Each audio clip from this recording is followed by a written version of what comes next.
Truth makes happy. Truth liberates. No self is the only reality, and all else is temporal and transient as freedom, peace, and joy. It is all very simple. Instead of seeing things as imagined, learn to see them as they are. When you can see everything, use it.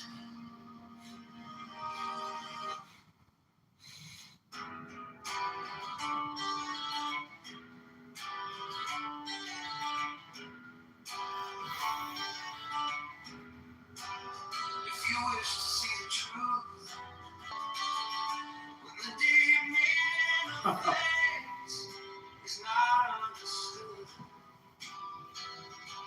the mind's essential peace is disturbed to know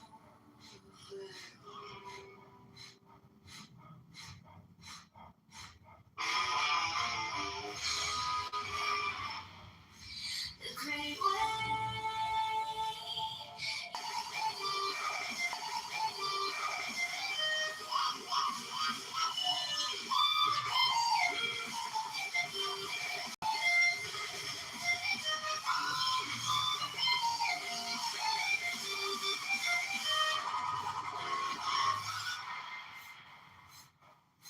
Through with bliss on the loss of light.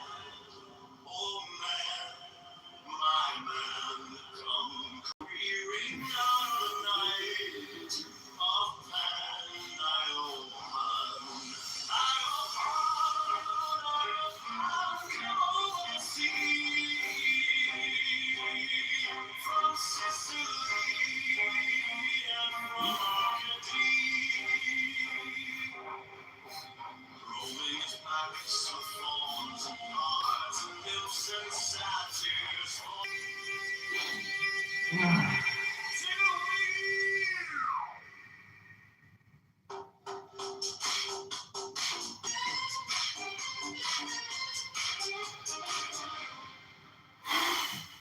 Come with Artemis in the crimson shine, the scarlet snare, the golden stars, their eyes are blue. To watch thy wonders weeping through the tangle.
mid-sentence, that doesn't seem responsible.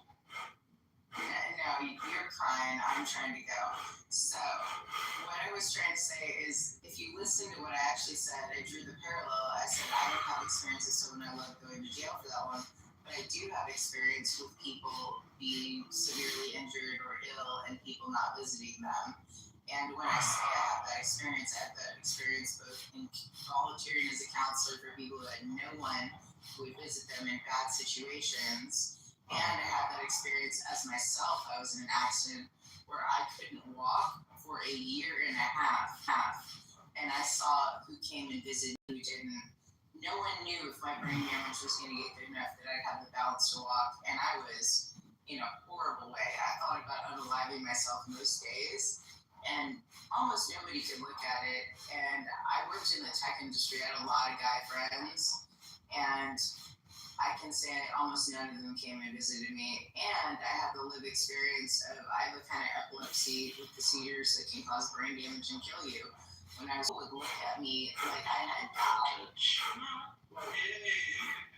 like sad to see me because the person they knew was dead, and just me trying to recover from brain damage. So I can tell you, there's a claim in the check that you believe that chairs have souls. Is that true? It's like kind of like let's make this ridiculous. The idea is that all matter has a soul. The Christian belief is that God is everything and everything is God. So someone could construe that to say you believe chairs have souls, but it's kind of just them trying to make fun of long held belief. It predates Christianity. Yeah. Like we talked about it, it's Neoplatonism and everything. But do you really want me to leave you alone for you to get those stats about single women living alone? I didn't know. Sorry, Miss, I'm responding, but I'll go and find those. Like, maybe you can wait until I look those up, and I'll paste them and then you can take them out again. Hey, I think he did that without fault, and I've also seen a few other men do it, and I think it might have something to do with, you know, the environment in which they were raised, too. I don't know. I'm not saying that never put other people's feelings first. Men definitely do sometimes. There's some good men who I think will do the right thing in a situation like that. I'm saying that on average, women are more likely to be socialized to actually do that. I agree. Men do that sometimes, and that's why when she shared what she shared, I was like, your father sounds like a really good man, you know? But I'm saying, I'm talking about men in general tend to do this. Like, there are really good men who go above and beyond. My partner, when his mother got Alzheimer's, his dad stayed with her for like 10 years before she died, keeping her at home. She was in memory care for like a brief time, but for the most part, she was at home. And he didn't take the best care of her. He would use his temper and yell at her, which is how he got into physical altercation with his son. But he didn't leave her in a home with strangers to take care of her, at least. So I do believe there are good men in the world, but I'm saying on average, women will step up in an emotionally hard situation and more so takers than make it about how hard it is for them emotionally. That's my point. I'm going to agree with that. I'm going to say one more thing that might trigger fellas, but express yourself. I also think that men are quicker to go and get pleasures elsewhere while their spouse or loved one is incarcerated. I think they're more inclined to do that too. Yeah, but you sound like you've been through some things. I hope at this stage I've been through some things. Denver, I'm 60 something years old. Kitten, you're on a mute time now till you get those lines. Thank you. Yeah, I'll be.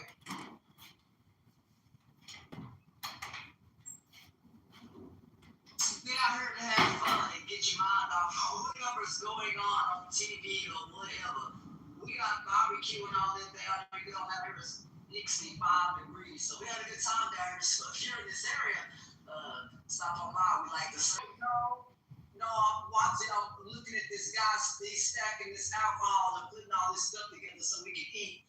Because I'm not going to read it. You smoke weed, Joe? No, I'm at a no. Oh, not here. Oh no, you can't smoke weed in his establishment. Not Johnny's Chicken and Waffle Makers and stuff. Finna set him something out here. So yeah, come on out, y'all. We have a real good old time out here. For real, that's good food. You know, sir, you asked me if I was here. Did you need some life advice or anything? Oh no, I was enjoying the Christmas music, the juxtaposition with what you were saying, and the gleeful holiday music in the background at Starbucks. So that's all. One of them Starbucks bears, man. I got one of them Starbucks bears. The lady had a couple of them in a box. She was coming out. I gave her $75 for one, and she immediately gave me a bear. So I was like, this is awesome. Those, I guess, are currently popular, and I am glad to have one because I couldn't find one. Nowhere. They were recycling those, Ashton. Did she get it today? But they're like, yeah, we can't. Like they have to, they've had it. So she bought the one, whatever was there. She had bought them, so I'm thinking, damn.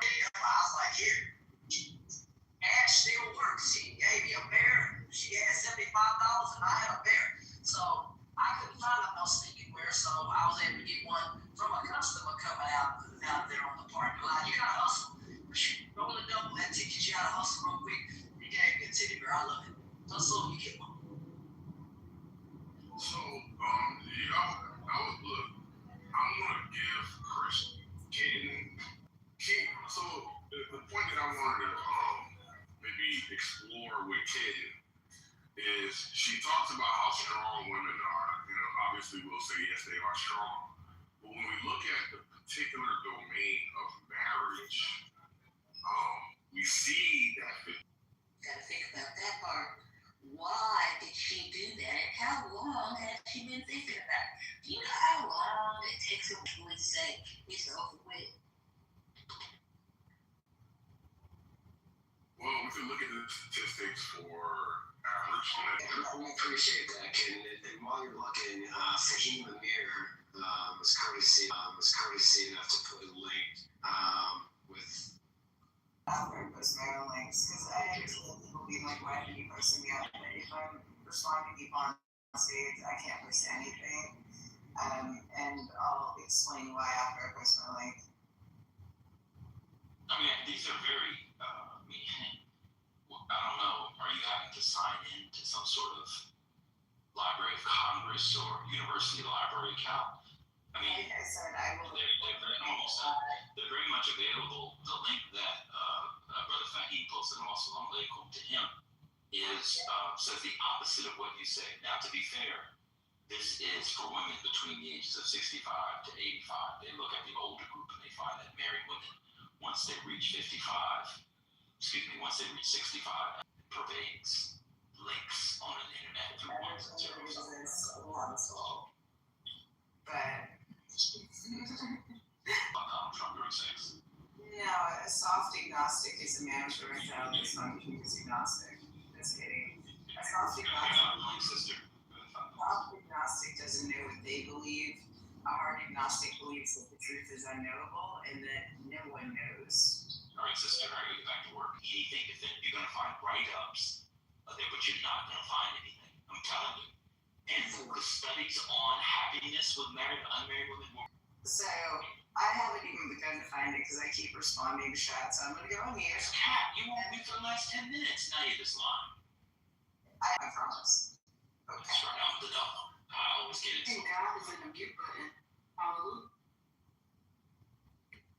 I mean, if you go here of who lives longer, at least a sample. And then the other thing is that. I'm sorry, go ahead. You go ahead, I'm sorry.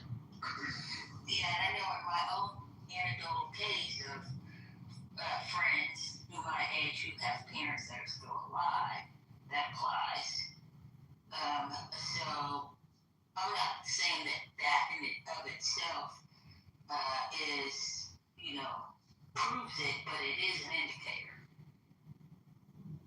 Yeah, their death rate, widow's death rate, is higher than married women's death rate for sure. And I believe it maybe slightly higher. Single between widows, especially after a certain age, and single, especially as I saw something on TV and I said, what in the hell?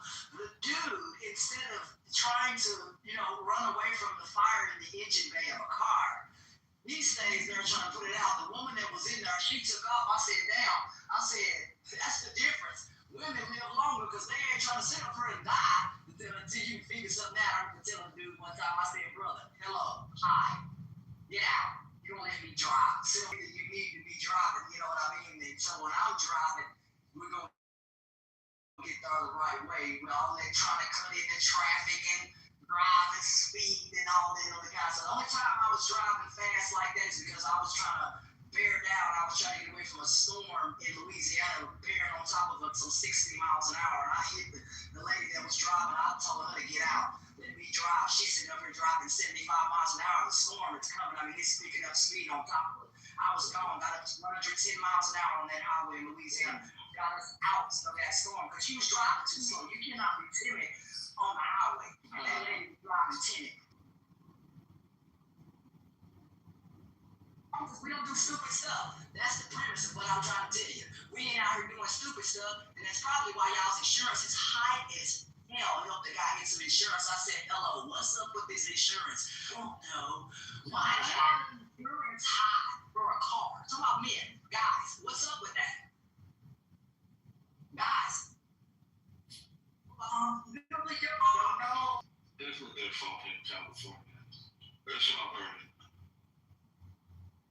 It's hell when they do apply for insurance. I'm like, come again and, women's insurance, it's like, oh, okay. Wow, y'all might have to fix that so you get cheaper insurance rates and stop driving like stupids.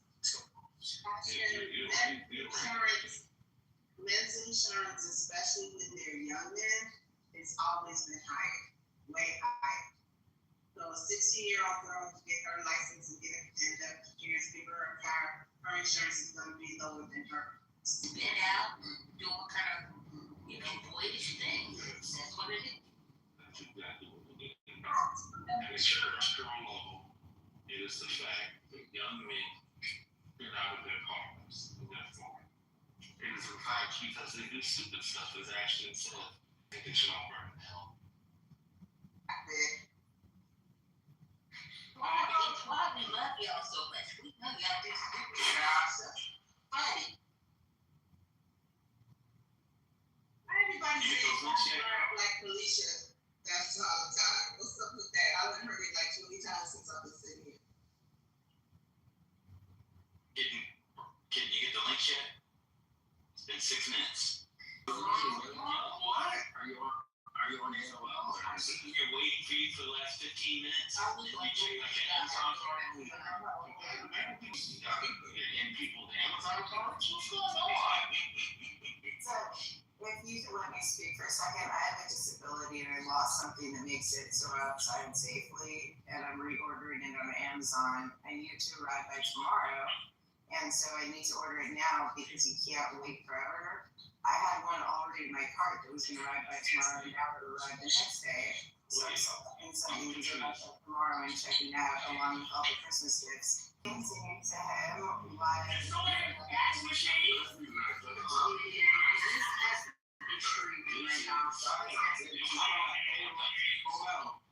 What is going on? What's going on? I'm not going to subscribe to this ableist shit. I'm going to finish my cart, get back with the links. You're over here talking. You've been talking this whole time.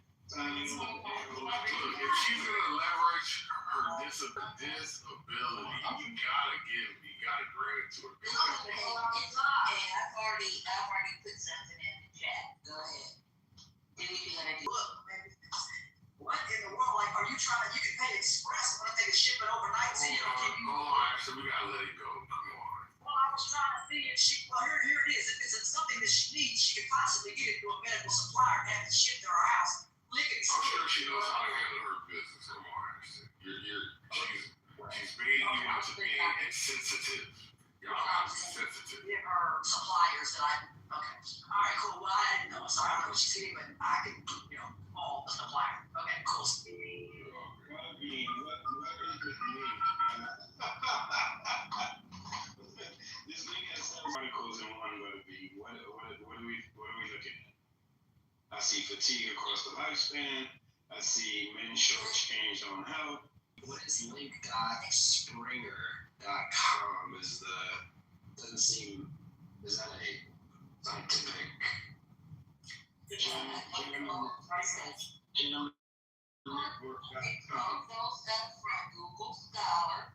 Okay. And I picked the one that had 109 cited,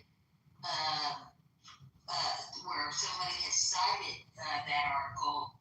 I think the one that says men are shortchanged, not that one, the one before that one. Or the men, sex, gender, no, not that one. Which one is it? One of the three, the one that has 109, here it is. Sex, gender, and immunoscience, a key to understanding the different lifespans between men and women. That one is, Springer is one of the authors of that, but they're all from Google Scholars. Just pick one. Google. So I think I just had an epiphany. Do you mind if I say it? Yes, so what you want? Alright, cool. I figured it out because I almost hit this man just now. And he was an old man on a bike, right? I feel bad because I almost hit him. And I realized, Did you say you almost hit a man? yeah, I almost hit this old man on his bike. And I realized that, bicycle. I realized that in his old age, he might have misjudged, my distance, where he was going, this, that, and the third, right? And which could have ended his life. That's unfortunate. And women who I think don't have that problem, and when you listen to your mom, your auntie, grandma, and your woman, your good, clean black spouse or white spouse, whomever, that women help to calibrate and refine why we see better outcomes. Conclusion. Why we see better outcomes abide by their commitments. They just have better outcomes because they're exhibiting better judgment due to that collaborative effort. At one time in my life, is everything okay? I'm just trying to figure out my epiphany with the world, brother. I'm sorry. So this is scientific data, right? When I heard this, and I believe it's true, it might have been wrong to the concrete point, but on the other hand, it is well known that female mitochondria produce less reactive oxygen species than male ones, and that estrogens increase high density lipoproteins and decrease low density. Thus, both gender and sex might be responsible for the differences in lifespan between males and females. However, immune inflammatory responses play a key role. Model is believed to be a major contributory factor to increased frequency of morbidity and mortality among elderly. So at the top it says that women born between 2005 and 2010, their average lifespan is 80.4, and for men is 73.4. But she gave scientific data as to why they think women live longer than men because the men bear the brunt of all the evil of the world so that they can live the soft life in every way, shape, or form. Who creates evil? You're saying women who are under threat, just all other forms of violence. You're saying that is they live longer because they're experiencing soft lives? Maybe he's saying So here, instead of you trying to live longer, bear the brunt of the harshness of reality, so that they can live the soft life. That you believe Can live the soft life. Can is enabling, right? And because somebody enables doesn't mean somebody will achieve. And you trying to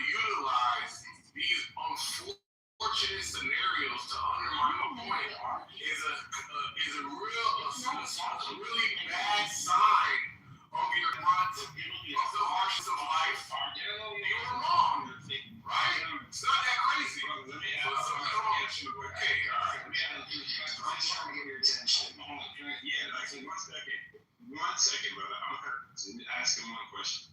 Concrete. Who lives longer, tall people or short people?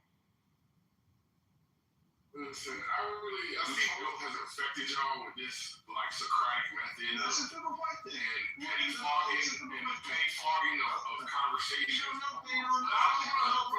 If it makes you feel bad, bro, like what does this have to do with the conversation? Right? If you want to make a point, brother. Just make your point, brother. You don't have to believe you're the point. You don't have to drag the point out. You don't have to try to make yourself look better than. I know Will does that and is entertaining. So anybody in the stage can answer. Who does You don't have to do it, though. You could be above that bullshit. Who lives longer, tall people or short people? For me, I thought that taller people, lived longer because of over in Africa, a lot of these tribes that are taller people, their bodies are Define families. I don't want to get right into mine. I'm just going to say human people like being contrary to popular belief because taller people's hearts are working harder than you. He's a smart man. He's a smart man. Short people live longer. Okay, let me now. Okay, hold on a sec. Because brother was next. So, on average, women tend to be shorter than men. Another reason why women live longer. It has nothing to do with every woman is not pampered and taken care of. And the ones that are not pampered and taken care of still live longer than men. So that was my point. But brother, you go ahead, sir. Actually, Concrete, that discipline. Thank you. Why you gotta be weird every day, bro? So I'm just interested. Anyone can do this. I figured I was asking you because you're the one who makes the point. I'm just wondering, are there any countries that men live longer than women? It's outside of Taboo, and it says only in a few countries in Asia: Afghanistan, Nepal, Papua New Guinea, and then in places like South Africa, Namibia, and Zimbabwe. So every other place was an argument about the soft life. And I'm just saying, Patrick, I think you made the wrong. I'm sorry. that I totally go ahead, Ashley. No, look, I don't know. I never was pampered. I worked at a steel mill. The tallness, I don't know that because if you keep your body in shape, then your heart is going the way that it should. Everybody, I guess, in my family's tall because I thought the average woman was 6 foot tall because back then that's what my folks thought because everybody in my family was 6 foot and above. Even the females. My sister is 6 foot 6, and she's pretty up there, pretty tall, and she's at 250 pounds for her, and then myself, right at 210, 6'3", so we both have the propensity for tallness. So I don't know. I think that men, their height and that kind of stuff, it can work in favors for you a lot. I just think that it can work out for you, really, seriously, because I'm a very masculine person, and I know that a lot of women, I don't fit in with a lot of women. At times, I can understand, even though I'm not a man, I'm a man. I can box, I can punch, I can do all these things that I can't do living in a house with females. They always make fun of me. They call me roughhousing. I can do that with a man without getting in trouble. You know what I'm saying? I love living with a dude. I think that men are the greatest thing that God put on this earth, even though some of them do stupid stuff. But I'm serious, I would rather live with a man in a house. We talk about living, not talking about working. Living in a house any day. If something went down, a man, we both go into the door, not, oh my God, you get in the corner and you hide. Men don't do that. When something happened up here, we both will continue to walk to that danger. Me too, I'm 6'3", I'm not gonna duck in the corner and say, hey, it's you. We'll take care of that. I'm not that kind of female. I really do think that women too, in certain situations, please don't have your man just walk out there.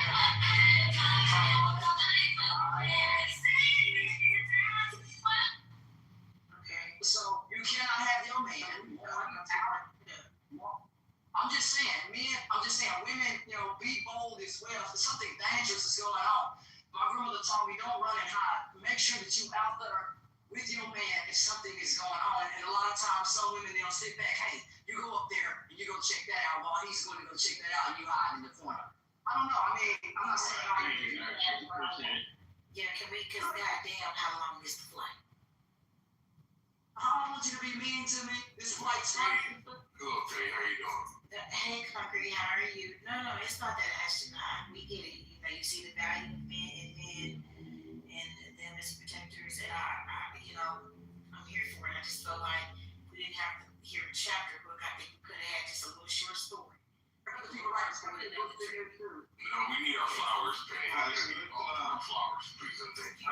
Pause for the cause real quick. Of course, you know I like to do this. Shout out to Patty, shout out to First Lady, shout out to everybody that comes in on a daily basis. You know what this is. Welcome to Politically Correct. I like to read. So let's see what's going on. Somebody said slow news day. I don't know. Let's see. Jeffrey Epstein photos released. House Oversight Committee Democrats released a new trove of photos from Jeffrey Epstein's estate showing high-profile figures including Donald Trump and Bill Clinton, though none of the images reportedly showed legal activity. Ex-Michigan coach arrested. We know this one. Former University of Michigan football coach Sharon Moore faces charges of third-degree home invasion, stalking, and breaking and entering related to an incident with a female co-worker. He was released on bond today, Friday. AI executive order. I came into the room on this, but I'll repeat it. President Trump signed an executive order intended to block state-level regulation of artificial intelligence, arguing a patchwork of rules could hinder U.S. competition. Historic preservation lawsuit. The National Trust for Historic Preservation sued the Trump administration to block the construction of the new White House ballroom. I heard that today. And I spoke about this yesterday. The botulism outbreak is still in the news. Health officials expanded an botulism linked to ByHeart baby formula. Look out for the babies, guys. ByHeart, 51 babies across 19 states have been exposed to botulism since 2022. We have some world news. King Charles cancer update. King Charles III announced in a rare TV address that his cancer treatment will be reduced, calling the milestone a personal blessing and a testament to medical advances. Venezuela opposition leader escapes. Venezuela opposition leader Nobel Peace Prize laureate Maria Corina Machado made a covert escape from the country, arriving in Oslo to accept her prize. Her escape was reportedly facilitated by a U.S. team. Shout out to her. The EU freezes a Russian asset. The European Union agreed to indefinitely freeze hundreds of billions in Russian assets, removing an obstacle to using the funds for a loan to Ukraine. Iran arrests Nobel laureate. Iranian Secretary of Services arrested women's rights activist Narges Mohammadi, who won the Nobel Peace Prize in 2023 at a memorial service. That's all I got for now, guys. Plenty to talk about. Thanks for being here. Go ahead, Kai. That was all that. I feel like that was really good. Thank you for that. Everybody,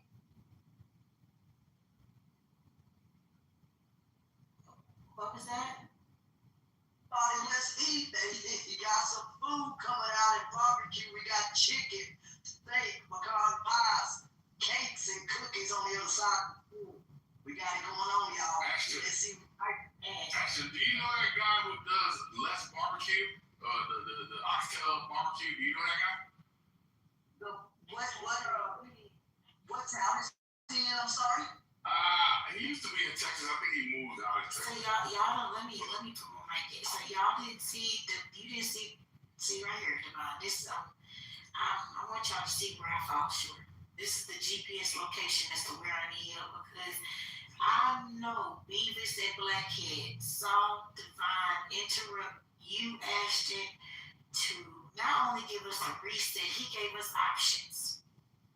He gave us options like it was a menu. He gave us 1,342 different topics that we could have picked from to start a conversation. Ashton, you came off your mic to talk about barbecue and concrete. Concrete, you got your ass right after sitting up there cutting out them cardboard fucking models for these fucking Barbie doll dream houses that you build for a living. And you came right up here and asked Ashton if she had seen this crackhead Smoke, the grill master from goddamn Hell's Kitchen. That's what you did, Ashton.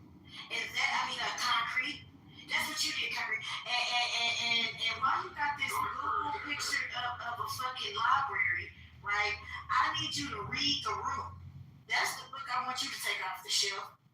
And you too, I want y'all to sit there on them beanbags in the children's library, and I want y'all to read The Room. I'm sorry. Don't get on me. Then you got Devon left. I'm gonna tell you, Devon got him out of here because he said there's absolutely nothing else he could do to get us back on track. And you niggas want to talk about pork ribs and baked barbecue fucking beans. One mic on you, nigga. I said, let's eat. I don't know what he talking about, sir. I mean, ma'am, I don't know. I have no idea who that guy is. Somebody said something about baked beans. You know, Patty, I'm gonna go ahead and hit it right here. See, it's my time. It's Patty, it's gonna start looking real dark side shit in a minute. I don't know if y'all at because there's no way. There's no fucking way that just happened. I refuse to believe it. Don't look at me. Is Lisa gonna start a room tonight? I don't know. I find out. What's up, baby? How you doing? I'm great, Harry. Good to see you. Wonderful seeing you. I get that a lot. Thank you.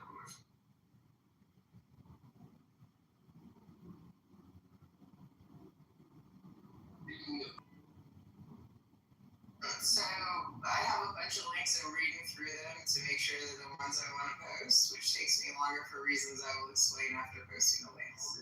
Like I said, in other words, no one's getting paid out here. I know Clubhouse and I know some of y'all are going to be here for a while. Yeah, I got some out of it. There's a CEO. Make sure you got a green bean CEO. Make sure you're You're just too kind. I know. I wanted you to have all the authority you needed so you can crash out with that. Can't wait. Thank you so much. I'm so Amari, where you been? We're about to do a wellness check on you. no, you weren't. I've been coming in and out, just busy. Flowers, Penny. They're cool. They're cool. They are. Those are pretty. I think we said. Actually, I think the proper term is that they're very pretty. I gotta compliment somebody, Amari. Look, y'all help me at times. Sure. Teach one, each one, right? Each one, teach one. You don't like the way I compliment CEO?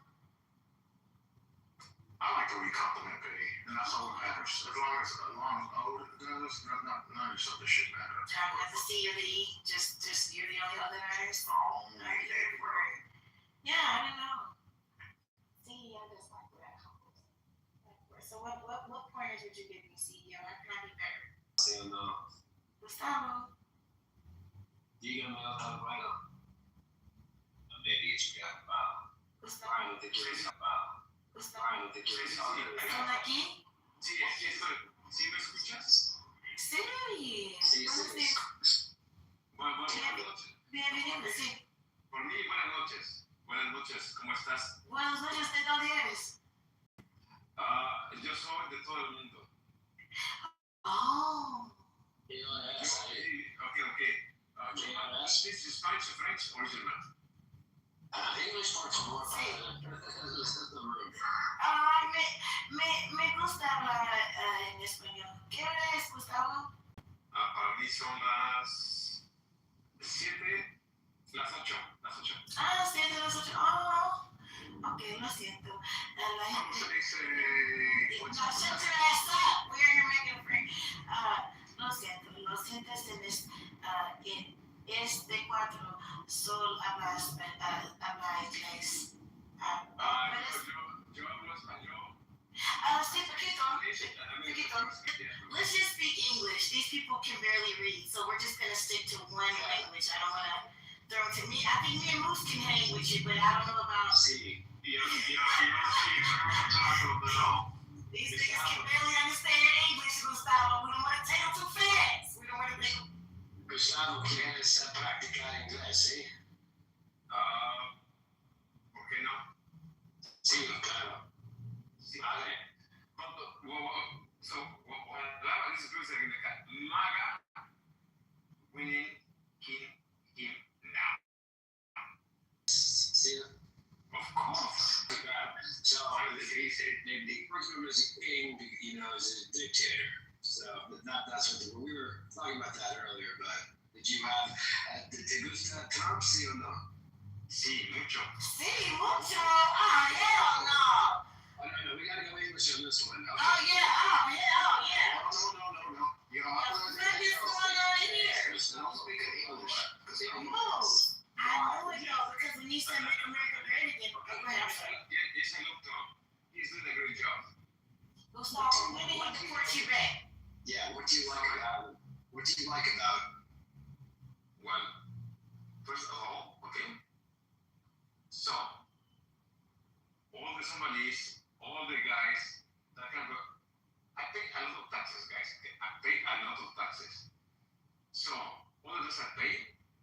So, why I'm not going to the forces or to the elder instead of Somalis, instead of kind of going like immigrants that are illegal? So why we're paying that money to those guys when we can make and help guys that really need it? That's right. You're worried about the undocumented immigrants.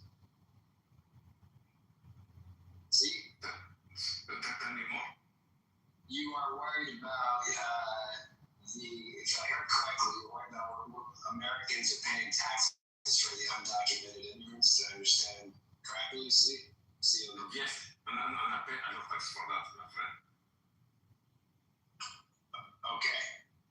Can I ask, and if up to you, if you want to say, no problem. Of course, ¿Dónde vives ahora? Where do you live now? North Carolina. North Carolina. Okay. And you are a citizen now? Always I've been a US citizen. You're born in the United States? Yeah. No. No. I didn't think so. But Your parents are. No, neither. So how are you always? Yeah. Because who wants that? That was Brian, but I was just trying to understand. That's the Negro next to you. You said you were always American. Citizen. Right. So yes, every question, motherfucker, I love it. Because that sounds like the Constitution of the United States.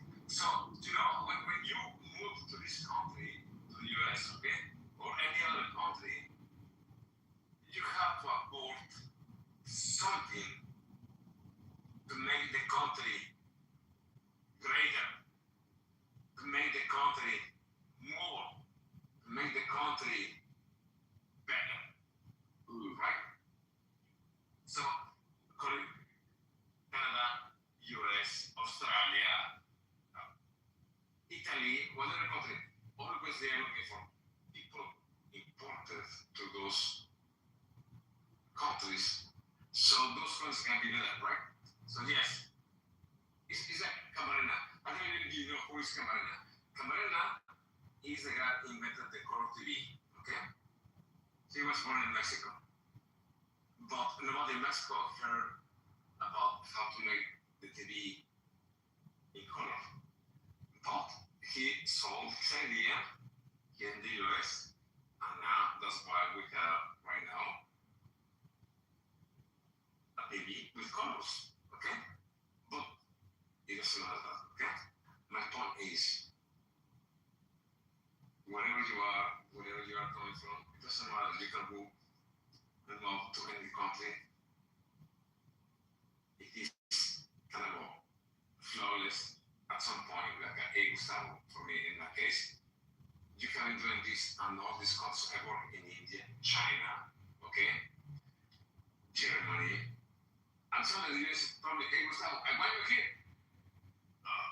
Why? I want you here, Gustavo. Why? Because you do manufacturing super well. That's why I'm here. That answers the question, my friend? Kind of. I think Brian was asking. So By the way, claro, sin inglés muy bien. You speak English very well. I speak since I was 11 because I learned British English since I was 11. I used to 15. Oh wow. Okay, so you're a lot of years older. Great. Well, what we're trying to understand, you said you were always a U.S. citizen, but you were born elsewhere. So you went through the legal process to become a U.S. citizen. Of course, my friend, of course. But I knew that I was a citizen of the world, regardless what the citizenship. Makes sense or not? I'm sorry, lo siento otra vez. It makes sense what I'm saying or not?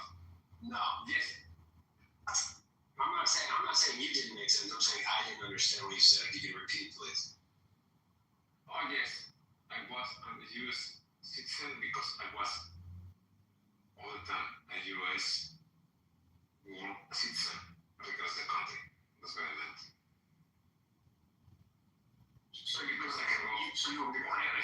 So you basically were born here, which made you a citizen. Is that correct? Y'all have a comprehension. He said he's a citizen of the world, but he always felt like he was a U.S. citizen. And yes, he is here legally. That's what he. I didn't hear him say that. I can work here in the U.S. I can work in Canada. I can work in Mexico. I can work here. I can work, and I can live anywhere else. Okay, so are you now a citizen of the U.S. legally? Are you a citizen? Yeah, he's got that already. Yes, I am. Yes, I am. The original question, I was trying to figure out why he was always citizen, but it sounds like he just felt like he was. And then, yeah, I'm confused by how he became, but he's here. Fuck it. Yes, I am. I mean, divine's only when I understood it, Brian, so I'm like, Okay, you just, what do you want? I work for RTX. It's like you know what RTX is? no, what do they do? It's like a aerospace industry. Got it. So, how many people have like yes, many units, yes. Okay. So, how many people have like ITAR clearance? How many people have like Speak English. Can you translate most, please? Good Lord. In English, bro. Then maybe you translate. I understand what he's saying. Mario's a wild dude, man. He speaks English. What is wrong with you? Don't you live there? Repeat everything he just said. Hola, yo me llamo Gustavo. That part. Mucho gusto. Deutsch. Yes, Gustavo. You got him out of me, Gustavo. We have Melania. Gustavo, you're like Melania. You're like Melania, huh, Gustavo? You speak a lot of languages. A little bit. Yeah, I like that. Just enough to be dangerous. Muy bien. Well, his name is his, okay? So, okay, quítame that. Gustavo, when you say Salam Alaikum, when you say that, you have to mean it, okay? Because you don't say Salam Alaikum. It's like Salam alaikum, alaikum salam, Aywa. yes, you have to mean it. You cannot say it if you don't mean it. Because you don't mean Salam Alaikum, because that means, and please correct me, my friend, okay? It means like my soul, my heart is on you, and your soul, something like that. And God is with you. Go with God. Aywa. Inshallah. Unto you. Exactly. Unto you and unto you, brother, as well. Exactly. Can you ask him if he had to meet Donald Trump, what would he ask him in regards to immigration?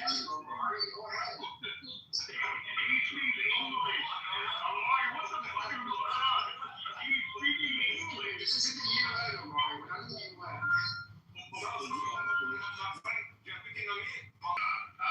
Laura Lomer is just like that. Yeah, can you hear me? Yeah, I can hear you. Right. Laura Jennifer E. Casper, who is the, I guess, assistant to Senator Tim Scott, for making a racially charged comment. Or what would you tell him in regards to his policies on immigration? Or what would you tell him in regards to his policies on immigration? That is a very great question, my friend. Okay. Gracias. So, okay, and you asked me that question because I came from Mexico. No, I asked you because you're the one of the few Latinos on the stage that like Trump. The only probably Latino on the stage that like Trump. That's true. Okay. Let me give you a quick example, okay? So, once upon a time, let's put it like that, okay? So, I was here with my visa or green card, and then my son got so freaking sick. And I had to take him to the hospital, okay? And I took my son to the hospital, and then I was rejected because, hey,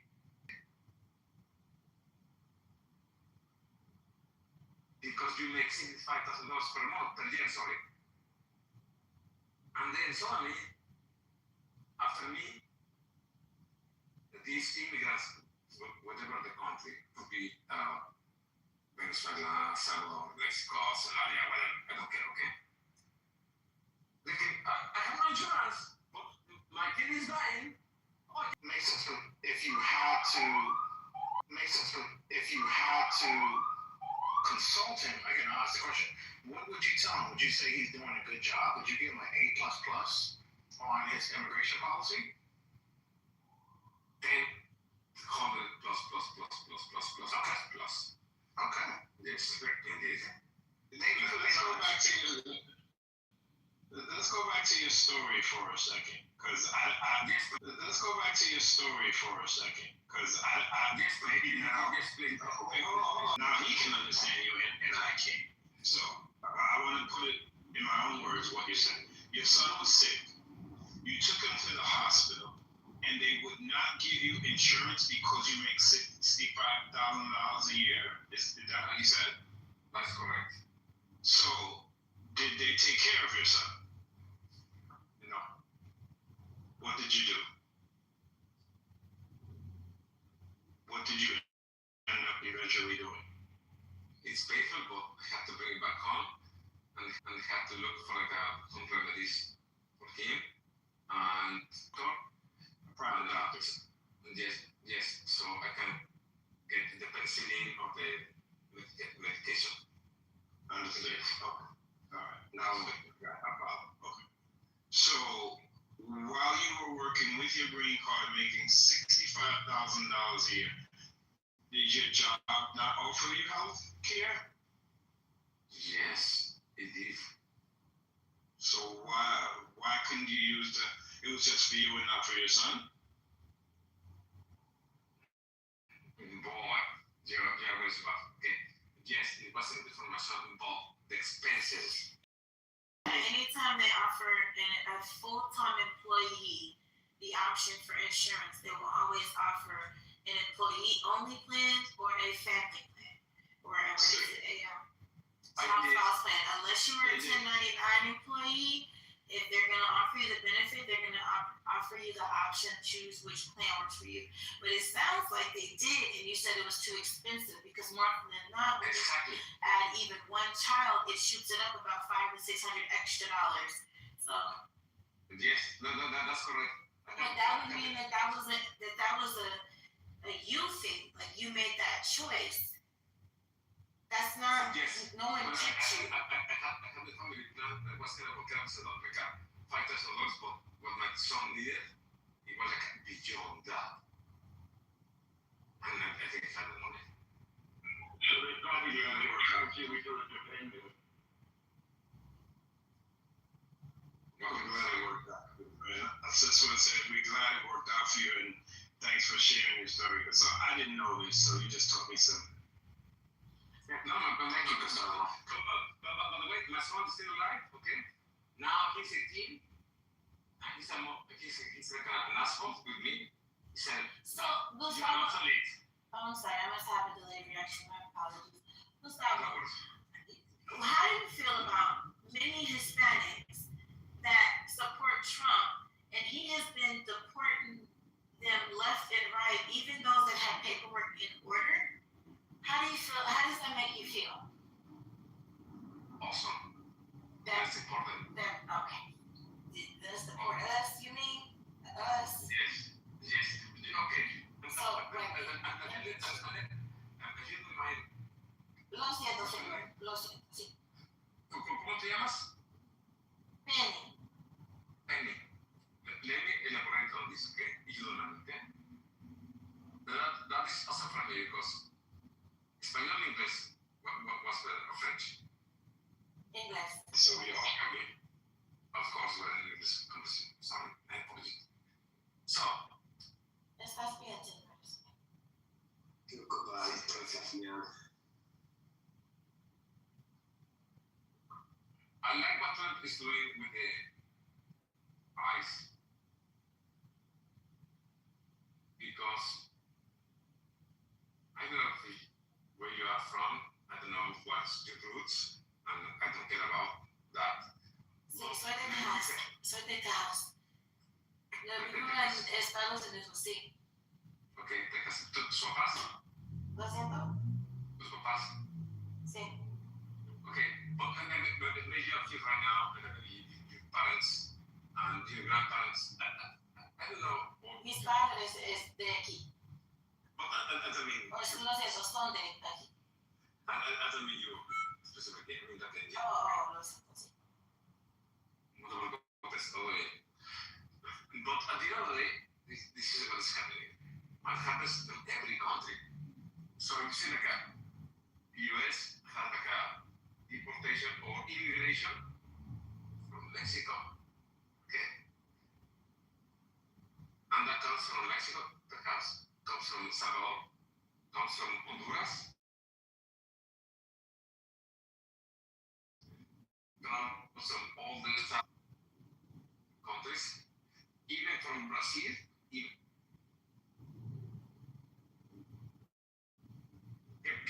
¿Qué tal el portugués?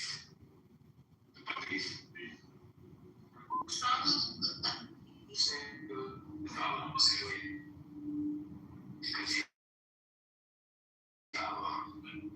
Continent, America is continent, okay? So at the end of the day, everyone see comes up to Salvador, then comes up to Mexico, then comes up to US, okay? But you know what people is doing right now? Is flying to Canada, and then from Canada comes to the US. But nevertheless, going back to the question, okay? What I think about the immigration and deportation, he's doing great. He's doing great. Because in Mexico, right, we have the same problem. We have people from Salvador, and please, forgive me if I say something wrong, and please ask me a question as cleaning, picking the crops, picking this and that, okay? This and that, okay? Thank you for your contribution. Because, thank you for your contribution. I think we've gathered enough research here. Because Trump is kind of moving all the tickets on the farms back to Mexico with the job that Latinos can do.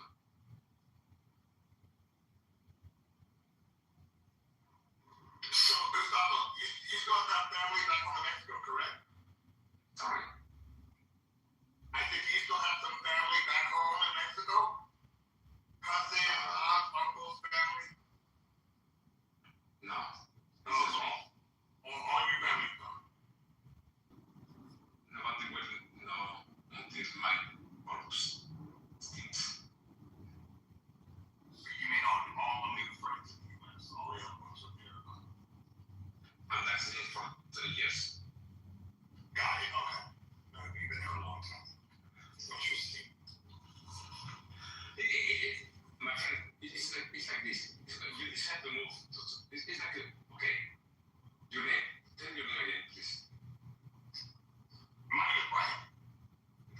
it's like this. So Ryan, you decide right now to move.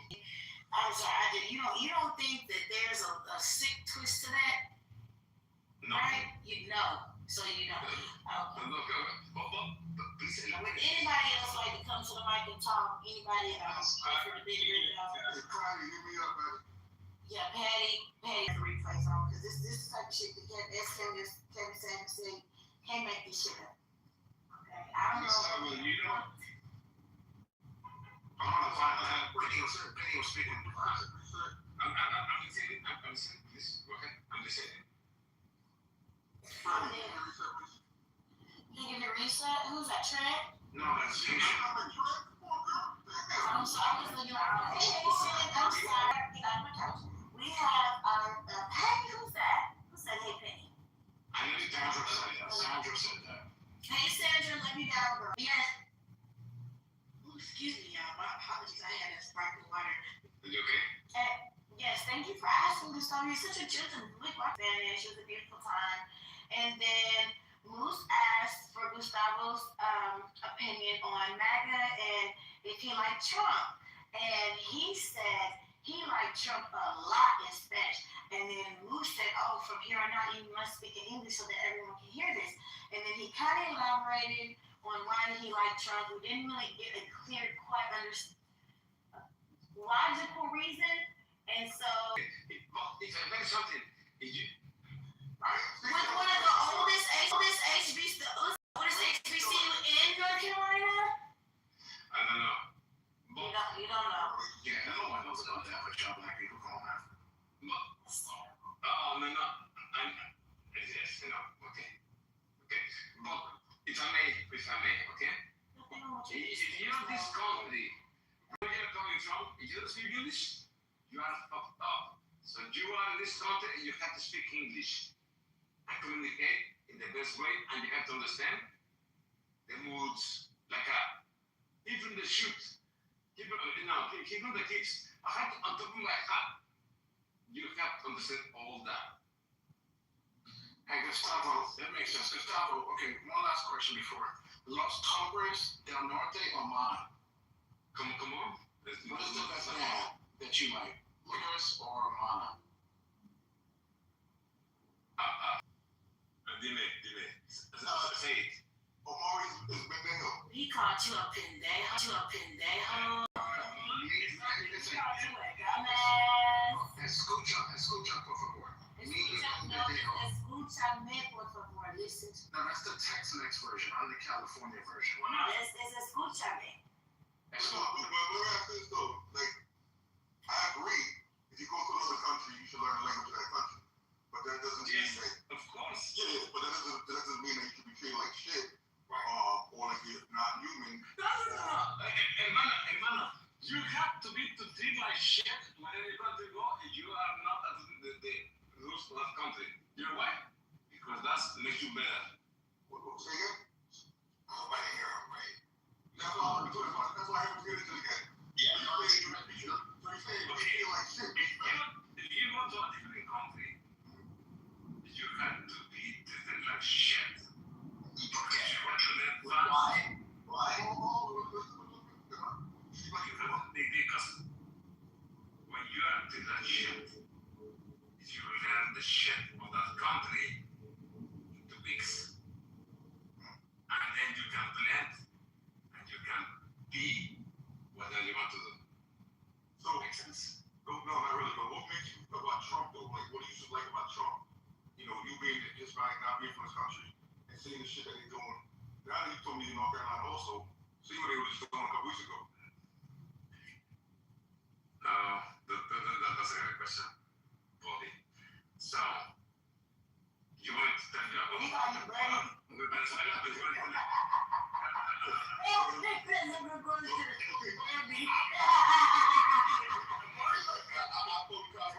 Oh my God.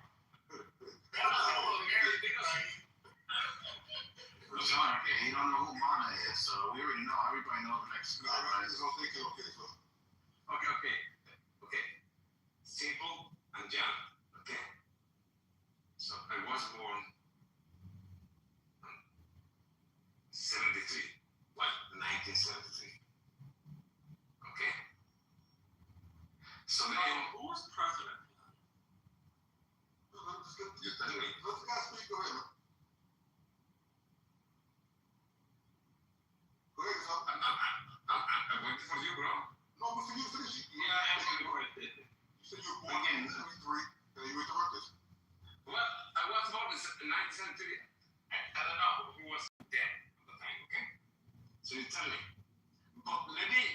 question, okay? Or maybe, I don't know.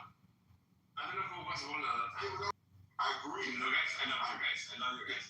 You are here, so we can also, okay? So yeah, so I agree. Then what them being Gustavo? It's right.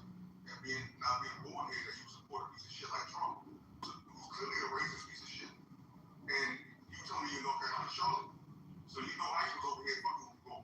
That's a little So you meant that he was saying that he was happy about ICE. He said deport all these motherfuckers himself. That's what he. That's how he said. Haitian, I would troll you. Haitian, I promise you, we're giving you the Cliff Notes version. That is what that man said. Yes, he did. If I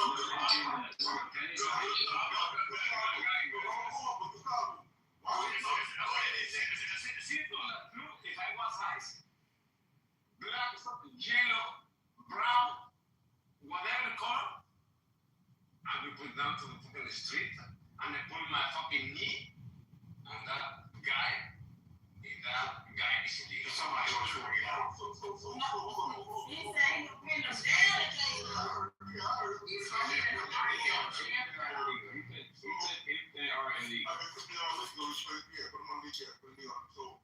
I don't think I like that visual though. What is this? ICE is hiring. Oh shit. What is this? No, wait, can I ask him a question? No. Haitian is trying to push through. Go ahead. Okay, we're gonna do it. I think this motherfucker practicing English more than anything. I ain't gonna let you go ahead and Yes, of course. Let's go ahead. Hold on, Gustavo, hold on. Come on, he's trying to talk to you. Hold on. Patient, go ahead. I don't know what to go ahead. This was my question for you. Hold on, Brian. Hold on, because I've been waiting to ask him this. Because this is along the lines of what H is asking. Gustavo. Y'all stop fucking with Yes, me. I'm Gustavo. I'm listening to the question. Okay, this is Divine. I'm asking you this question. Do you not, What's your name? Divine, Divine. Okay, this is good. Go ahead and answer the question, okay? okay, do you not feel a sense of brotherhood or any type of empathy or camaraderie for individuals that ICE has been going after that who have a right to be here? I'm not talking about the illegals. You're having people, there's a gentleman that served in the military who has been sent back to Ireland. There was a woman that was shot 5 times. She's a U.S. citizen. Do you have any issue with the things that ICE has been doing? My friend, that's a good question. Are you serving the military? Yes. Can you answer the question, please? Yes, I'm asking the question. Are you serving the military?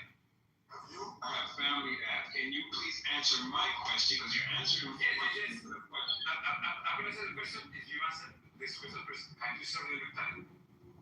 Have you? Sir, I have family that. He serves the community. The family has served, but you, can you serve in the military, my friend? No. Yeah. Can you please? I said no. Can you answer my question, please? No, because we cannot serve in the military. Okay, so If you want to- hold on. Answer the question, please, Gustavo. I serve the military. You know, I'm a Marine, Okay. but no, Navy, okay? Great. So you what? Gustavo, tell me about the military. You're in the Navy. You in the Navy? Yes. Where you stationed? Were you not Haitian? Was it Fort Bragg, Gustavo? Was it Fort Bragg? You were stationed in Fort Bragg? Or Portuguese? You said you were in the Navy. You were in the Navy. Were you stationed in Fort Bragg? Not from You. So you think you're not long to Google no for? all the way down to Panama. No, basic. But you go to basic training at. I was down to Mexico City. Oh, so you were at Great Lakes like the rest of the Navy. Okay, got you there. Why you fucking lying about that, bro? It makes no sense. It's weird. That's called stolen value. You don't do that, bro. Simple question. When you got out of the military, what paper did you get handed? And anywhere you go, you're asked Question. Press the unmute button. I'm doing this all the time. Yeah, so what I asked you, I'm repeating because that's case you couldn't hear me. When you got out of the military, I answered the question from okay.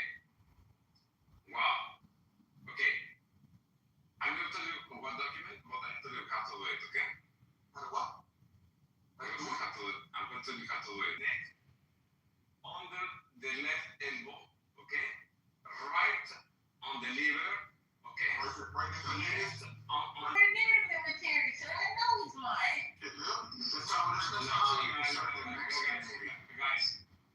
Guys, So, we just maintained. Also, still we were very nice and accommodating, welcomed you in. I feel like you kind of did dishonest. how many of you You put some gnarly on us, bro. I just kind of put it from left to right? You saw the loss of our friend Quentin, which is so sad. But I Hey, what's up? How you doing? I know, babe. How are you? I'm great. This man is not in this country. Second of all, this man has never served in any military. This man said his entire family in Mexico is dead. So my call would be, you're part of the fucking cartel, is what I'm thinking right now. Oh my.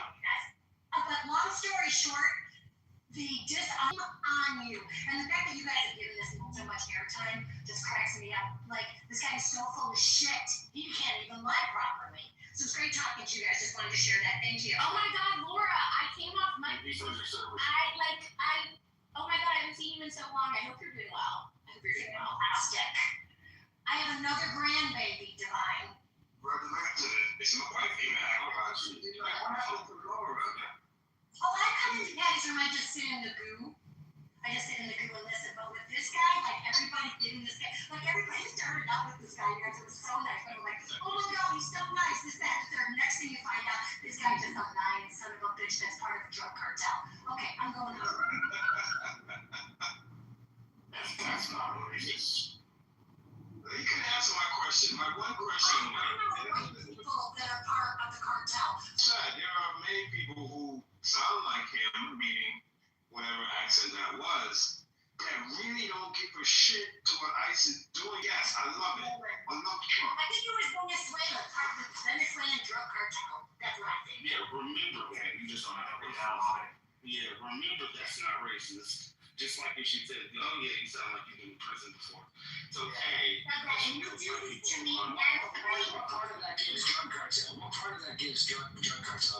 Just so we can know the vernacular. Enlighten us. Because he said his entire family. Okay, Laura, you don't explain that shit. Okay, but I just wanted to look at his entire You don't give her a pass. I'm not giving you back. I'm giving more back than you, black ass. Of course you are. You're saving Becky. Oh, I never say it. Go ahead. Hey, Paul Haitian, make a statement there. I'll say the Laura. My God, this guy comes for you every single time. This, that, and the third. Every single time I come off mic, you come for me. So stop having a crush on me. If you want to ask me, don't just ask me out. There's nothing wrong here. You're racist every single time I say anything. Do you really have that big of a problem with me being white? So maybe there's a little reverse racism going on here. Okay, you're right. Play the victim. Yeah, there's no such thing as reverse racism. Hold on. Let me just make sure that's clear. To politically correct, I'll try another reset because the last one didn't go so. So I'll go from that. You the time and place.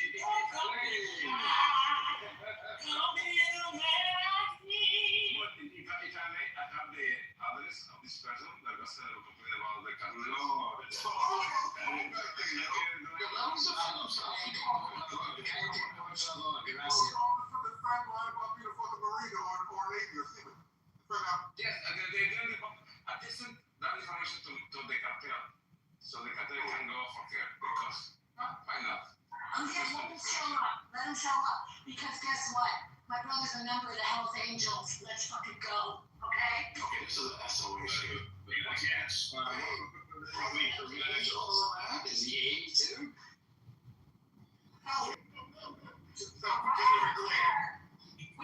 He's talking about mother-in-law. Concrete said that he almost hit somebody going across the street. And the whole man. Well, you see, the thing is here in Mexico. That's the thing.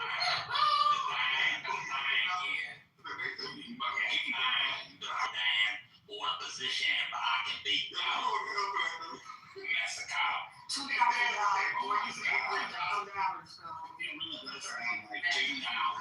Here's the thing, right? I I voted for Bernie, but I like Trump in Mexico. In these modern times, it's My modern. head is crazy, man. I don't like Trump. Jordan's number was 2. Yeah, I say that. I did say that. So they can say anything I'm gonna do. Yeah, y'all just skipped over. Yeah, he said Jordan. 45. Here's the thing. 65 was a 23. Jordan the 5 to show them. Then 45 was 20. Hold on to the world. Anybody? Imagine, imagine Nathan saying he was my father. He's like your daddy. Yes. Yes. Yes. And that's the closest he's ever been to the daddy. I meant daddy. Here's the daddy. I'm working up. Yeah, that's fucking crazy. Oh, Lord.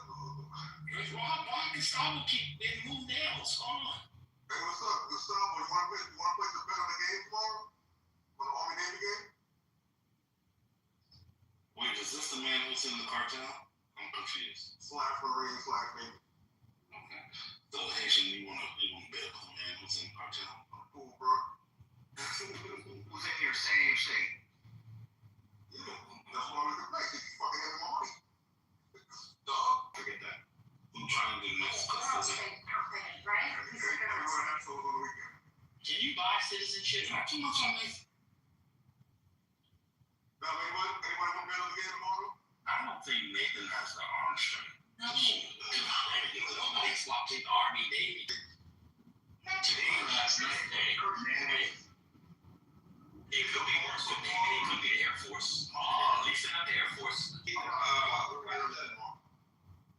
Did y'all watch? I know Maggie watched that Atlanta Buccaneers game last night with the field goal. Ouch! That was a great game, though. Great fumbles, opportunities to recover. Yes. Buccaneers around it, and they didn't get it. Remember that one? Easy. One of them looked like they got it. I think it like fell out of the quarterback's hand. Marty. No, I play with Baltimore all the time. Okay. You put on the PS5 or Xbox? Yeah, I think it was 5. Oh, man, fuck that. I've played Madden 15 years. 20 years. So, I don't have. Come over here. Put down the Jack. Johnny. No, Jack. Johnny. Put down the Johnny. Trent. It's Friday. You know.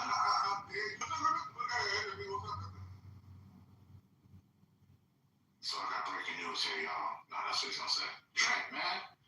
Dude. Oh my God, this nigga. What else is going on? I'm trying to see. What breaking news? So we go for We went through one of them at least. That took definitely half a day. I remember that. Oh yeah. Afford it or not, are going to have to come out of pocket for health insurance. There's no free health care anymore based on this new application that everybody just needed to fill out. I know somebody that just did it and she has to come out of pocket where she's going to have to come out of pocket. What's her bill going to be looking like? What monthly? The insurance went up for a single person. I think it was like $1,200 a month because they raised insurance rates. The insurance companies raised rates. So with her healthcare credit, she gets $1,000. So she's going to be paying $200 a month out of pocket for healthcare. But like she wouldn't even have to be on this if she could afford healthcare in the first place. Do you know what I mean? Yeah, that makes sense. Retired, elderly. What's her situation? Actually lives on food stamps. She's disabled. She gets SSI. She gets, health insurance. She gets disability insurance from the government. She's a single 62-year-old woman that's on disability. It's very difficult because I have my best friend in North Carolina's daughter is disabled and lives in a home. She's mentally disabled. She just had to fight for her daughter. To be able to stay on SSI. This is out of control especially for the disabled and the mentally disabled. To get insurance in this country right now through the government is crazy. Are the states going to supplement some of these people? Not in the state that I live in, not in North Carolina and not in Arizona. The same Hey, person. there's no come out and get other people's shit. So Republicans are going to probably lose Republicans are probably going to lose 50 states come 2026 and 2028. At this rate. We still got the motherfuckers in this country that will vote. I mean, you got to stop them. I mean, The problem with people, when people can't afford their health care, we've also seen it as well because we're having to help people during this current time with Medicare and the enrollment period and that kind of stuff. We have a lot of elderly people who have asked us to help them, so we're hoping to work with the city and health department and others to try to put together some kind of workshop or something to try to help as many people sign up on what we can and help people. They're hurting. One lady said that, she may have to pay as high as $1,500 or more a month, her and someone else. It's just really, really concerning, and a lot of people cannot afford to pay $1,500 a month. We're trying to find cheaper ways so that people can get drugs and things like that, whether looking at compounded pharmacies and those things, helping people fill out the formulary sheet so that they can find savings in drugs that may be discounted. You have your drugs that are discounted. I'm trying to get a name here. You have The generics. generics, those generic drugs. Where's Cuban's company too? That you can sign up for and get doesn't have loans for drugs. First lady, back. First lady. Why you leaving the class, man? No My daughter's recital was tonight. Oh, Celeste. okay. her name is First Lady, not First Lady. The recital. First lady, what it do, first lady? What it do? What it is. Shot. People are hurting out here in these streets, man. I ain't heard in the streets. What happened? Let me tell you something, right? And I'm not saying it's whatever, for kudos and like that, but I was leaving the shop, and a white guy sitting in the chair out there, barefoot, Oof. no motherfucking shoes. It's cold as fuck. My God. People just walking by, coming out with their takeout, looking at dude, don't even give a fuck. I gave $20 to one that was sitting outside the other day. We gave him And because we startled him, she was like, "Oh my God, Ma, I feel so bad." I was like, "Okay." So at the last $20 bill I had in my hand, I was like, "Here you go, sir." He said, "Oh, this from me?" I said, "Yeah." I said, "God bless you." He said, "No." That's my good deed for the year, I guess. Bro, it's almost the end of the year. That was your only deed for almost 365, my nigga. Come on. Pretty much it. Pretty much it. We waited for the last month. Nah, bro. I volunteer every fucking week, bro. Come on. I don't do no shit. You like Mike P? I don't know what Mike P do. Remember the argument? Remember Mike? I remember when Mike P got it, when he got into because he was volunteering in Atlanta. That shit was funny. It was in 420 room. I thought Haitian might work. Really? And then more, I got something for you to No. The clothes off. I told you, take that lingerie for Ashton, not for me. No, you're good. I'm saying, bro. It's sexual, man. I was gonna send you that more, but I get The wrong person. Tell him, Ashton. Yeah, PTR, Mark. Let's see.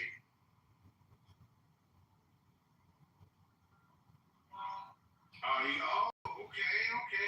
Those are some combos, right? Or should I just keep chasing pavement? And can you sing that same House's Ass? Why would I do that? That was golden. Really? Oh man, that hit the soul.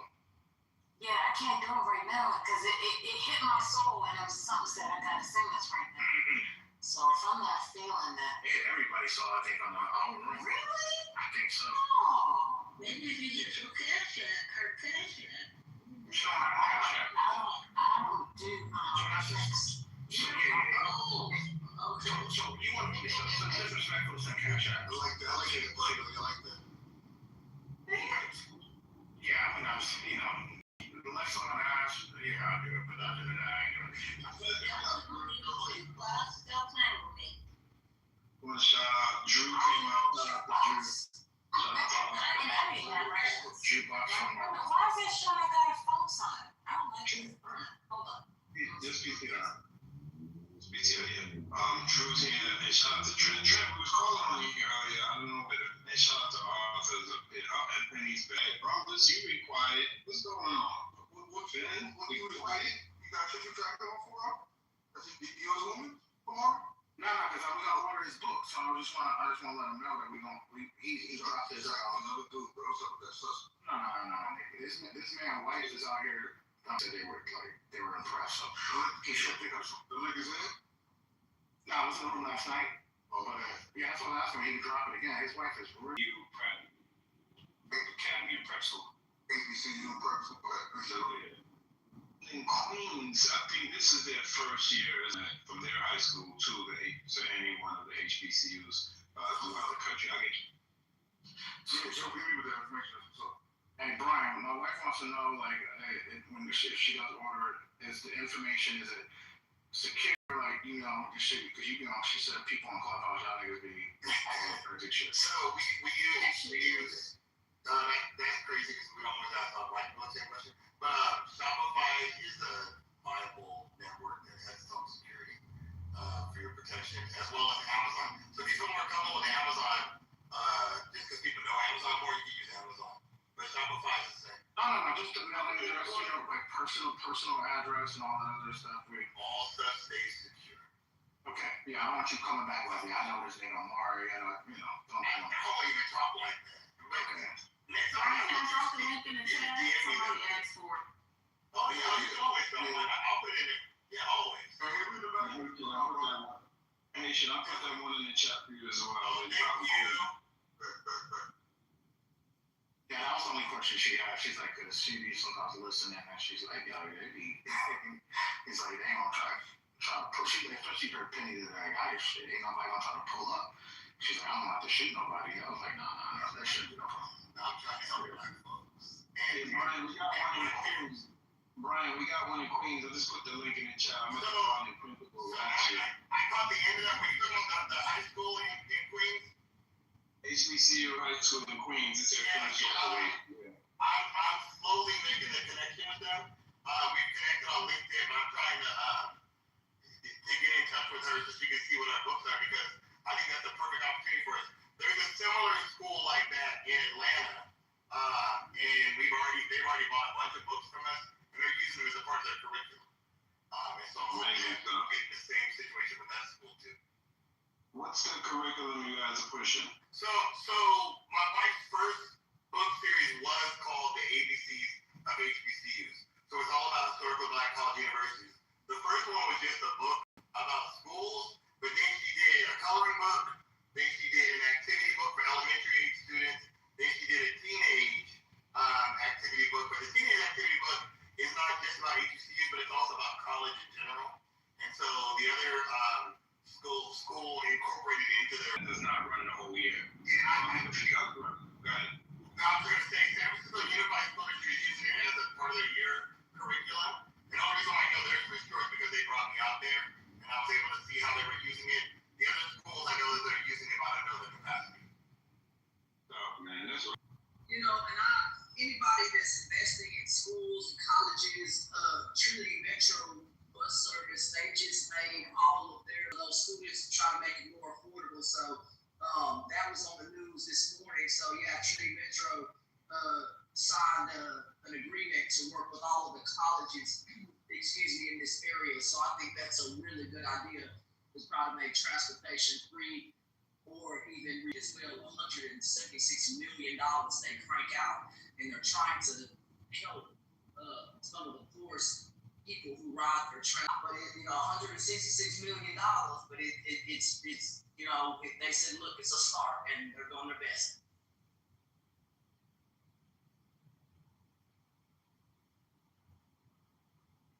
So I got a little New York news for you guys real quick. Very short. Mondami is hiring. Yeah, Mondami hired him. Did you hear that? Yeah, Mondami hired him. You saw the front page of the paper? I don't know how I feel about this. I mean, I think, and what's the young lady that's down with him, Haitian? He hired both of them. I can't remember Tiffany. It's like, people, what I'm saying, the position he's going to be in is dealing with criminal, like criminality and the legal system, right? So now he's putting it in as a fucking, like, a major position where he's not about that already. My son been doing a lot of community work and it's out there already for years, bro. I don't think he's a better person for that, in my opinion. He's not really like that. I just don't like the negative press behind it. They're like, Mayor hires ex-con. You know, that's the white media doing that, though. The mayor hires ex-con. Okay, America voted in a 34 felon. 34 times. So, like, I know you're saying, Devon, but that paper was dirt. I hope they do great things. You know, we do need those transitional programs for brothers coming home, First Step Act and all that. Yeah. I wanted to work out. One of my partners is ex-con, okay? My homeboy has 3 fucking stores. You know what I mean? Like, people look online and change it. Oh, I don't know. 50. Yeah, I think they're like 8.5 or 7, some shit like that. Yeah, he's like an old man now. He ain't robbing nobody. I'm so. If my son, if it wasn't anything with a job like that, you just had to speak on his character. What do you think about his character? I think he's straight to the youth.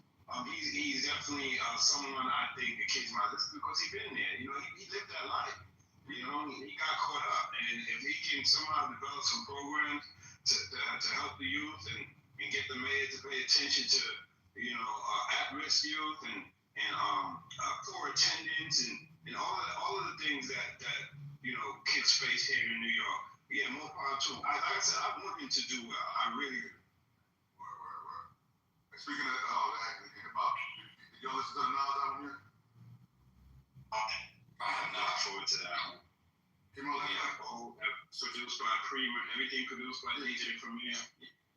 Yeah, came out last night. It's out. Okay, good looking out. I'm not gonna get it on the Apple Store. Yeah, some reviews out already. No, it's free. It got. What's going on? I got the app where you was. Oh, you got the streamer. Yeah. Hey, Haitian, did you ever check out, or did any of y'all check out Slick Rick's new album? Sure, I didn't know he got the new one, bro. What's free? You gotta check that shit that he did with Nas. What's free? He did with Nas, that album's done. Why is the album free? It's online. It's on like streaming service. Like if you on Apple Music or Spotify, you don't pay an extra. If you have a streaming service, if you have a streaming, you're paying for a streaming service. Because remember, we had this talk of how the way they. So it's not free. It's a subscription. Right. No, but you can also find it online for free. Online? You'll find it. Yeah. Download it. It's online. That sounds illegal. Oh, this is illegal, but when you watch Medea's fried chicken pan was too big to box. That's crazy. What?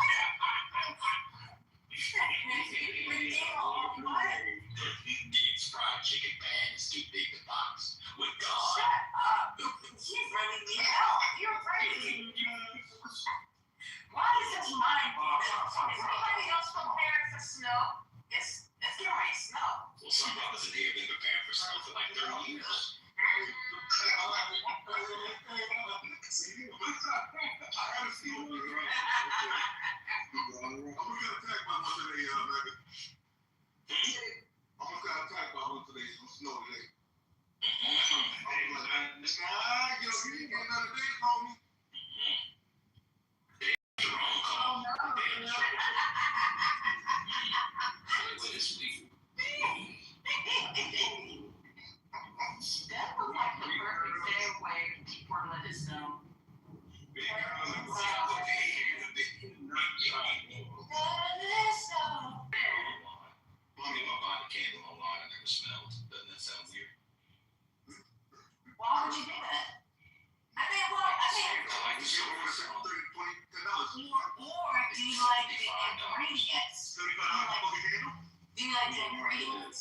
You got marketed. I haven't bought it yet, but it looks like it smells good online. What's the ingredients? But let me check. I wonder how many of those we sold. A lot. She sold out. Yeah, she sold some. She sold out. Yeah. Oh, there you go. Yeah. Now we think about that, Walker. Yeah, I'm like, she's so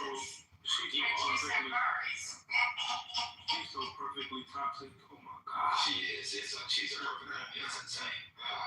It's crazy. God, that woman. I know we can go for the whole night tonight, but he gonna be like, yeah, thanks. Yeah, I belong here. You guys on the American New Defense Strategy Plan? Y'all read it? No, hold on real quick. Let me tell you the ingredients. Jennifer's good. Yeah.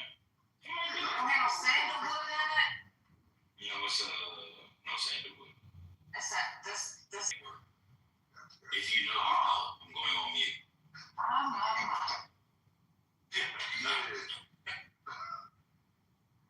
Just in general. Just our strategy as a nation, yeah. And, you know what I'm saying? Yeah, this shit is crazy. Pretty much saying Europe is a bunch of pussies. That the fabric is changing. It's no longer the Europeans, it's no longer white people. So fuck Europe, right? And he wants to be back in the Caribbean. Who wants to be back in the Caribbean? What? U.S. military, they're going to start positioning the military back. Like, the Panama Canal area, they're working on opening Fort Buchanan back over in Puerto Rico. Other things too. So, yeah. Crazy. I also read, Nation, I mean, you heard about this, that Putin, which he's always making threats, but he's threatening, he wants to go to war with NATO, which we've heard before. Exactly. And he knows that, you know, he's a bitch, yo. This is Putin's bitch. All the moves he makes, it's stuff that makes Putin happy. So Our president, not, yeah. I think I'm not advocating for Putin, but I think all he wants is NATO back up off me a little bit. Back up off me. Oh, God. Yeah, come on. I think that's all it is. No. He can't take over the world. MJ, that could be valid if he didn't fuck with other people, right? NATO not fuck with him for no reason. NATO doesn't fuck with him. So it doesn't make a difference. But he's the one who fuck with people. He brought NATO to him. I think China wants global domination, but I think Russia. Oh, you think? You don't know if it's like the last? No, for sure. But what I'm saying is, today, Russia, I don't think Russia wanted like global domination in the ways that. Oh, I know what you're saying. I got you, bro. Yeah, I got you. That's what you're saying. I think they just want to chill. Like they just want. I don't know. They just attacked some countries' FAA, whatever their equivalent is, and mess with their ability to land planes and shit. Like you're targeting European nations. I think he wants all of Europe. He might not want the It's world. not real. They want for Russian capability. This is my real point. Is Russia trying to be what it used to be, the Soviet Union, and dominate the world? It's not even real. He doesn't want the whole U.S. that far back. It doesn't seem. It's almost like I feel like they're more logical than that. You know what I mean? Like he was a part of it. That never happened. But don't you guys think that it is a world thing? Like, I think that this might sound crazy, but I think that Israel wants to occupy certainly all of Africa and North America. Wait, I think they want. I think they want to dominate the flow of resources. Absolutely. But I don't know. So that's what you mean? Yeah.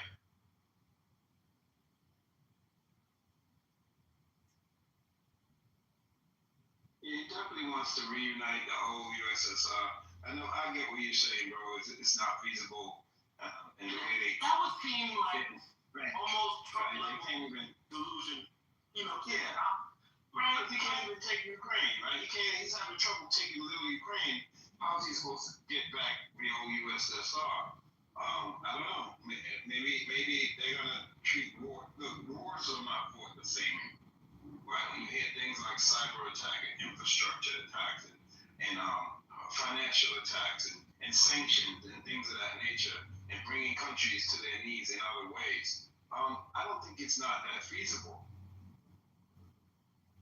You'd have to be a madman to think that he could dominate anything at this point. Doesn't make any sense. I don't know. I think the challenge is for a lot of for the three regions of the world we're talking about is who can occupy Africa, because that's where the money is. That's where the development, the largest propensity for growth is, the largest amount of resources, combined resources is. So I think everybody's got their eye over there. Point. Did you guys talk about the Nigerian plane that was grounded in what's Traore's country, Burkina Faso? We didn't talk about that, did we? There was a plane illegally took the Nigerian soldiers into custody. You guys didn't talk about that? Flying over Burkina Faso illegally, they claimed they were headed north, but the airspace they were in was actually south of Nigeria. So I don't know. There's this Nigerian brother I follow, and he's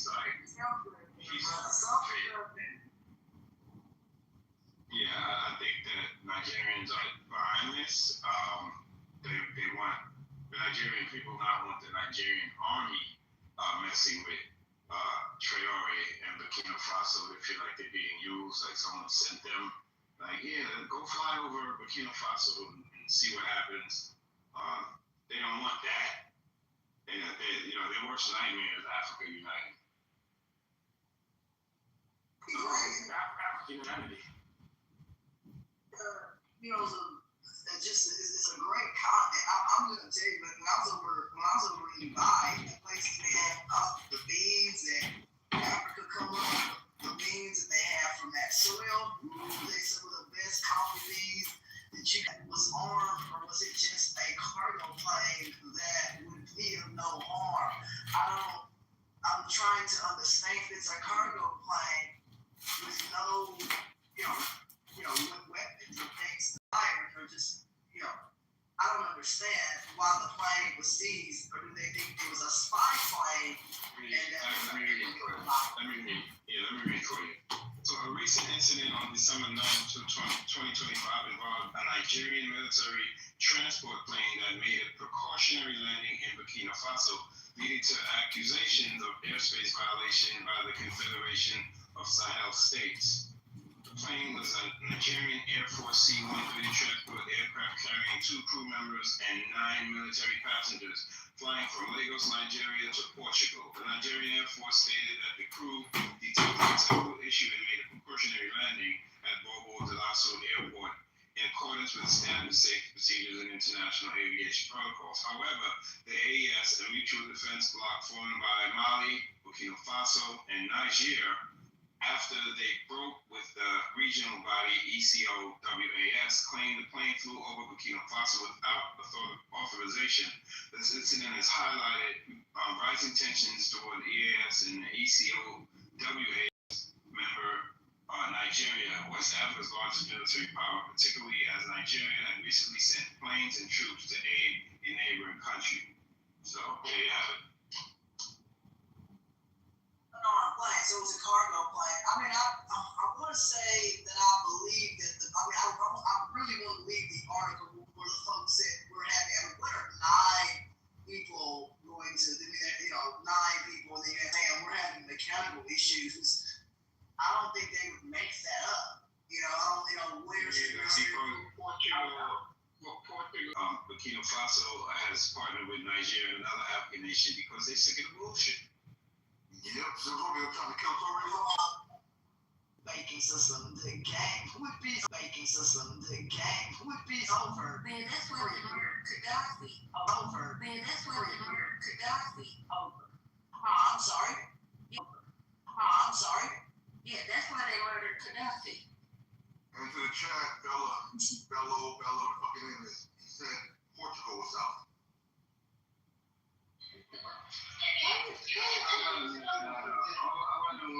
They have them in the wrong direction. No, you in the wrong direction. No, you said Portugal. She's saying that you said Burkina Faso. Bella, the fucking name is, he said Portugal was south.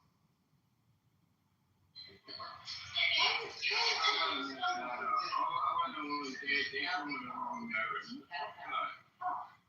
No, you in the wrong direction. No, you said Portugal. She's saying that you said Burkina Faso was in south.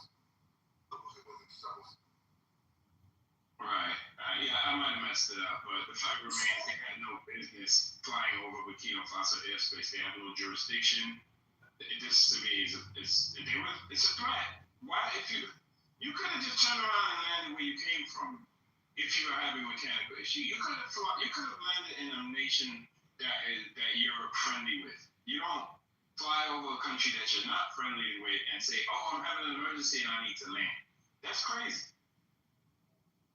Okay, man, I like it. Wonder where the nearest airport was. Yeah, baby.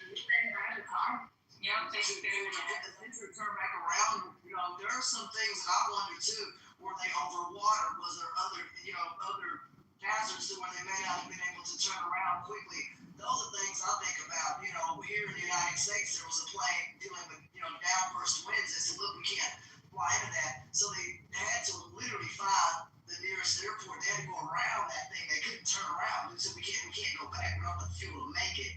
So I don't know. It's interesting to me. I'll have to look all that up geographically, but that is way off course if that's what you're saying. That's not cool. You were saying something? I agree with Ashton. I don't think they could have landed there because of the situation. There was a reason why they had to. And we didn't kill Gaddafi over them making up rain. Gaddafi was a dictator. People, he's a dictator, so that's not good. So that's why I need to look at the history of what happened in the Arab Spring. But that was it was with other dictatorships so that they can get richer. Like the Arab Spring happened because a guy set himself on fire because of what was going on in his country, right? And they were begging for help from other countries. The United Nations had to get involved. It's not people become.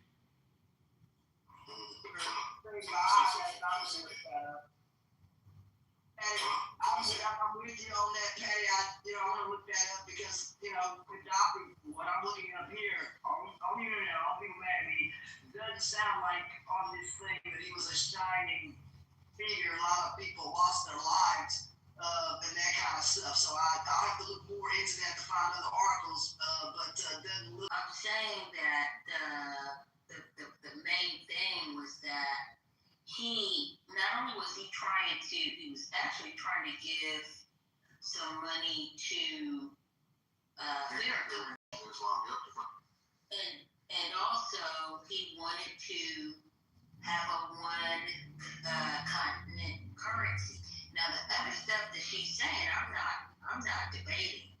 I don't necessarily think he was a goody guy, but I think that is why he was murdered.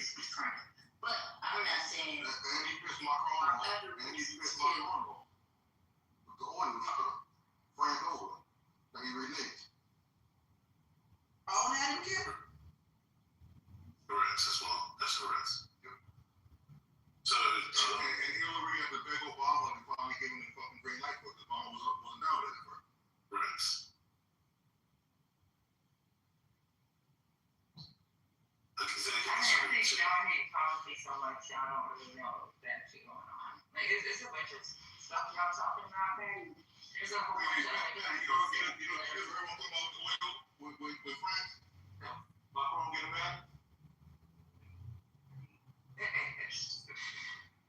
So can I just... I don't listen to his theory. I'm saying, have you heard that? Okay. Listen to much. Yeah, no, but I'd have to look at that. Listen to me, look at this stuff and tell me what you think about this. Yeah.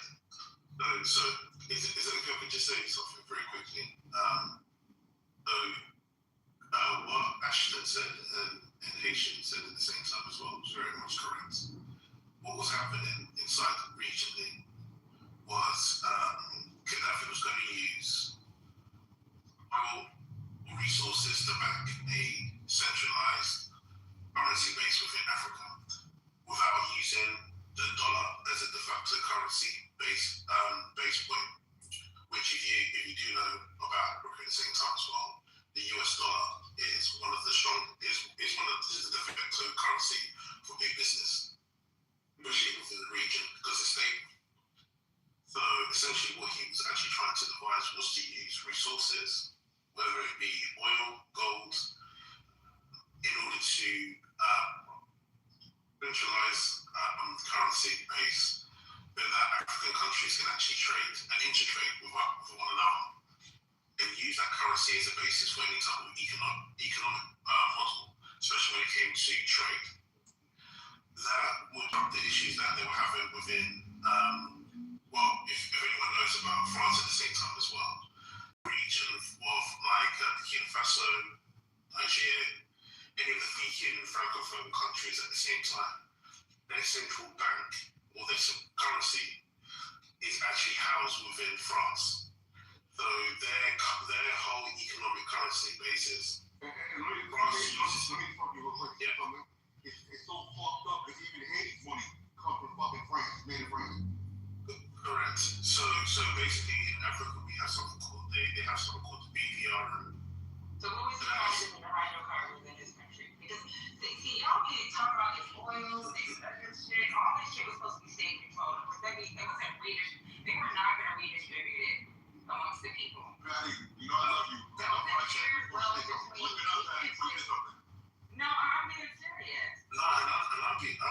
being serious. No, I'm being serious. So then go ahead and you Google and you show me where they had some type of bill export manufacturing for or how they were going to redistribute the wealth. How they going to redistribute? Yeah, how they were supposed to be redistributing it. I mean, even currently, like now, because they weren't in our interstate. Yeah, I'm sorry. Real quick though, as far as redistributing wealth, I just not my point, but if we're going to keep it 100 though, if you got married over there, you got money. If you got a kid, you got money. The people were getting assistance already. That's how it was set up over there. Yeah, man, I wish it's not in here. Because you know what? I think I'm not being a good guy. I'm not being a good guy. You know what?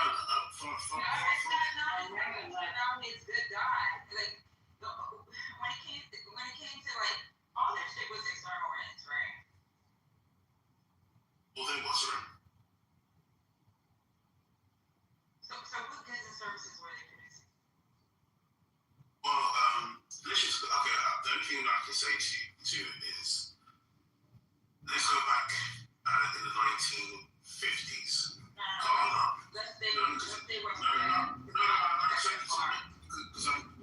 because I need to explain what actually happened within Africa prior to colonization, independence, and even today. At one point, Ghana was actually I'll just give Ghana for example, because the only reason I can speak on this because I'm familiar with the Ghanaian market. Okay, we're talking about Gaddafi. And yes, I don't care about no Ghanaian market. We're talking about Gaddafi. All right, but I need what was going on in that country? Let's go back to where we go with Gaddafi at the same time as well. Gaddafi was proposing to actually have a single, like everyone has been saying, a single centralized system. Africa's the main, for instance, if I was to trade in coffee within Kenya, I would have to service that particular Kenyan coffee would have to go into Europe, then exported into my region, right? We don't have any where we used to see a lot of immigrants or asylum refugees come from the Libya border across over inside as well. So Europe has always had a very good cooperation with Gaddafi. They've never had a problem. Accountability without patronage. Long-term growth and short-term growth stability. How you apply that in that country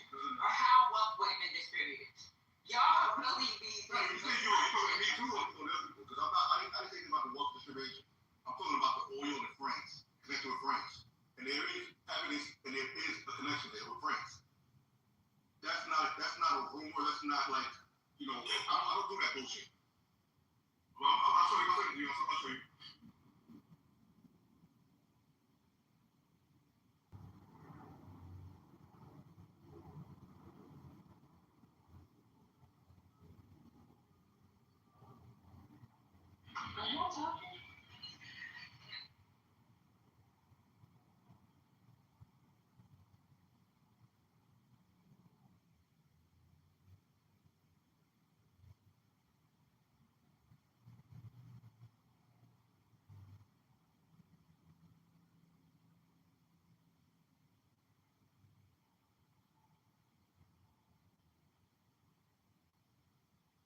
I think so, but who are we talking about?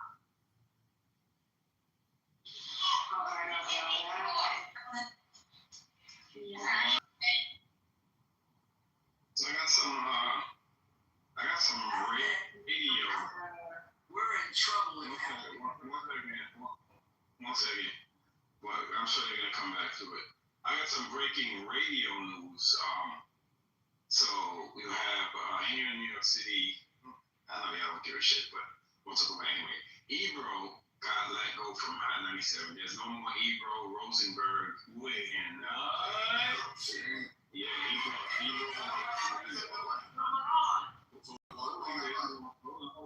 Hold on, there's more. I'm gonna come back to him. They didn't say it. Also, Miss Jones, we had a new radio station here in New York called 94.7 The Block. They play the classic shit that my generation love, Haitian love.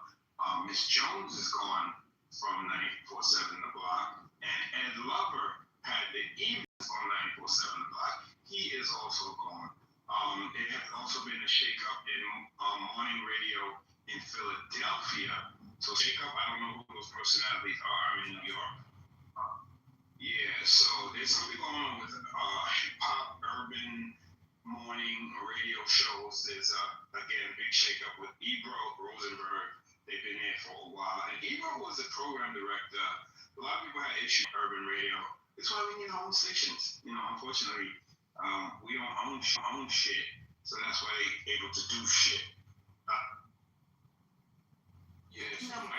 Mikey Dread and Mother got cut.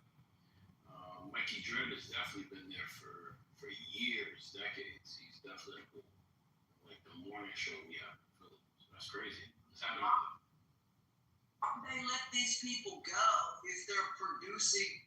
Don't get it. If they're having an audience, the first person you mentioned off the top of that. He said they need my shit talking, anti-Netanyahu, anti-government, progressive shit out the way. That's wild. So I don't know what the high you have. Is it Hebrew? Yeah, I think he wrote that. Should I get me? Let me switch back to it. He said, he has more than one quote, but he says, let me read the whole little piece. It's 3 sentences. Evo theorizes about why his show, Evo in the Morning, was canceled after 13 years. And now I'm quoting him. They need my shit talking, anti-Netanyahu, anti-government, progressive shit out the way.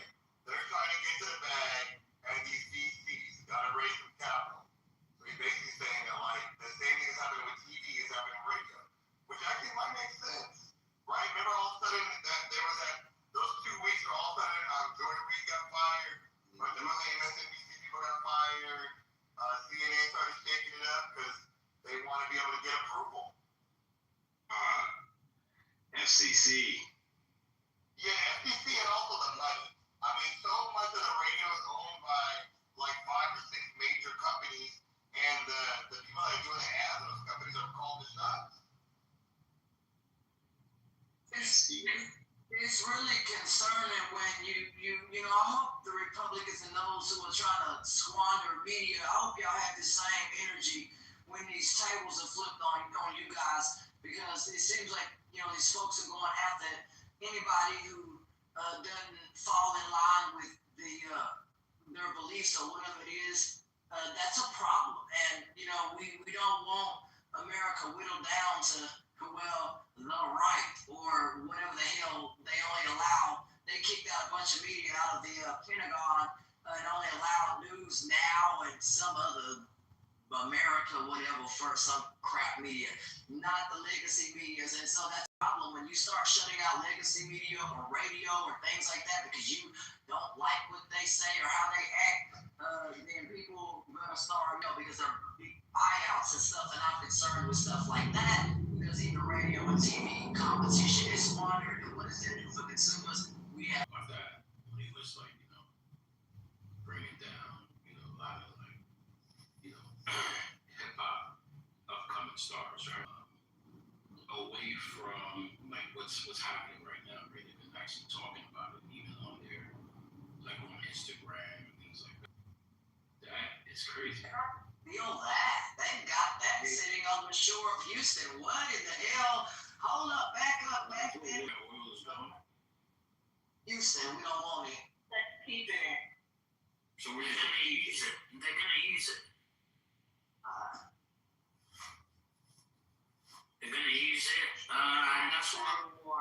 And that's what you call piracy, guys. You need to understand.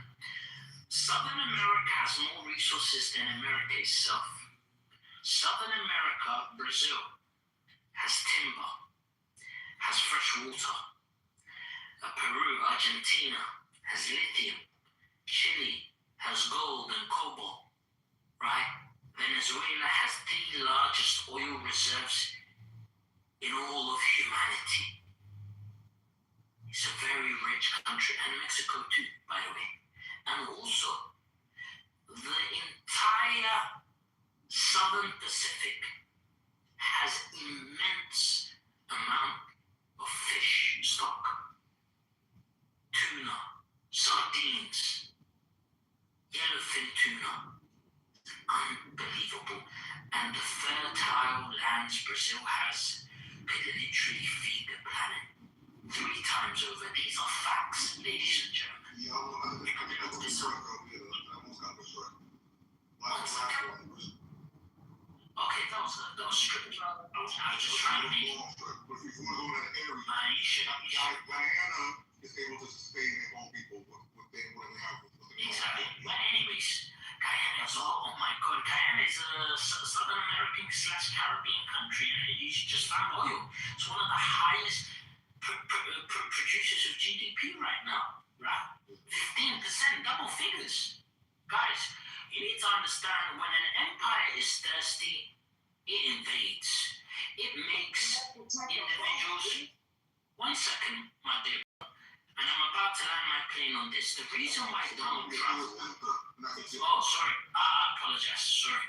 I apologize. I didn't know. No, I just want to land my plane on this, Haitian. You know I'm Somali. The reason why Donald Trump is attacking Somalis is a bigger play. Now, is a bigger play. When you attack individuals who have strategic value or resources, you dehumanize them. It happened in Iraq, it happened in Afghanistan, it happened in Vietnam, it's happening to Venezuela. You dehumanize them. You make them garbage, as he reiterated. You make them feel like they're subhuman, and then you move in. Donald Trump and this Republican Party has eyes on my country, and it seeks to divide my lands for strategic purpose. And that strategic purpose is making sure that they have a military base on that. Yes, exactly. Because they've got problems with Djibouti, and Djibouti doesn't want the United States of America in its waters anymore, and they want America out. Which Djibouti is a Somali nation, by the way. But the thing is, Somalis are very clever. In 2023, a huge war happened in Somaliland, and we took half of Somaliland's territory. And right now, there's another uprising happening in my hometown called Boroma. And guess what? Djibouti's helping. People are picking up arms as we speak. People are being killed as we speak.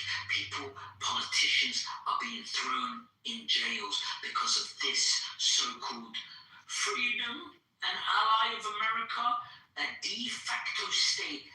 nobody recognizes. Right, at least They're making, some like tips and and they want to move in. And guess what? As a proud Somalian, right, or Somali, I'm gonna fight till the fucking death.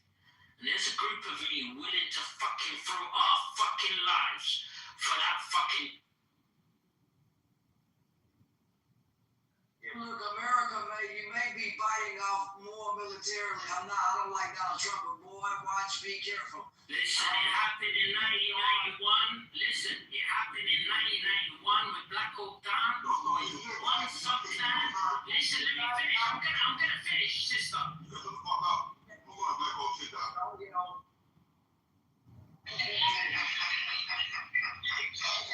Smart.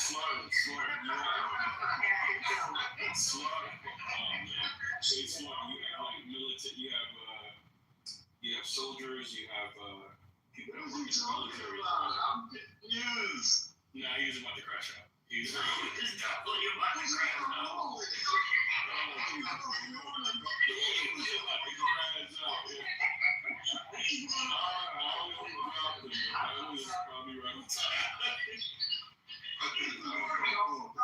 But you can choose militarily because America ain't playing that. They got that thing they gonna bang and that thing they gonna boom. Don't play with that, brother.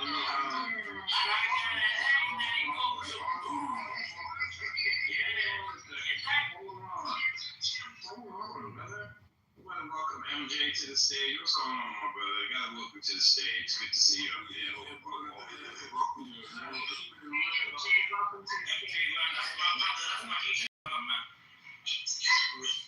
Hey, Sergeant, you ain't say how to function, you ain't say how to jury.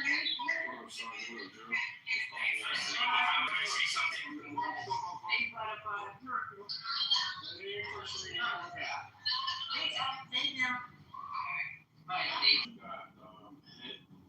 The other day, I think it was like yesterday, the day before, like it was a big factory guy. How did you know?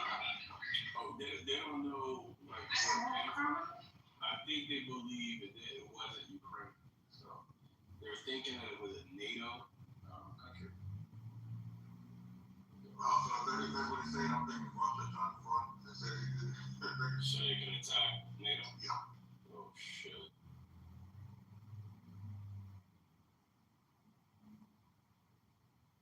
That's too big of a war, though, man. NATO countries plus America? I don't know, bro. They won't NATO. It's kind of like this gentleman from this country down here saying he can take on America. Good luck with that thought in your head, America militarily. They're not members either. So good luck with fighting the United States. That's all I'm gonna tell you. I don't like what's in office or none of that, but I know militarily, when people get too big in the head, America shows you something that goes boom and bang a little bit bigger than what you can offer militarily or otherwise. So I'm just saying, brother, I'm just offering a warning that America's not something that you can just bowl over militarily. Good luck if you're trying to fight against the United States, because you're not winning that. So what's your influence on Venezuela, like in Machado? Like, what's your thoughts on? Yeah, I think America's in the right for taking it. Absolutely not. No fucking Russia. Trump's trying to start a war. Anything he can do to stay in office. And the way things are here right now, if we went into a war right now, people would really, really be suffering in this country. And they are not prepared. They're not prepared for groceries next week. So I don't know what people will do. Then there's thoughts that China has been, bracing for this. Russia's been bracing for this. They've been giving Venezuela a stockpile of S-400s, a lot of weapons, anti-ship. Yeah, I don't believe that part though. Because if that's the case, we move some of the weapons, we would have seen that shit. We would have seen it. Yeah. Venezuela would be, as far as conflict-wise, a war would be not even just a speed bump, maybe a little stop sign, right? Or a fucking yield, right? But it would get interesting because you see Putin sent those fuckers from the fuck is that group? Wagner? Yeah, Wagner over there. Oh shit. That's been like maybe a couple weeks now. They've been over there. Now let me ask you a question. If they have like the S-400, right, like which is like an anti-air weapon, that's that's shown to be really, really effective, right? Considering like all the bombardment Ukraine and NATO's given to hit Russia. What about if they got like the Orsnik? So I'm hearing that Orsnik goes like what up to like Mach 9. It's like it's a delivery system that's fully capable of the nuclear warhead. So, some of the systems, America, they just don't give out. I know they kind of the Patriot missile systems and stuff like that, but some of these other newer systems, they kind of won't be giving that. That's why it's expensive to make that stuff. And these are Russian weapons. Russia like anti-aircraft weapons, and so is China. Now, although China's stuff hasn't been tested or tried yet, but Russia for sure. We know how accurate. I wonder how accurate CBM and other, missiles. I wonder how accurate that stuff. Sometimes when Russia shoots stuff, it's not diamond accuracy like the United States. It may work for a little bit, but some of their stuff wanes in accuracy, and that's not a good thing. At least when I looked up when it came to some of their missiles and stuff like that. Not as accurate as what we got. So apparently China, I believe this morning or late last night, tested their UAV, right? Which is like a mothership. Did you hear?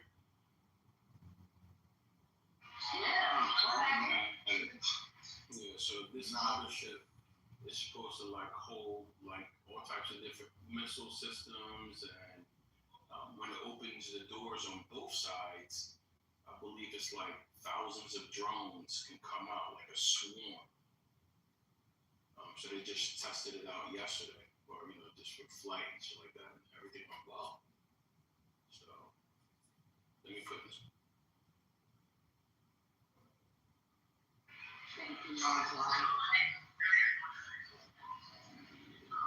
We thought putting stuff in chat for the next 30 seconds. I'm really trying to paste some things in chat, and it's giving me. No problem, kid. I'll let you know when I'm done. I'm almost done.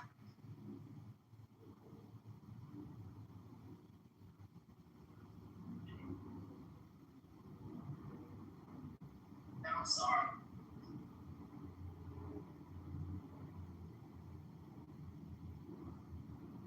Don't see a lot of countries coming up against the United States and its allies. I really don't. And those who try. I mean, America doesn't have to march its equipment through the streets and look at us, look what we have, because America came up this side.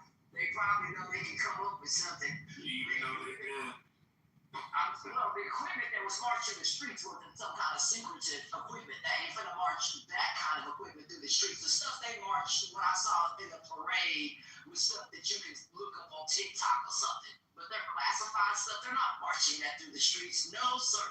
March their old stuff, not their new stuff. Not all of it. Mark. They need to work on that pageantry. At the parade, because it sure wasn't a parade. Charade. Oh, bad.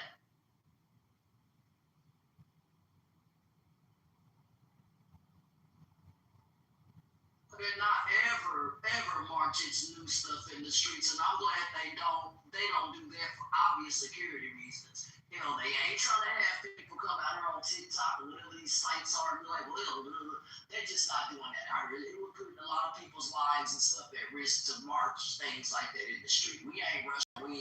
We don't want to be here. We ain't trying to have soldiers marching like toys. What the crap we don't want to do? I don't think it's going to be a war. I think it's going to be more of an economic war. Yeah. Okay, all done if you want this to China.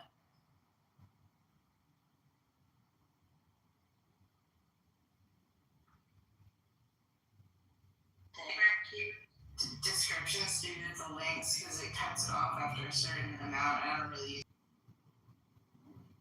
if you even know if MAGA is still on here or not. You might be easy to spell around next time.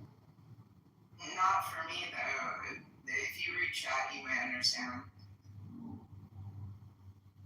And honestly, I provide this is a well-accepted scientific fact that I've read about back when I could read before 2017. Yeah, it wasn't Republican supported. He would get back that this is uncontested scientific fact. Wait, you talking MAGA Miso? What? You were talking about the whole who lives longer thing, I think. And the person who was on stage, whose name is MAGA. Yeah. Yeah, I think I was talking about making me so. Gotcha. And frankly, it took me this long to be able to take enough medication so I can paste it to them if they ever come back and they're like, you never provided links. Now I have that ready, but even paste it. What medication are you on, my dear? 5 minutes of that medication. And so Xyrem is actually a sleep medicine, but it removes the pain. And then I also take something called pregabalin. And so I'm trying to transition from Xyrem to just taking pregabalin, but I started taking it like 2 months ago. So they upped the dose like slowly. So hopefully it would be great if I could just take pregabalin, because I only have to take that twice a day. I mean, he can work it out. But basically, Xyrem, like, I have to get it legally because no doctor will prescribe you as much as I need. Oh, Lord. Why are we going on your But pregabalin is one way. Religion right up my nose. No, I think it's something serious now, you know? Curious, what I'm looking up, it seems to be pretty serious. What you let her finish saying what you're saying? Everybody believe Let her finish what you're saying. What the fuck? Yo, she takes dope though, y'all. They keep talking about medical shit, y'all making jokes about. She said she takes dope. I didn't hear that. So I have a friend who gets ketamine. I have a friend who gets ketamine once a week. It's not legal here, but she goes to a medical facility and gets it. So there's some things that you just have to have. She has to have it. So I can explain to you, it comes in liquid form, and it costs between $4,000 and $6,000 a month to get it from a doctor, and I'm not rich like that, nothing close to it. That's literally more money than I have. And so basically, they will give you like 2 doses per night. In order for me to do a project, like I have a thing I worked on that tracks the amount of a drug that's in your system, so you can know like your ADHD meds, like what you can know for your ADHD meds, like what amount of it is in your bloodstream. So like, let's say you have good functionality work or you have bad functionality work, you can make a note next to it, and then you can look at a chart that'll show you that like that was when you have good functionality. So if you're trying to plan when a meeting happens, you can plan at a part of your day where the amount in your bloodstream, and so it calculates half-life, which is kind of complicated. And so I did this in a spreadsheet, and then my friend who does database spent hours building that, and the amount of doses I needed of Xyrem to do that were probably like probably somewhere near 1,000, to be honest, because I have to constantly take it while I'm working, or I stop being able to read without pain. So, like, for me to be able to do the stuff that you could normally do in your life if you weren't hit in the head, like I was, as hard as I was, I need a fuck ton of a drug that would cost me tens of thousands of dollars to work on one project for 1 month, and I don't have that kind of money. So I buy it from someone who's someone I know who has a not legal version of it. And if you have the problem with that, you can go fuck yourselves because you've never been in my situation. Are you working on building the app or your friends doing the app right now? So I built the functionality and my friend wants to convert it into an app, and we're in negotiations about. My friend normally, like, she's really smart, but she normally only works on projects where the cost to the consumer, it's either free, it's a service to humanity, or it's like the cost of what it costs to develop, so that it's not a for-profit venture. And she's one of the smartest people I know. I respect her stance, and I'm like, frankly, like, I'm disabled. I can barely take care of myself. I don't have a lot of ways of making money. So, like, if there's a way I could, like, make it possible for me to do this, like, and support myself, I would like to do that. So we are in talks about that. She hasn't fully made a decision about how she feels about that. I don't think it's outside of her morality to see my point of view, but it could be that she's not willing to work on it if it's not given basically at cost to consumers, which wouldn't help me at any point in the future. It would just compensate me for the time I've already spent on it, and I would still be fucked for having a job in the future. So it might mean that I would have to find another developer who would want to put in a bunch of time to a project with no money, and not the one I already know. So whatever, I hope it goes in the favor of her seeing my point of view, but I have no control over that. It's her mind, you know what I'm saying? Yeah.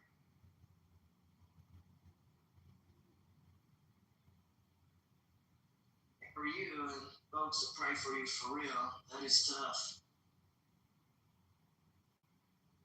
I mean, it was really meaningful for me that something that I had to do for myself and figure out for myself because no product existed. My friend looked at because and like I need to do it when I'm like in really good shape to do it at all, and I haven't been in good shape for a while. So I asked her to look at it, and I'm explaining to her how it works because she has to understand it to do the formula. And she's like, "Wow, like this is really intricate. This does a lot." And she's like, "We should make this an app." And just the fact that she wanted to do that at all is meaningful to me because I never would have, like, Mentally health wise or etc. Mentally health wise or etc. Or they etc. For real. yeah, I appreciate that. I have not found a way to. And so I basically, let me finish my quick, and then I'm happy to answer whatever you guys say. So I basically like ordered this stuff from another country for a website that looked sketchy as hell, and I was like, this is never gonna arrive. But I ordered it from like India, and I had 7 days, and I was like, okay, when it runs out, I have one day, right? And that means you can't sleep longer than 6 hours. You wake up in pain. It's a horrible deal to have to take a pill 4 times a day. That makes you not be in constant pain. So I'm to pay for it. So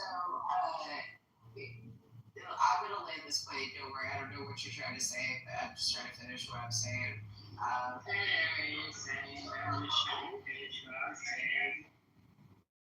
Okay, that was nice of you. So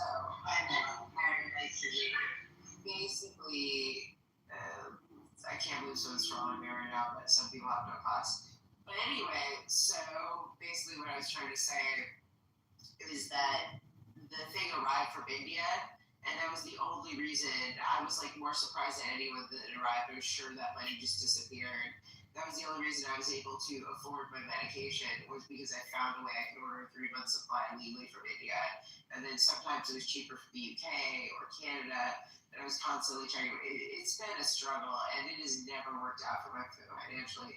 If like somehow my friend decides to develop this and we can make a profit on it, that'll be the first time shit's panned out for business team.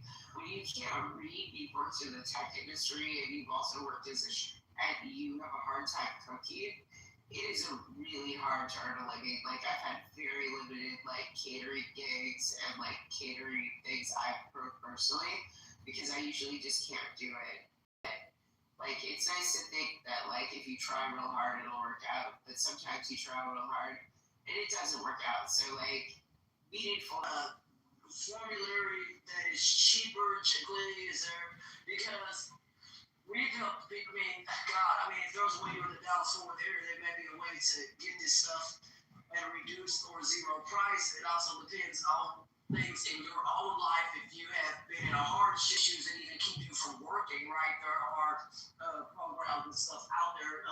in this area, some of the veterans programs, some folks said that they felt that more and more veterans should try to get help and get signed up so that they can get what they are owed, really. But I hope the same for you as well, about that there is some type of reduced program on your formulary. New insurance is coming up and new plans.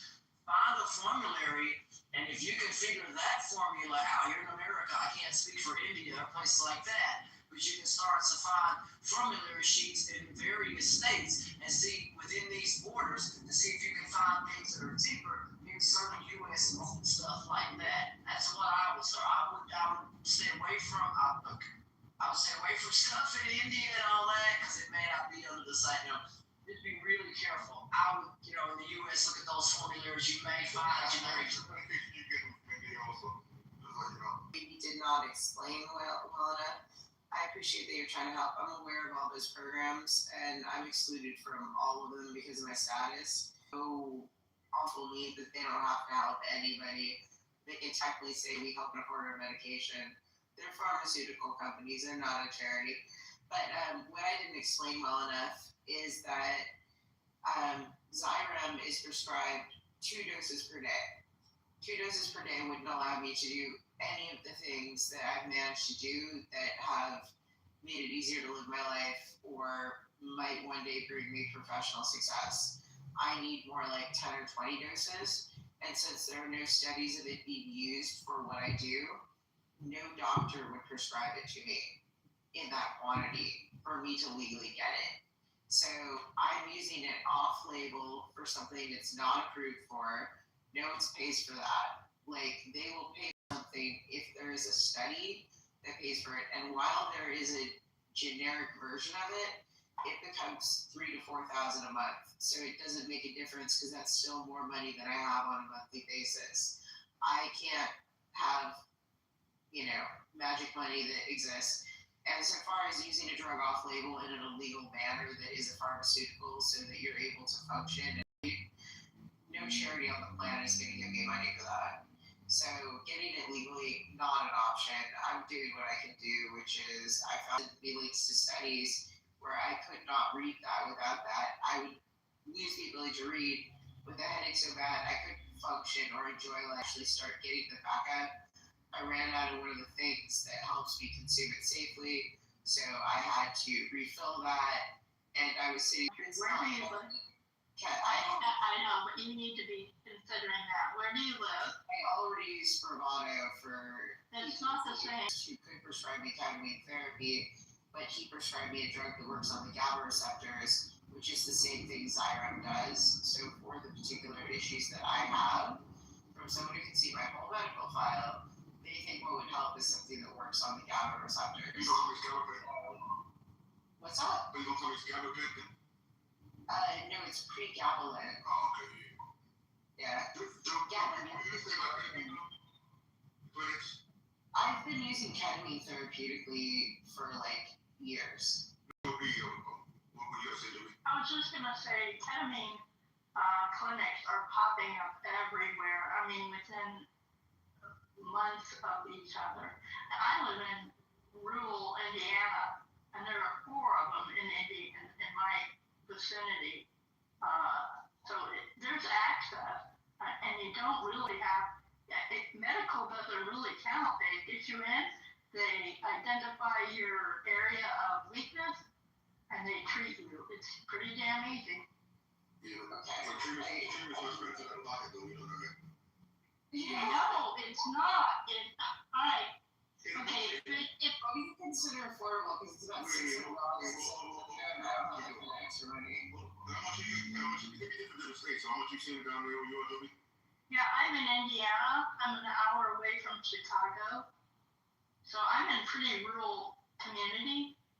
So I would think that would be a little right to the center rather than weak. I'm asking you how much they charge you there, where you're. Well, I don't know. I don't take it, but when it's available. Yeah, I do know. It's not expensive. It's definitely expensive, and you do like a series of it. So yeah, it's not like you do one session. If you're on Medicaid or Medicare, it's very cheap, and I know that because Medicaid don't approve that. Yeah, they do. They don't approve it. Yeah, they do. Fred, I wouldn't make it up. No, I'm not saying make it up. Things change. I'm not saying make it up. No, I don't want to encourage people one way or the other, but I don't want people to be in pain when they're sources. I very much appreciate that you're trying to help, and I think your heart is in the right place.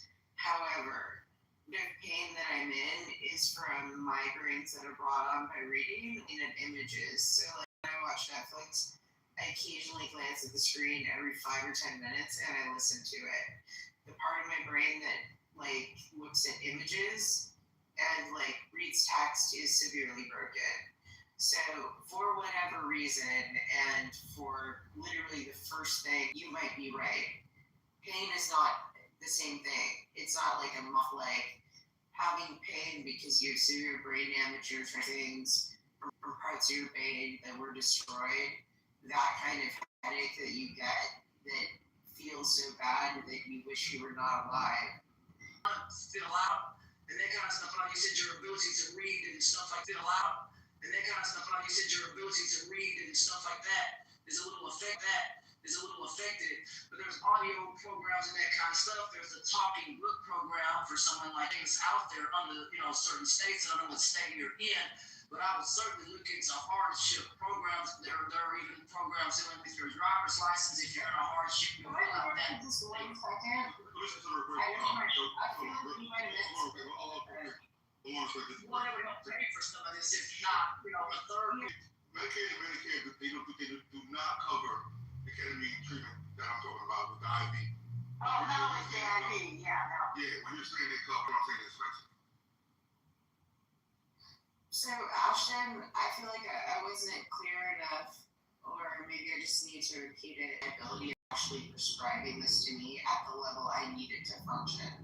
So, I get that you're like, you can find someone to help you pay for it, but the sticking point for any of that to work and why I'm not seeking that out is that the way I'm using it, it would be a huge liability risk for any doctor to prescribe it, and they just flat out wouldn't. If you can't show a single study that shows it's safe enough to use that quantity of something in a given day, no doctor will prescribe that to you. I'm not And using I know that from dealing with a lot of Hostile conversation. Where are we?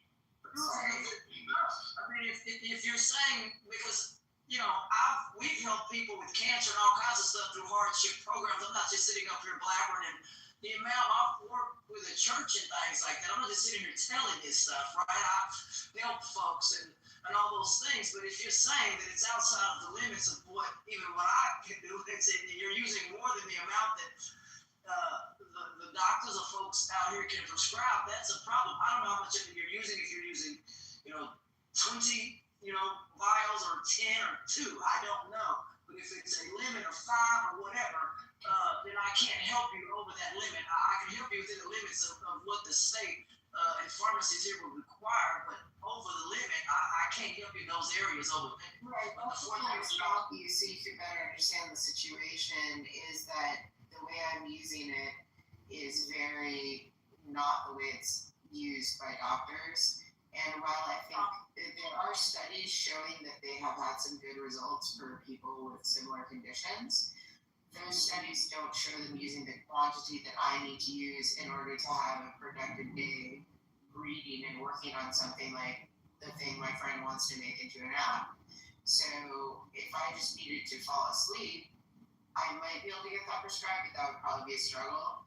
But the amount I need to function even close to like a normal person to do anything like what I just dropped in chat, I would never get a prescription for it. So that's why I want to stop you, because I am aware of the stuff you're talking about already, but it's not relevant to the situation I'm in, where the only thing I found that works is that. Now, at the same time, the other thing I said earlier is that something that works on the same receptors, my psychiatrist is prescribing, it is covered by insurance, and they're upping my dose with time to make sure it's safe, because I'm on other drugs that could cause respiratory depression when combined with that drug, so they need to up it slowly. It might be if I have enough pregabalin that I will be functional and I won't need this anymore, but we don't know yet. So that's the potential rainbow that might be there. So far, the pregabalin helps a little bit, but nothing like the Xyrem.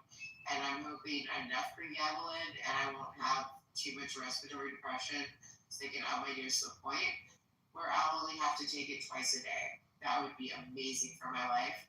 But at this point, we don't know. Talk to me in 6 months. I'll let you know if it worked out. It's not working this up. The state ain't gonna give you more than 5 miles or what have. They're gonna give you a huge limit.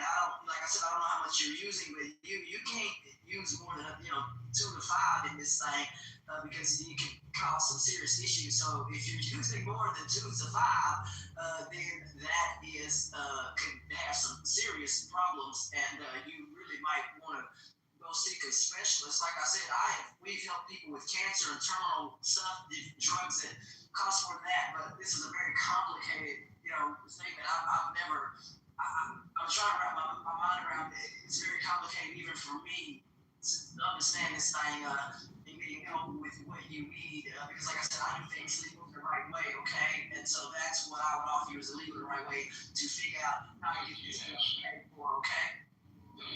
I appreciate the work you do for other people, and I think it's wonderful, and it's good. Okay.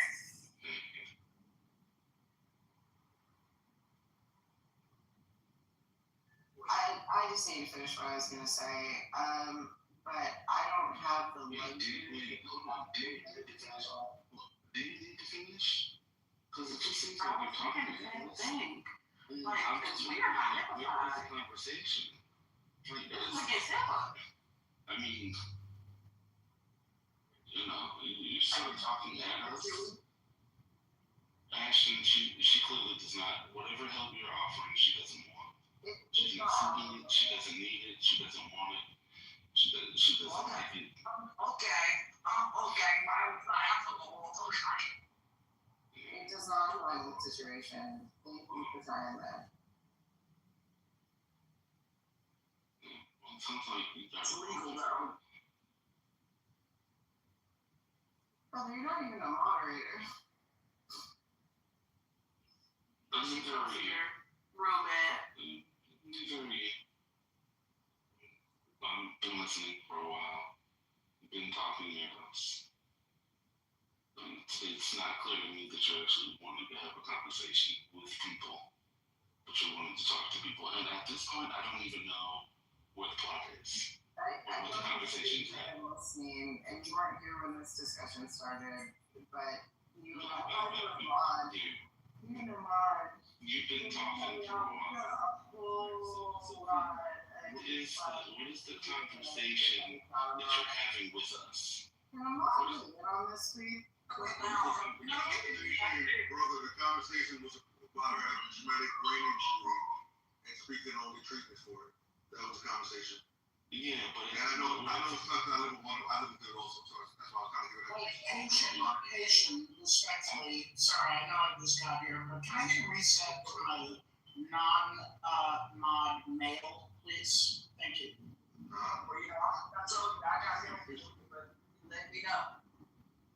A non-mod male, please.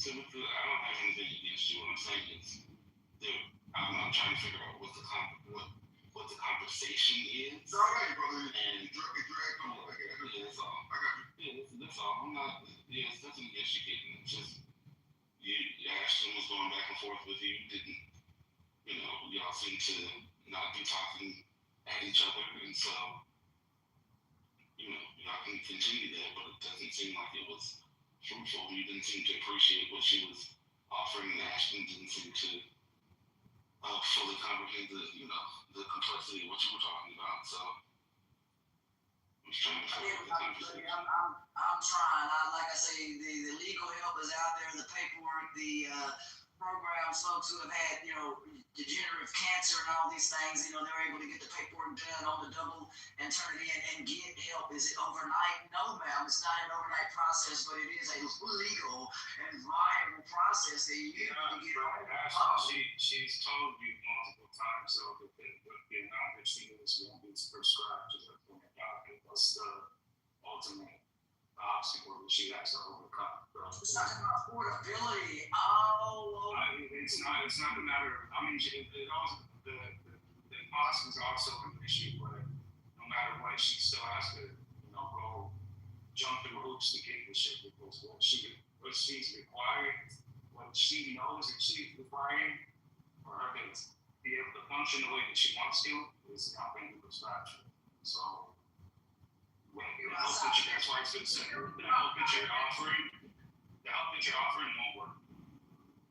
It's got to be accepted. then she couldn't afford to, figure out if it's. That was part of it. But even still, like she said, multiple things. She needs more than what's on the statute. Okay, I only work within. Yeah, we got that aspect. You do.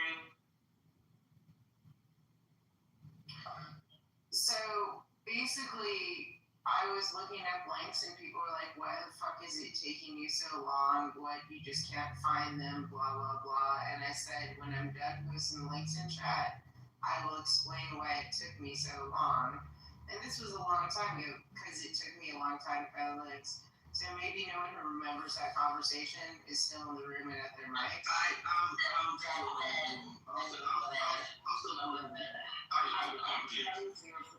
So I wasn't asking for help, and for Ashton, part of my explanation, I know it's hard to follow, it's long and it's complex, was that I'm working with a psychiatrist to try and transition to pregabalin, which is a legal medicine in legal amounts that has a chance of doing the same thing. I don't know if it will, and I said check back with me in 6 months, and I'll let you know if it worked. It hasn't worked. So it's not that I'm trying to do this legally. Until that psychiatrist offered me that, I was offered 0 solutions for my brain damage and ability to function. There was no offer of any kind of legal help. They were like, we don't have anything for that. So thank you so much for bragging about how you do everything legally. I'm not helping. It's just too much. I'm sorry about your TBI. I know people with TBIs, it is very traumatic. It is something that I don't wish on anyone. But we have got to. Give me one more. I'm sorry. We gave you an hour. We gave you an hour. I'm saying that I should have heard pizza because you can hear me. I'm trying to be diplomatic about it.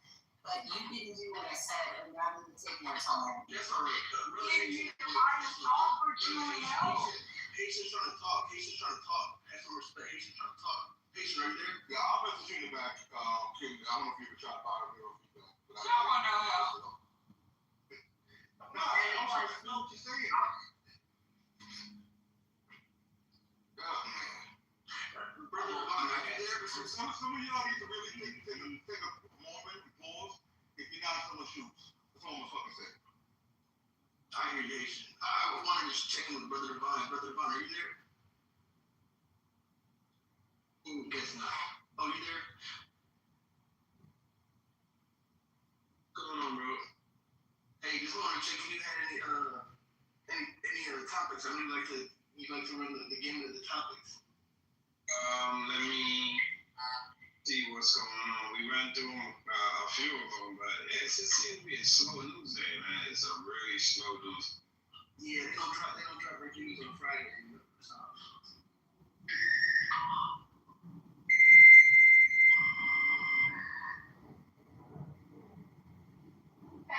Crazy.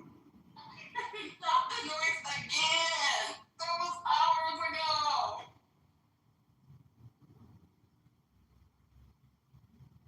Be back to them dial-up nightmares. Pizza.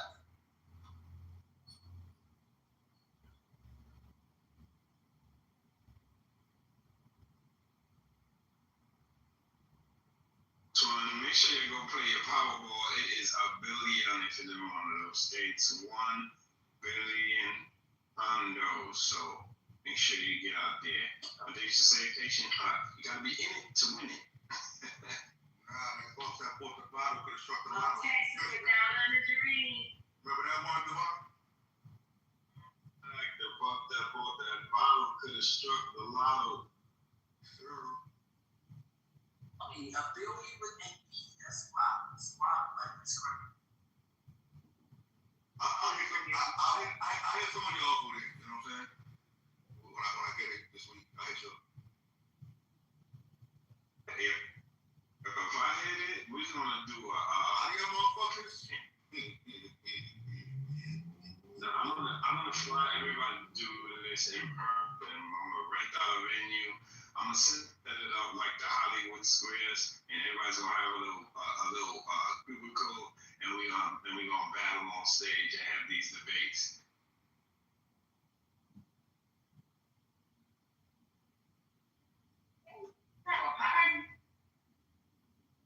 Have a clubhouse party. I'm gonna fly everybody in. I'm gonna put y'all in the city. Yeah, we gonna just party and bullshit and party and bull. And party and pull. You know what I'm coming with? The food. I got y'all on the food because I got catering and all that, man. We can feed over 5,000 people. We rolling food. Let's go. I got Billy. I don't know what's the rest. But I go island. You know, I went to our last vacation. Actually, we went to Turks, and they still got islands available. The dude was telling us that I met a real cool brother because I wanted to go jet skiing. He was like, "Yeah, I'll come get you." I was like, "We didn't rent a car." He's like, "Bro, don't worry about it. I'll come get you." And he was in with like the politician. This dude came, got me and my wife, drove us around the island, took me to his jet ski company, took me to different hotel properties, showed me damn near the whole island. He's like, "Yeah, we still got islands for sale out here." I was like, "What?" So one day.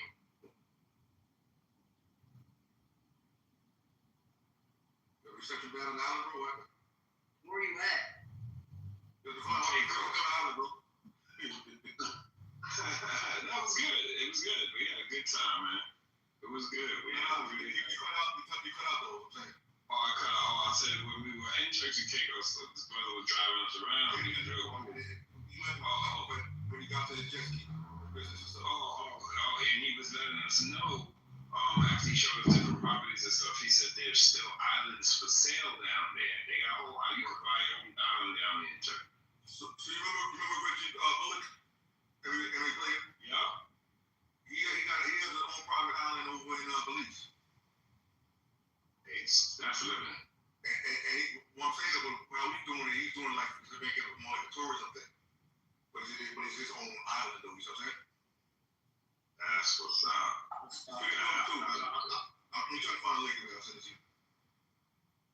I go to a place like that, I sure wanna, I don't need a big old house. All I need is something 2,000 square foot like this building I'm in, and we rolling. With land, and that's my dream, with land around me and all that good stuff, and horses and all that stuff. That's what I like anyway. When I go out to the country, that kind of stuff is pretty cool. Jump on a horse and you're riding. It's pretty fun.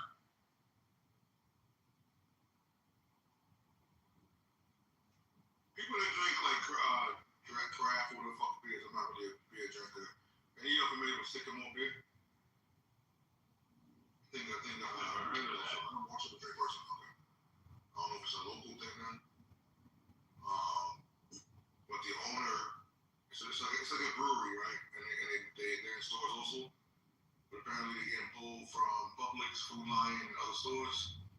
The owner is 44 years old and kicked down the door and raped a 13-year-old girl. My God. Yeah. The parents, I guess, caught him, and the cops got him, and he was waiting in the car naked.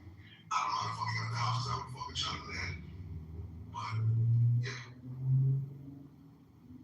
So they put on all those, bodies and shit. Yep. Yeah, pull that shit. Drop it in the trash. That's crazy. You got some other news. This is sad. Real quick. Yeah. Now, we're saying the kid who got stabbed the other day in Salem, like in high school who died. The kid who stabbed him, he's not getting charged. They're saying it was self-defense. The other kid who got murdered, they're saying someone brought the knife in there. Wow, that's crazy. I was just gonna talk about another stabbing. They got the kid. That was at the school, right? Yeah. Yep. Okay. A tourist from California was stabbed in the Macy's Herald Square bathroom while changing her 10-month-old baby's diaper. Yeah, I saw that. That's crazy. I haven't seen it. She was stabbed from Massachusetts or something like that. California, it says, the one who did this thing. Yeah. Oh, this is madness, bro. 13 people arrested in an alleged Home Depot theft ring spanning 9 states and over $2.2 million in stolen merchandise. Nah, bro, you gotta watch that shit. The video of that? Man, show me that shit is fucking crazy. Talk about it. I didn't know. You got one brother in that motherfucker with a trash, like a major trash bin. You know what I mean? Like you go buy the fucking big ass trash bin outside. He's packing it with mad shit, yo. It's going down like he just throwing shit in there. And then you got motherfuckers that was taking like straight full fucking dollies and full everything that's full of fucking shit that's just rolling it out there. How many dollies they put up the road? They didn't give a fuck though. I'm telling you. Look at the video, man. This is our biggest problem because our culture is just so fucked. It's so wrong. And when I say our, I just mean like North America in general. It's just serious problems. What do you mean? Like Ulta and them stores like that? And they were selling them online? Yeah, they talked about them too. And they got millions of dollars, you know what I'm saying? But if they wouldn't want beyond the whole thing, paying them little fucking dollars if they do super shit. Go in there and shop it. Yep. Drop off the cosmetics. It's just all wrong. Did you notice that all the people that were stealing were all Hispanic? Nah, Did you notice that on the video? They one was a brother. Oh, I didn't see him, brother. Yeah, the one with the trash can was a brother. I thought he was Hispanic, but nah, he was a brother. The people who manipulated these kids into doing that and the kids themselves agreeing to do that, everybody a whole lot wrong on all sides. Yeah, absolutely. But at the end of the day, the two assholes that, America would think aren't the criminals were the masterminds behind it. Well, I mean, it's all wrong. Bro, Haitian, I'm just saying this because you see my PTI there. Like, I lived in Japan a long time. I go there all the time. I'm telling you, man, I left my wallet. Literally, I dropped it in the world's most busy train station. Train platform. It's about a quarter mile long and 3 million people walk through it every single day. I came back at the end of the day. I knew I dropped it because I heard something and I thought to myself, oh shit, I dropped my wallet. No, I couldn't. It's like I was in a hurry to work. No, there's no way I dropped it, right? So I didn't even check. But when I got to work, when I got to the school that I was teaching at, I was like, shit, I was right. I know exactly where I dropped it. End of the day, I came back 10 hours later. I'm telling you, my wallet was there.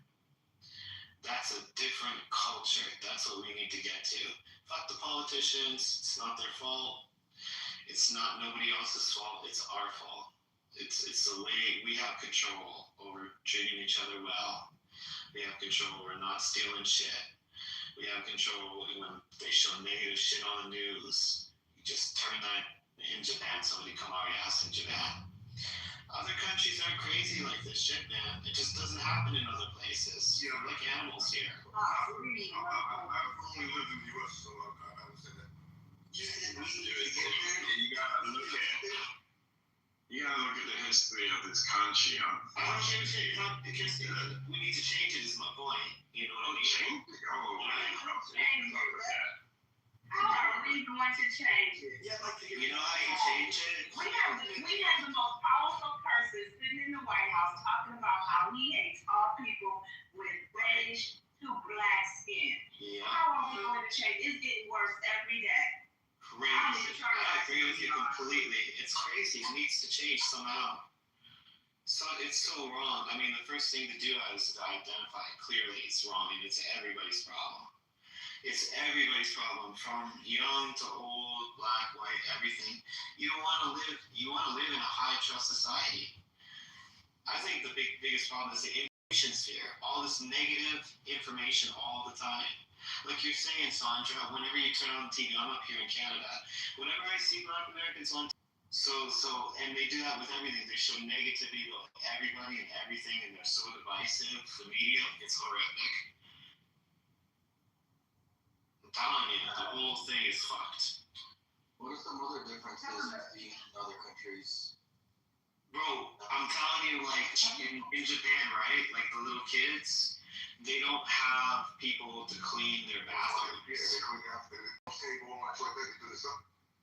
Yeah, they don't have people to clean okay, so get this, right? So if there's like a badass kid in a Japanese classroom and he like throws the paper and doesn't go into the garbage, you know what happens? All the other kids surround him, pick that shit up, because this is our classroom. Because every single day, for 25 minutes exactly, at the end of the day, all the kids clean their classroom spotless. And they have a feeling of interdependence. Like, I depend on you to be good, you depend on me to be good.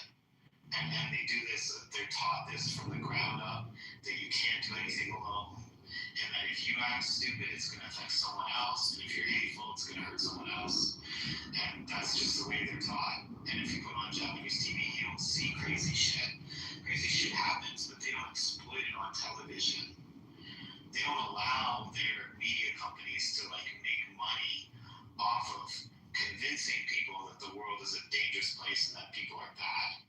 When you put on Japanese TV, you see people doing loving stuff. Like in TikTok, like in China, Korea, Japan, all the social media, they don't allow like crazy shit to be shown. This is our biggest problem in North America. Oh my gosh, authoritarianism. Yeah, you're telling us to give up our freedoms. I mean, we have the free, you gotta understand, we have the right to free and open press over here. We don't need somebody controlling and telling us we gotta watch government television and all this and only watch so many channels, right? I like my cable. No, it's not that. It's not that. But I was in Dubai, brothers. You gotta do what you're told when you're told to do it over there. It's a very strict culture, right? You can't steal, right? Freya left the car running. Car was still running.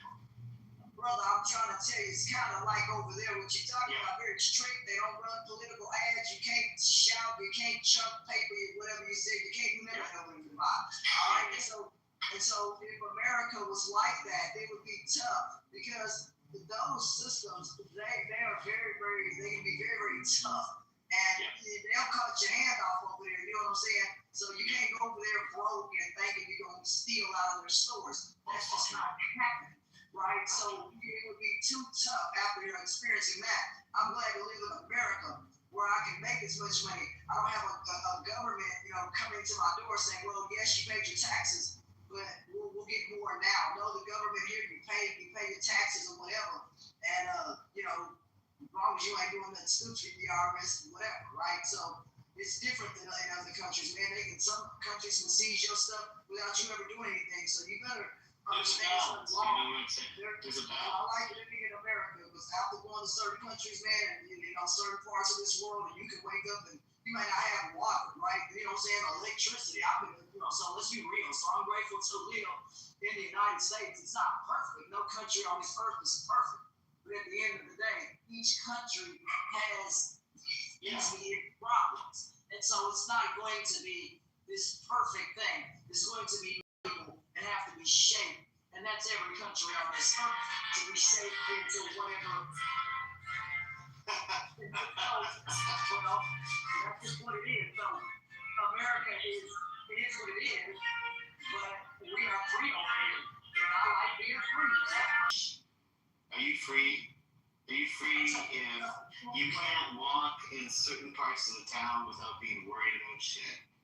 Are you system? Is that freedom? Alright, so this is the part right here where it's, you got to slow something down, right?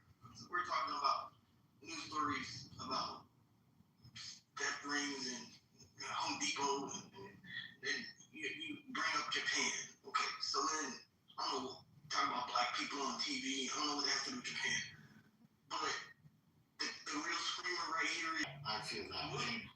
I'm trying to understand what it is that you're on about, and if this is a problem. Because I don't know, I hold on, this is what Canadians love to do in here.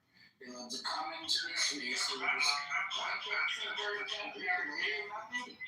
us that we're all fucking stupid and we're all drunk, dick-sucking lovers, and it's not true.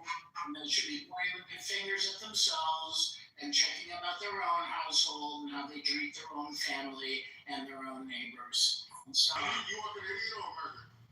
No, I'm Canadian, yeah.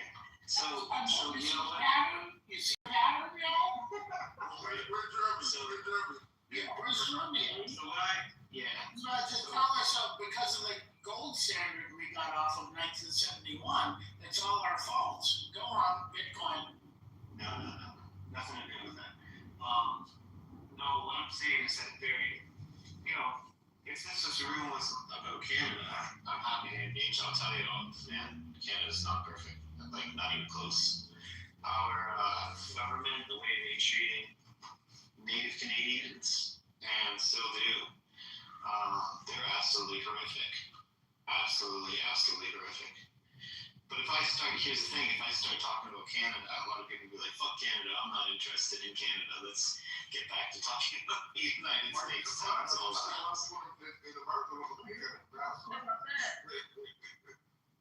But what I'm describing here is a basic North American problem. I'm not I would crazy. be gone tomorrow if I could relocate to Canada. What part of Canada are you from? Right now, I'm in Calgary. It's not perfect. Canada's not hardly. I family in Montreal. You should imagine. Lot of crime in Montreal. Good evening, beautiful people. I'm in Michigan, and I've loved Canada my whole entire life. I would really rather live. I grew up in Whitney. Matthew, if I may, I hear a lot about. Sorry, I was trying. No. Oh, I thought somebody was trying to get in, but I thought I was talking to someone. But no, I hear a lot about Alberta. Like, why do they want to succeed so badly? So we got some dumb people here too. Like everybody always thinks that when the price of oil is low, we become very wealthy. But that's only when the price of oil is low. They start turning the oil factories on because it's expensive to strip the sand from the oil that we have here. So when the price of oil is high, we got a lot of extra income. And other provinces, like for example Quebec, they're always on welfare. They get money from the rest of the country all the time. So a lot of people have it right. And there's rednecks up here. But you say. Oh no, you're wrong. There's lots of racial diversity up here. On this app, it doesn't matter what kind of American or Canadian you are, for that matter, we're almost the same. You can really tell which rooms are the North American rooms. Yeah. I don't think America is all bad. I mean, the way you make it our country sound, you make it sound like, oh my God, don't go there. Oh, No, I'm saying this is honestly, we should have to assimilate to anyway on native people because they were here first. And those who were here first, again, shouldn't have to assimilate to something that a European, or others may be bringing onto the shorelines. That's my opinion. That's how I feel. At the end of the day, there is hope over here. I don't like Donald Trump. I don't like his policies or whatever he got going on.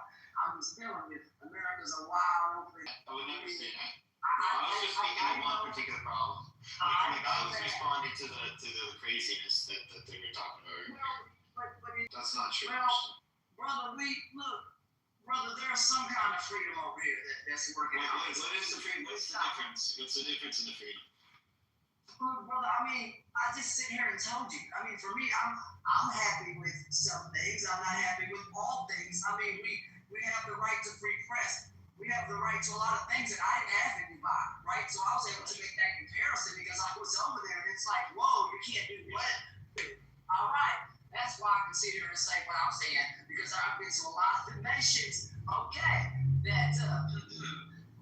don't have what America has. That's all I'm trying to say. All right?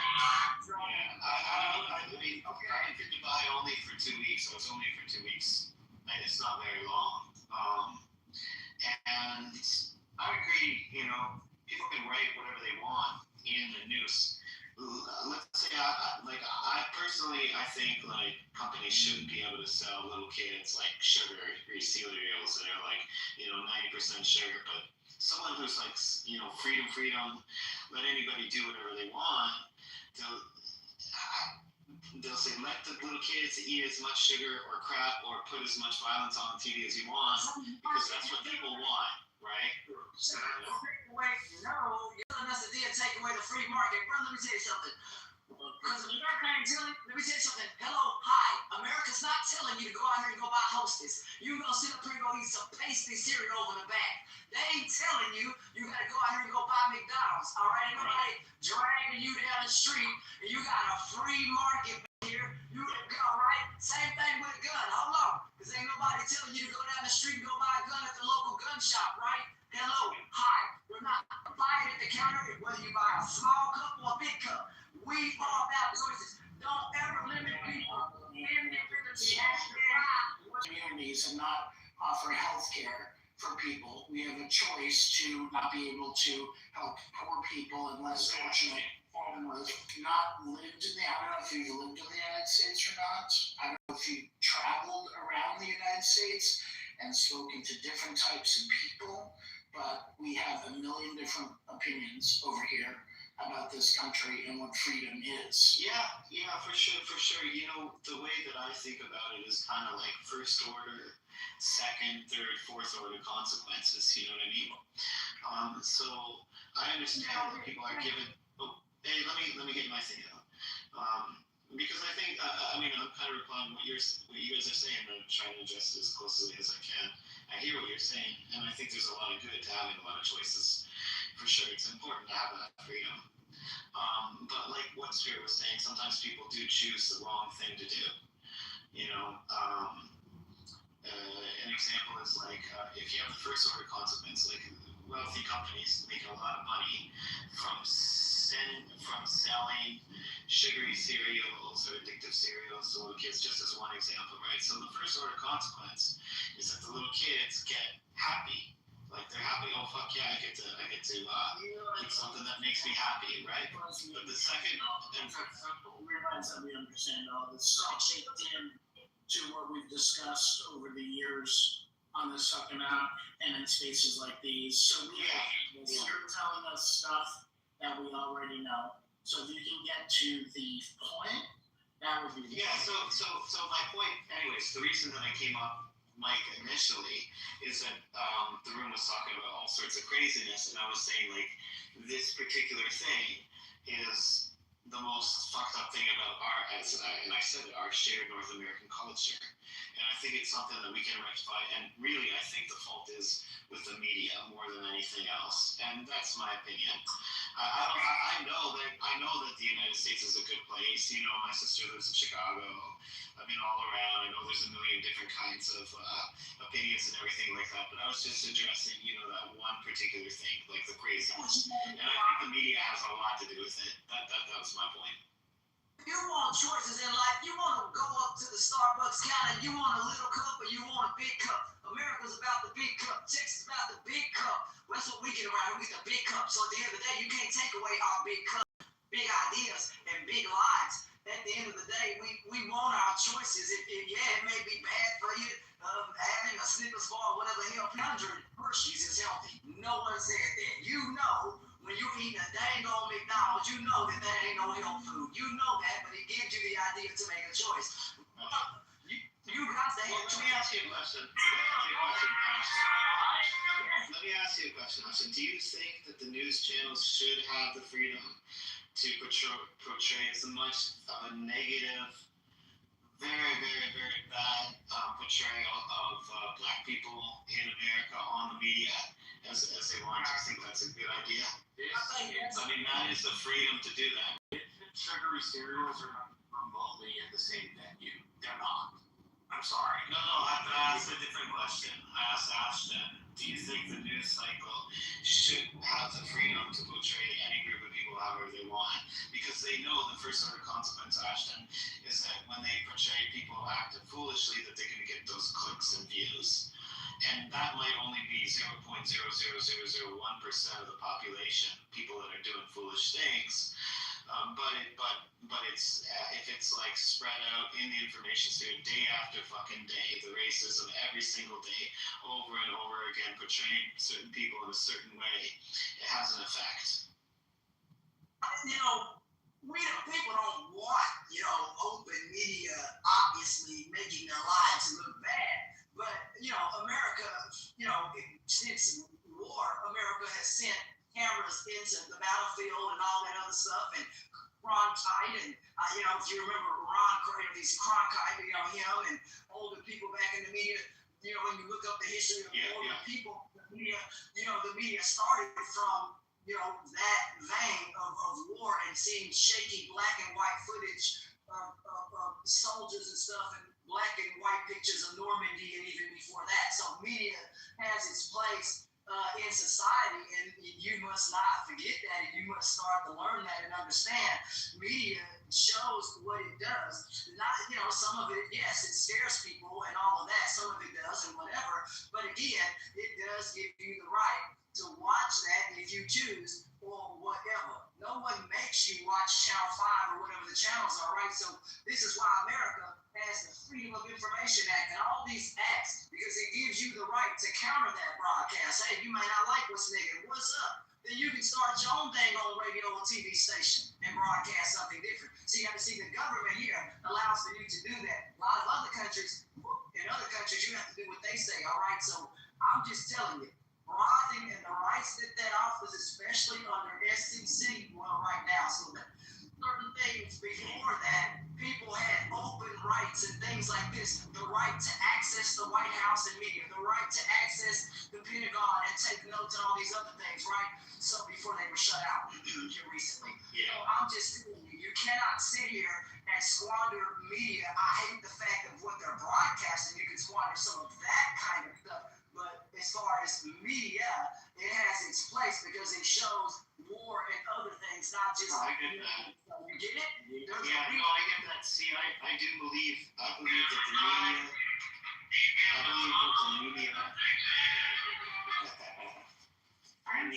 This is so powerful. I have something for you before I forget. I'm gonna forget. But speaking of choices, a lot of people in this country want school shootings to end. But there's a lot of people in this country who are willing to accept the school shootings as long as nobody messes with their gun law. Right. So is that good? Is that the information sphere, the media, the television, broadcasting, the entire culture, right? It's really hard to. Ashton was saying, he left the United States, he lived in another place. So when you do that, you can kind of I feel like when you're a fish in the water, you don't know you're wet, right? But when you come out of the water and you can look back to where you were, then you kind of recognize that. So Sandra, there's a general feeling here in North America, which is the one of tension, which is the one of anxiety and anger. It's a general feeling of suspense or something. That's the feeling I get, right? Because I've traveled to many places. Actually, I was open to about 3 weeks, but I don't think many. Yeah. So what I'm saying is that I think the people feel that they need the guns because they feel that the world is a dangerous place. What I'm saying is that it doesn't have to be. It doesn't have to be. You should come to New York. We're They fine.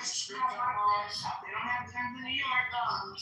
You can't hear everyone that's speaking at once. Haitian, are you on stage? Yeah, so I think the goal. Hi, Big Daddy. It's unlocked for you. I just woke up and I just wanted to say that. Here we go. I wasn't scared when my family taught me how to shoot as a little kid. We don't have guns because I'm scared of people. Yes, I'm in a place where I'm at the ranch where there is no help, but that's more because the tool functions like a shovel or a pitchfork than like some sort of appendage that I just keep constantly bending on myself. One of the differences in America, and I'll just speak for Texas, one of our big differences is the difference between city owners and country owners of firearms. The country owners of firearms tend to, en masse, see their guns as tools, like that of a shovel, or a pitchfork, or a, like super stupid. I'm from the farm. I know. Well, yeah. But in the cities, people seem to see their guns as appendages. Hey, look at this cool thing I have. Hey, look at the gun I got. Yeah, maybe your cities, I don't really know. Yeah, no, that's what I'm saying in Texas. I can't talk about anywhere else, but like that difference I didn't notice comes with that attitude difference.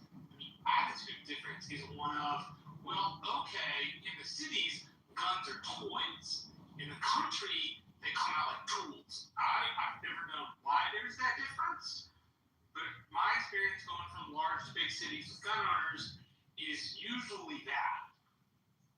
Yeah.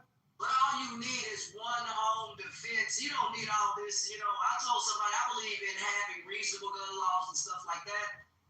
Vince O'Rourke spoke on that, but yet got booed out of some kind of space they were speaking at. Yeah. So they are Complete and in possession of a kind of firearm. I'm saying, well, you need. You'll find Texas broadly supportive of. I think They didn't support him because of that, but I'm saying all you need really is a shotgun, and that'll do you good. I mean, if you can't shoot straight with a shotgun, then the Lord can't even help you with that. That shotgun got a little notch on it. You would get your notch and you shoot straight down the barrel, right? So that is easy. That's unless, say, I go hunting for something. That's good for your house. You get it, yeah. But I'm just telling you, at the age of 12, most folks should learn how to fire something that they can handle. At least we on the barrel and stay steady, and a lot of people just do that, and all you need is one gun. Yeah, you might be crazy. I probably will sound like I'm crazy, but I fully believe that people can be manipulated into believing or thinking anything, and I believe people act on their entire identity. The entire culture is dependent on the information systems, and so I think that if the news cycle was to change and started portraying everybody in a positive way, the culture would completely change. Everything would be like high trust society. Nobody would even think about carrying a gun with them. I think everything would completely change, and I think we're being held captive by the information systems. I mean, I know I sound crazy. There's a real practical need, despite there being a real practical need. There's a real judged constitutional right, and that right doesn't go out of favor and it doesn't fall away simply because we don't like it. The answer in our system to a right we dislike is not to ignore it, but to change the system. I mean, we're lucky enough that the last time the Constitution was changed was in 1994 with the Congressional Pay Amendment, saying that Congress can't give themselves a raise in the same set. Like, that it doesn't take place in the same session otherwise. So we have the ability to pass a constitutional amendment, but up until then, it's not simply that people use it for home defense, it's that they have a right to it. And if we respect the Oh yeah, there's nothing wrong with that. I mean, that's not the problem. The guns aren't the problem. It's the culture that's the problem. No, I'm saying It's sleep with our doors open. Let me tell you something. We cannot sleep with our doors open. You think we're going to live in some magical world sleeping with our doors open? That's not culture. A lot of countries in the world will do. We're not doing that. But there's no reason it can't be like that. May I comment on this, please? Just 1 second. If y'all look at my PTR, this is my dad showing his grandson, his youngest grandson, by the way, just a family arsenal. So that's an AR-15, that's a bullpup, that's a 300 blackout. Oh no, that's a bitch right there. People always talking about ARs and AKs. Give me a 300 blackout and I will blow your ass straight to fucking smithereens. Why do you need that shit? May I finish? May I finish, please? Don't interrupt. I just woke up. I'm very cranky. Everybody let them know in the chat I have not eaten. And the fourth is, the little AK-47, whatever. So, everybody does not have guns for protection. I am a granddaughter of the South. I am a child of the South by birth, by blood. And we like guns, we like family, we like food, and we like the good Lord. That is in our DNA. You're never going to take that away from us. You're never going to take it. And contrary to popular belief, so when you're having this conversation, you need to keep in mind that there are people that are collectors, right? And it's not necessarily about protection, because you're not going to go get the goddamn 300 blackout if there's an intruder in your house. We just like to shoot. It's fun. You know those stereotypes where you're driving around in your truck and you're like, yeah, and you're like, hey, out in the country. Yeah, that's what the fuck we do. Sometimes on some three-wheelers, four-wheeling. I am a gun owner who believes in gun rights, right? Meaning that there needs to be a database. Actually, if I was in charge, what I would do is I would have like a mandatory insurance policy for certain gun owners, like my father, who has this damn arsenal, or the family, so that if something did happen, then the insurance would pay out. And you know what? My dad probably would. Well, let me not speak for him. I wouldn't have a problem with that. So that's just what I wanted to say. Yeah. And if y'all want to have some good fun, get that 300 blackout, baby.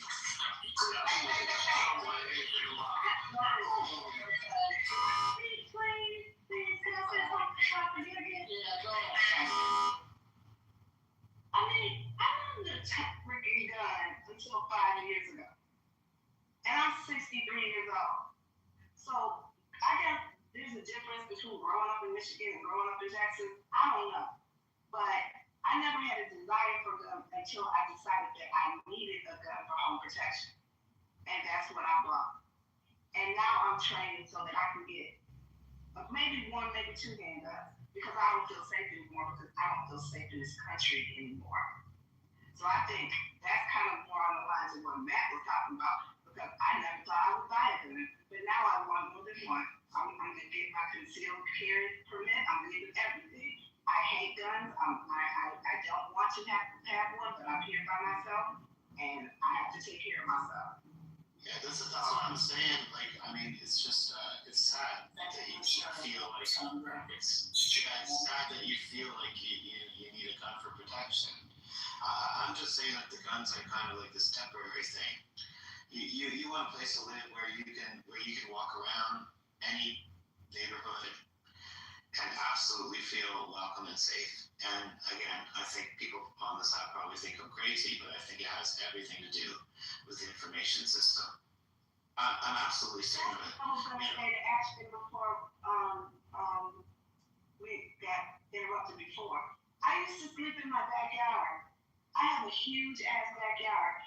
I used to sleep outside. I never locked my doors. I did not feel the need to lock my doors until I went to bed until 5 years ago. Something has changed. Yeah. Something has changed 100%. It really has. I wonder what it is. I get married again. I think it's an information system. I really think people believe whatever they see on TV. I'm not going to advocate for someone's rights to be taken away, right? As long as you are responsible, as long as you, like I said, because a lot of people still hunt. A lot of my family members still hunt. I run my mouth too much, so I die. And plus, I just don't like being still for very long times, being cramped and waiting. I don't like to hunt personally, but that's just me. I mean, Beaver said 70% is for security. I mean, people inherit guns, right? They have value, just like some people collect watches or shoes. Some people don't even shoot them; they just go out and clean them, and they just like to collect them. But I'm saying it's not necessarily a bad thing. But Cassandra, I'm so sorry that you felt the need to do that, and I am glad that you took classes because that's what's important. A lot of people will get a gun and think that, oh, it's really easy to shoot someone. I never have, but the way that I was taught, as my grandfather used to say, if you're gonna pull it out against someone, you better be prepared to take them out, or you're just gonna piss them off. And that's what I was taught in terms of the seriousness of having a weapon, in terms of if I were to have to believe that I needed to use it for protection, it's not going to be for protection. It's going to be me versus you in that scenario. But I was always taught to be very, very responsible with my choices, right? It's not to pull out and threaten someone. It's not for someone breaking into my vehicle. It's for someone that's threatening my life or those of my loved ones, right? Because that's a very serious thing to take someone else's life. And I don't think that people really think about the implications of that. But yes, Miss Sandra, I'm glad that you at least have that option now, and that you have also educated yourself and become informed about being a gun owner. So, and I pray that decision never happens. But you're probably better situated than 70% of gun owners who just think that, oh, I've just won and I'm just going to use it when the time comes, because that's not how it works. I've done this my entire life since I was a child. I want to make it clear that I'm not anti-gun whatsoever. No, but you're kind of spinning the narrative. Because No.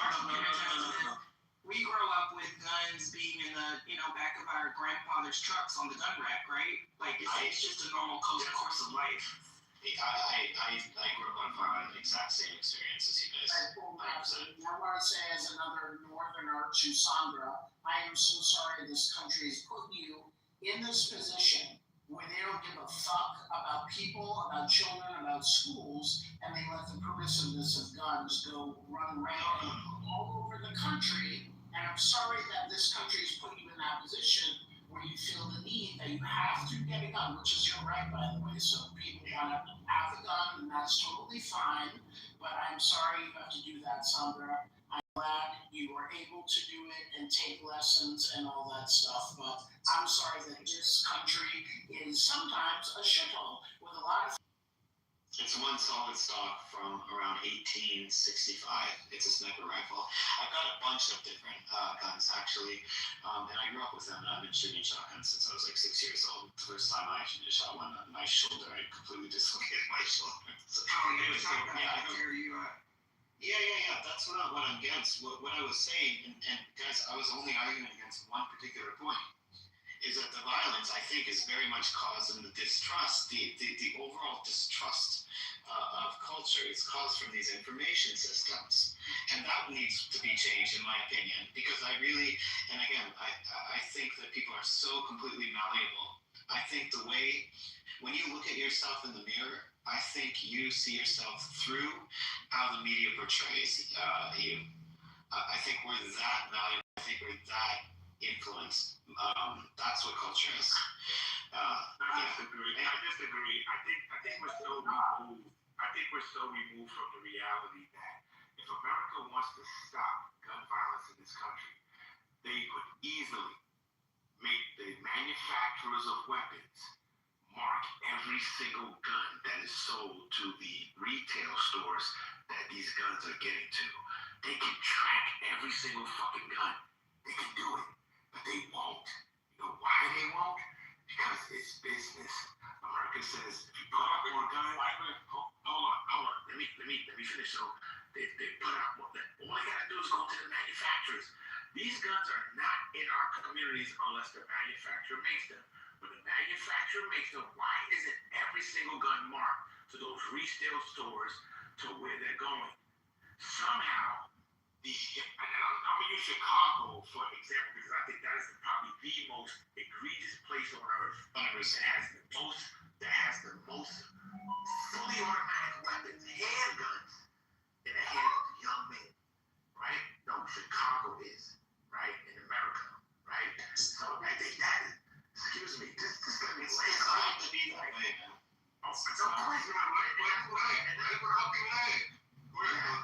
And that's what I'm illustrating if you're listening, right? It's designed that way. If it wasn't designed that way, it would be easy for America to stop this shit by saying to the gun manufacturers, I want a mark on every single fucking gun that comes out of this fucking warehouse to what retail store and where and how many, so that way when you look on the news and you see this person got shot, where did that gun come from? Easily that is the person that that is held responsible. Because if it's an illegal weapon, that company that manufactured it is held liable for fucking letting it get into the hands of somebody illegal. That's how this shit gets stopped. But guess what? You listen to these fucking politicians, you listen to these lying motherfuckers that say, oh, we're gonna stop gun violence, bull fucking shit. Easy. I know. Let me say, sorry. I'm sorry, but that's not the likely issue you face by doing that. The likely issue you face is a violation of the Constitution. One that comes off the top of my head right away is your Fourth Amendment rights to be private. The United States government could pass a law in which we created a federal registry, which would probably be sued over, and you'd probably have some Fourth Amendment claims. There's a large reason we haven't done this because of that. The other reason is, in a lot of ways, guns are protected as national security arms. You don't have the right to bear arms. So that right to bear arms means that whatever legal process it is to take for you to obtain a weapon, go do that. But for some reason, these manufacturers are letting these guns go into the hands of criminals. That's where it's going. And I believe that firearms does not go into places and advertise free six shooters today. I'm sorry, that's just not how that works. Okay, now I gotta hop in this conversation because that was the most insane comment I've ever heard in the last 10 months. No gun manufacturer is giving guns to criminals. That's insane. No, I said specifically. No, I didn't want you. It was a one for you, Marshall. It was a one for you. Because you supported that fact. No gun manufacturer is giving guns to criminals. This insane notion that we have in this country with people and that gun manufacturers are either allowing criminals to get their guns or letting criminals to get their guns. That's equally as retarded as saying, I shouldn't use the word retarded, I'm not using it anymore. That's as equally as ridiculous as saying, oh, we allow fat people to buy sugar. We allow, oh my gosh, these food companies are allowing obese people to box food that's making McDonald's allow obese people to buy French fries. That's crazy. The manufacturer is not responsible for whatever the consumer does with the product afterwards. They make a product, and hear me clearly. I think it was Nikki that actually, her whole spiel, she said it before, 100% her solution about that, I particularly love. Because I'm a combat veteran, I'm a gun owner, and I'm a liberal. If you want to say I'm conservative liberal, but I voted Democrat. But I also believe in the right for weapons, and yes, not just one weapon for protection. I'm one of those people that buy guns because I like them. I go to the range, I fire my gun. Yes, I collect them. I'm doing weapons short of the whole John Wick collection. And that's just because 3 of them you can't get their legal have in the United States. I enjoy that. And I believe that people should be responsible gun owners for this idea. It's the most nonsensical ever.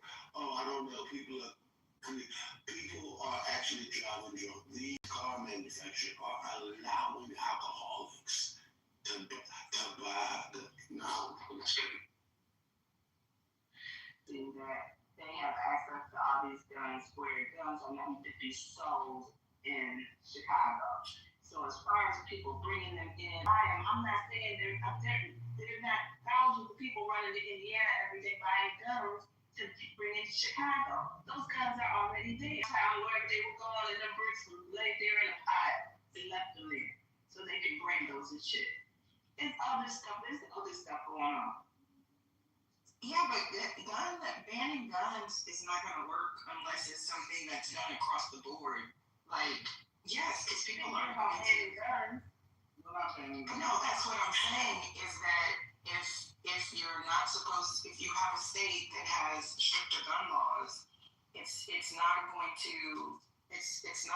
help unless that's something that's across the whole country, in my opinion.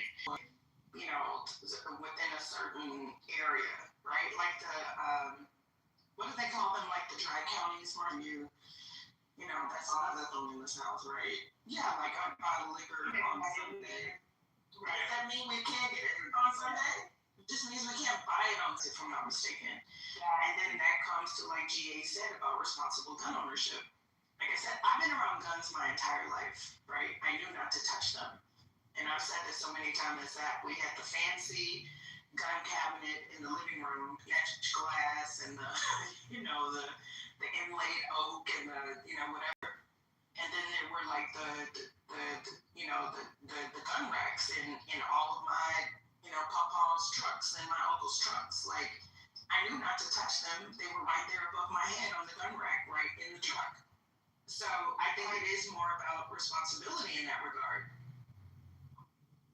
What's the problem? Grow up around guns, because if you grow up around guns, you learn about guns, you're taught about guns, and I think that makes it a lot safer.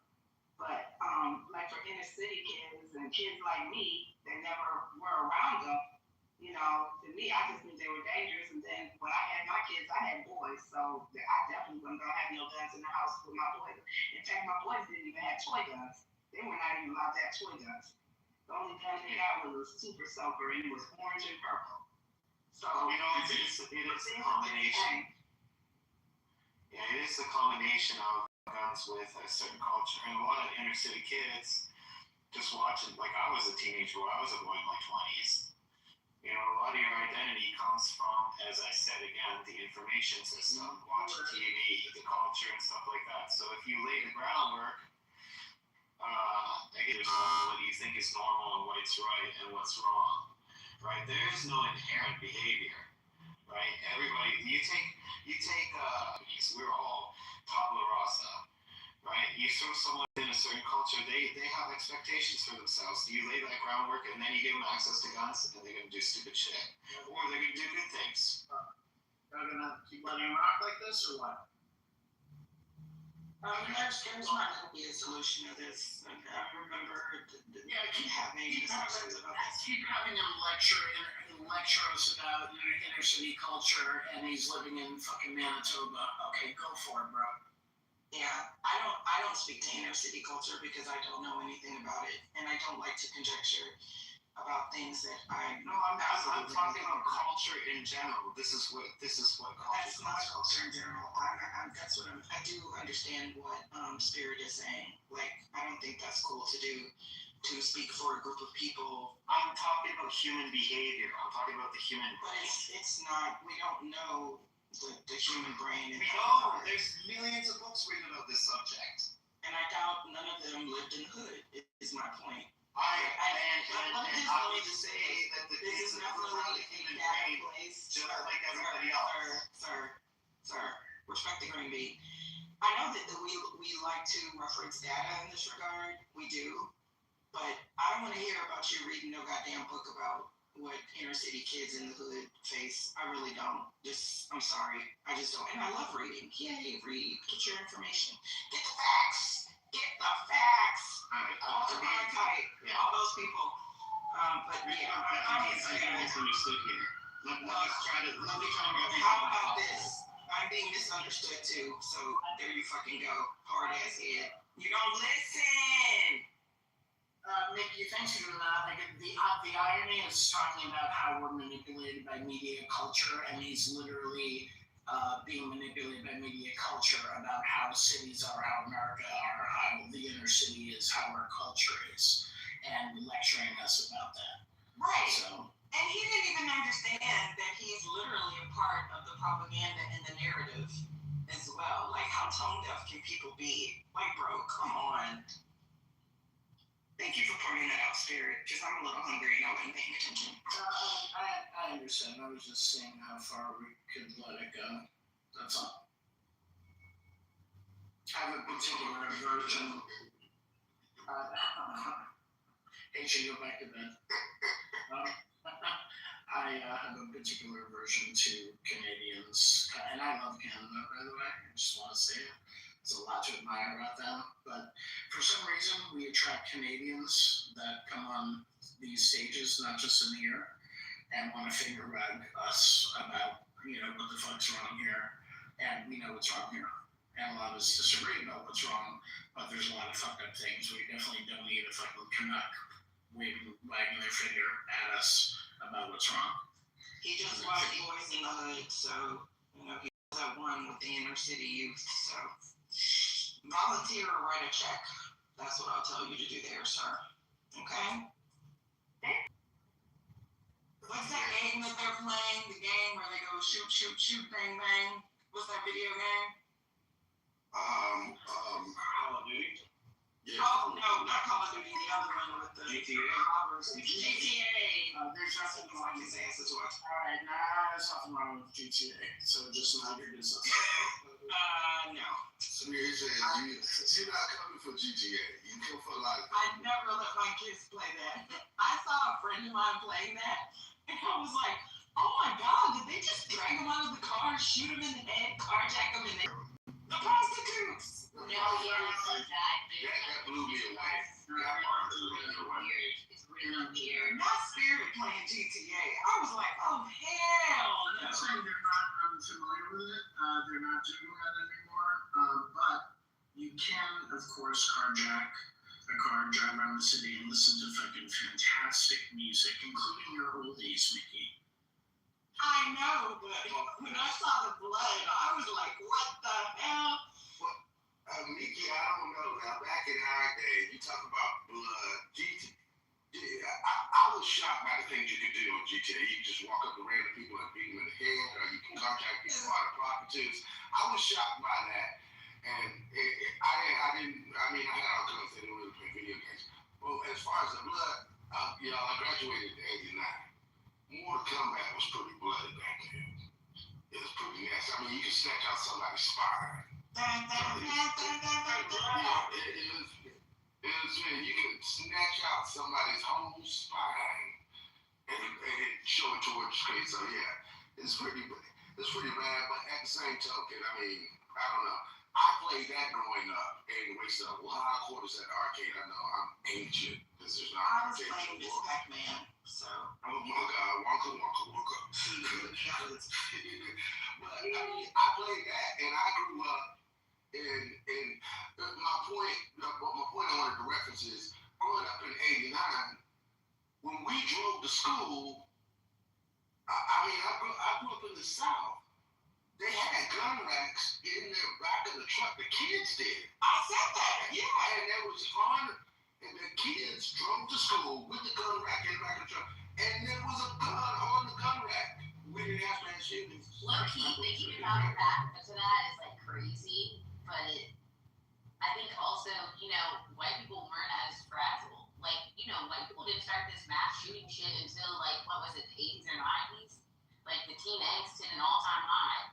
White people started really feeling insecure as fuck. I'm just keeping it a buck. Wasn't it Kent State that was one of the first mass shootings? Yeah, it was Kent. Yeah. That's No, it was Columbine. The UT No, this is before. This is before. Wasn't Kent State in the 70s? I mean, I just heard of The National Guard. That wasn't a mass shooting. It was a political protest, and the students were shot. Students were shot by the National Guard. Vietnam War protest. They were shooting students. The National Guard. Here we are, 1970. Kent State. I wanna ask this. And now we have National Guard city again. And that's okay, because immigration is a problem. So It's okay for who? we say, okay. As long as they don't come get the fuck with cops. I never even had a ticket. So Okay, I don't be around Don't tell somebody who lost their kid that they overreacted because their child died. You don't know what I I'm telling you because you don't know what I'm saying. You're overreacting to. You're just responding on thin air. So what I'm saying is about. Could you please just let me land? I'm talking about the kids who take their parents' guns to school. Oh, You just mentioned school shootings. School shootings are done mostly by shooters. Respond emotionally because that's how you feel. That's not the law. Yelling at me. Why You're interrupting me. What do you want me to do if you're interrupting me? Wait 1 fucking minute. Because if that was the law, why in Michigan did the parents of that boy get sent to prison? Here in Michigan, that gave him the fucking gun. Can I do truth too? Can two things be right at the same time? No, it's your fucking fault. The person who had the right, the same person who had the right to hold a gun in the first place. That's who's black. To right is. And that's what you don't want to deal with. You want to silence me and tell me that it's stupid because you don't want to deal with the fact that the ultimate person who has the responsibility to these weapons is the parent. Exactly what I said. And I said they both went to prison. But they let that boy have that gun. And you're still cutting me off without letting me finish. I'm just reiterating what I said. No, you don't have to reiterate. You act like you didn't hear what I said. You don't have to reiterate. You just said the exact opposite what I said. You guys heard me. That's exactly what I said. That the kids were getting the guns from their parents. That's The what parents are locking up the guns. That doesn't make sense. Nobody had a problem with that, but what I did have a problem with, and I will address it, because the ridiculous conversation that bristled, that Chapman had, was literally somebody just said, we were talking about school shootings. We were talking about loss of life in school shootings. And his response was, you guys are overreacting. What you're not going to do is dismiss or minimize the loss of life when somebody just lost their child. Even when now I'm talking.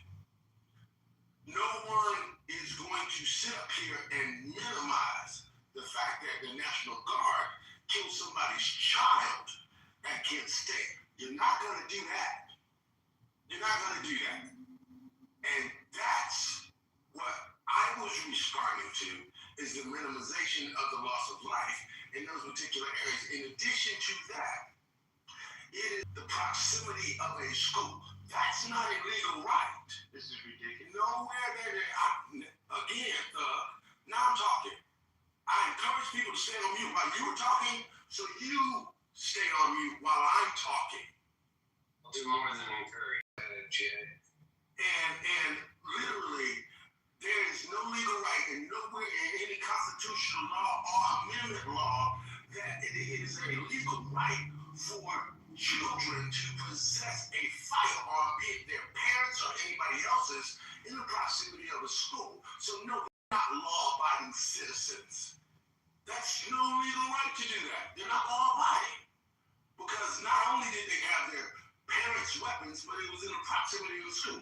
That in itself is breaking a law. Now, the people who own the gun, I think everybody in here, except the people that don't actually, most of us are in support of the Second Amendment. And gun reform is not something that we push it back against. I literally support the fact, I think the gun owner, I just spoke a few minutes ago about responsible gun ownership.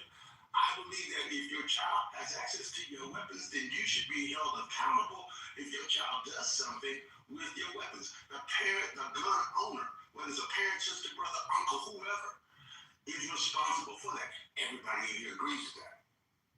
But those are the three areas that His second wife had all of his guns removed from his home by the fucking police department because he's crazy and a dumbass guy. So very much as GA and I performed on that. And I get an amen. Amen. Thank you. With all hearts and minds gathered. And I feel so late tonight, y'all. what's about to be taught. Yeah. When are you coming back to the East Coast? Kalisha. Yeah, you know, gotta come back for the holidays and then you going to see some man. Absolutely not. To be with family. No. No. It's because of Kalisha that everyone knows. You know what? Wait a minute. Stay focused. How'd you do that? How'd you do that, girl? You ain't right. You see that reform? Every time I think that you are on the... Why is it always my stories that get remembered from 5 years ago? Oh no, my stories are fucking hilarious. Yeah, yours were far more interesting than me dating somebody. Think about this because of your thing. I'm just going by what I think of. Kalisha is the only Clubhouse person that's actually been in my house. Dude, it's with love. It's the stories of the Nicaragua. Nicaragua is crazy. I'm just getting back in the house, sir. What you talking I about? just woke up. No, now the night is just starting. The night is just starting. For you, sir, you're in the age prime that Absolutely not. That nigga is like 75. What's going in the on? prime that I'm in. That's right. Wait, what did you say? He said he's got all his hair. What about your dick? My dick don't itch. I don't really want to hear about and some polo from Ross. But anyway, I'm just wondering how I get called old by people that are on Medicare and Social Security. But anyway, That was nasty. this is interesting, y'all. Let's give a happy birthday to banking. On this day in 1791, America's first national bank, the Bank of the United States, opened. It immediately went on a wild credit binge. Shout out to Debt is Bad. Lending largely to speculators in the emerging U.S. stock market. Yes, the stock market goes all the way back to the 1700s. Then it overreached and stopped lending almost entirely, causing a crunch and helping to precipitate America's first market crash. We have learned nothing. Did you mention that niggas used to be sold on that market? Yes, we've talked about that too. So we have learned absolutely nothing since 1791, y'all. Isn't that crazy? Wow. We've learned absolutely nothing. We keep repeating the sins of the past, so we're doomed. So anyhow, This looks I don't know if you want to go at it. What the hell? just a little FYI there. Yeah, now, isn't that crazy since 1791? Jefferson Jackson helped kill the third bank of the United States, and the dislike of central banks has been constant in our system. There's always been a portion of our population that's hated the central bank.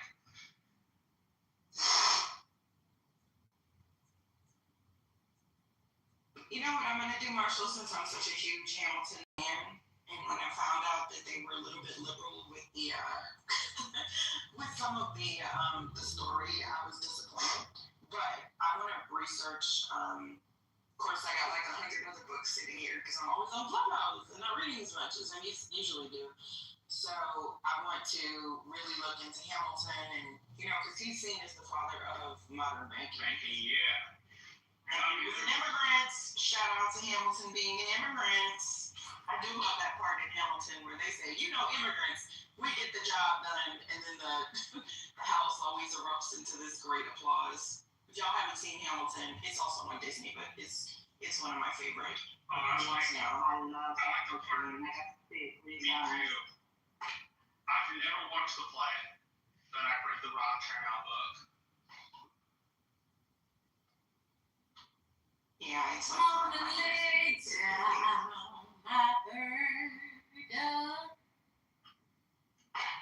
But anywho, I didn't know that. Kalisha, sing some song. Sing us a song, Kalisha. Look, I don't know Kalisha, I'm trying to file. I don't want to hear what you working. You got time to run your lips. You got time to sing them too. Go ahead, sing us a song, Kalisha. Y'all, do you know? Nick, you ever heard? Reform. You ever heard Kalisha sing? Yes. I'm not singing. I'm not singing. I can't, and I'm sick too. The last Whatever. You are not sick. Oh yeah, no, I've been sick for the past 2 weeks. Oh God. Well, you sound perfectly fine. Go ahead. What's wrong? No, I still have a cough. It's like not cute either. That's not a weed cough? It's not. Okay. I have to ask. Y'all, and now I have to. Sandy as hell. That's not a weed cough. I'm like disappointed because Kalisha is no more, y'all. So what is she? Why did you take this from? She's retired. The account is no more. Like, I'm about to do some real shit, and I can't have people try to ruin my life. Well, you can remove the app. You and me both will just disappear into the I'm not sunshine. removing the app, you see? Now my name is Stu Pitto. Oh my God, you did check. That is you? Oh Lord Jesus. That's cute though. I like that. Thank you. Yeah, you know, so, I mean, It's like, they're not what gonna find is Kalisha, that? but Stu Pitto is right here. Lord God. I thought it was just a burner. Yeah, I was like, I hear the voice, but I rarely look at the stage if I'm in the chat. Isn't that great? Child, I damn sure didn't know. Hey, Rodney, is you my cousin, Rodney? That's on my cousin Rodney. Yeah, Ronnie's here. Cousin Rodney. That's you? Oh wait, that's a different Rodney. How are you? No, this is different, Robbie. Rodney? I can't believe people are still coming on this app. That's Hey, Robbie. No, I've been listening to you That's cousin Rodney. a lot of times. Okay, well, I'm gonna tell you something. I know what I'm finna say, y'all might not want to hear. All right, women, let us pray. Let us pray. Oh, not now, bro. It's not that bad, but I'm gonna tell you what I'm gonna say. No one really want to hear. But the only way to control gun laws is to totally ban guns. Yeah. That's the only way. That's a That's fact. gonna be the only way. We can come up with all the solution about, put it on the manufacturer, put it on the people who own guns, make sure that we be responsible. People should have guns. It's the military. That's my own first belief. Believe it or not, I was raised in the country. I have used guns before. In the world, that a person should own an AK-7. What the hell are you doing with an AK-7? It was an AK-47. Well, where you going? There's no reason for that. Go ahead. There's no reason for that. Go ahead. You need, rather with a Uzi, so you're not saying you feeding your family. I'm dead. It doesn't make sense. It's all just a money thing. When you come back down, it's just being minded enough. That's all it is. Rodney, let me explain to you why. Rodney, Like I said, the only way you're gonna control guns is to totally get rid of guns. Now you can say it's the youth and Here's the reason why the founding fathers of this country made the Second Amendment right to all citizens. In the event, How are we going to defend ourselves against the military? let me just land. Like, be realistic. Hold on a second. This is between me and this brother. Please, let me just say this quickly. The military should go rogue. How are you to defend yourself against this rogue military? That is why the Second Amendment was created, because they said an armed militia should be able to protect this country against those people that have that type of thinking. So if you don't have the right to have a gun, and you have this militia, you have this milk that has weapons that you can't protect yourself against, you become a victim. That is why it is asinine to believe that no one in America mentioned the northern argument was for protection because their cities had been occupied. Boston, New York, and Pennsylvania. In the South, there had been a slave revolt in Haiti recently before the convention, the last 5 or 10 years prior to the convention. And for the Tidewater, Virginia, South Carolina, Georgia, North Carolina planters, they argued that they needed firearms to hold their slave populations. So it's not just about protection, it has a darker side too, right? And that got argued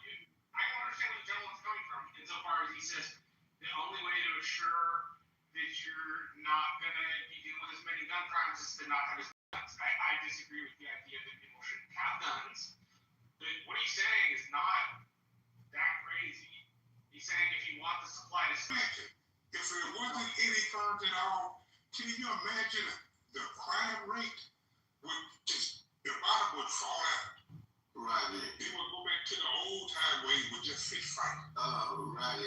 Respectfully, in those countries that don't have guns, there's a high rate of stabbing. So you're not going to sleep that.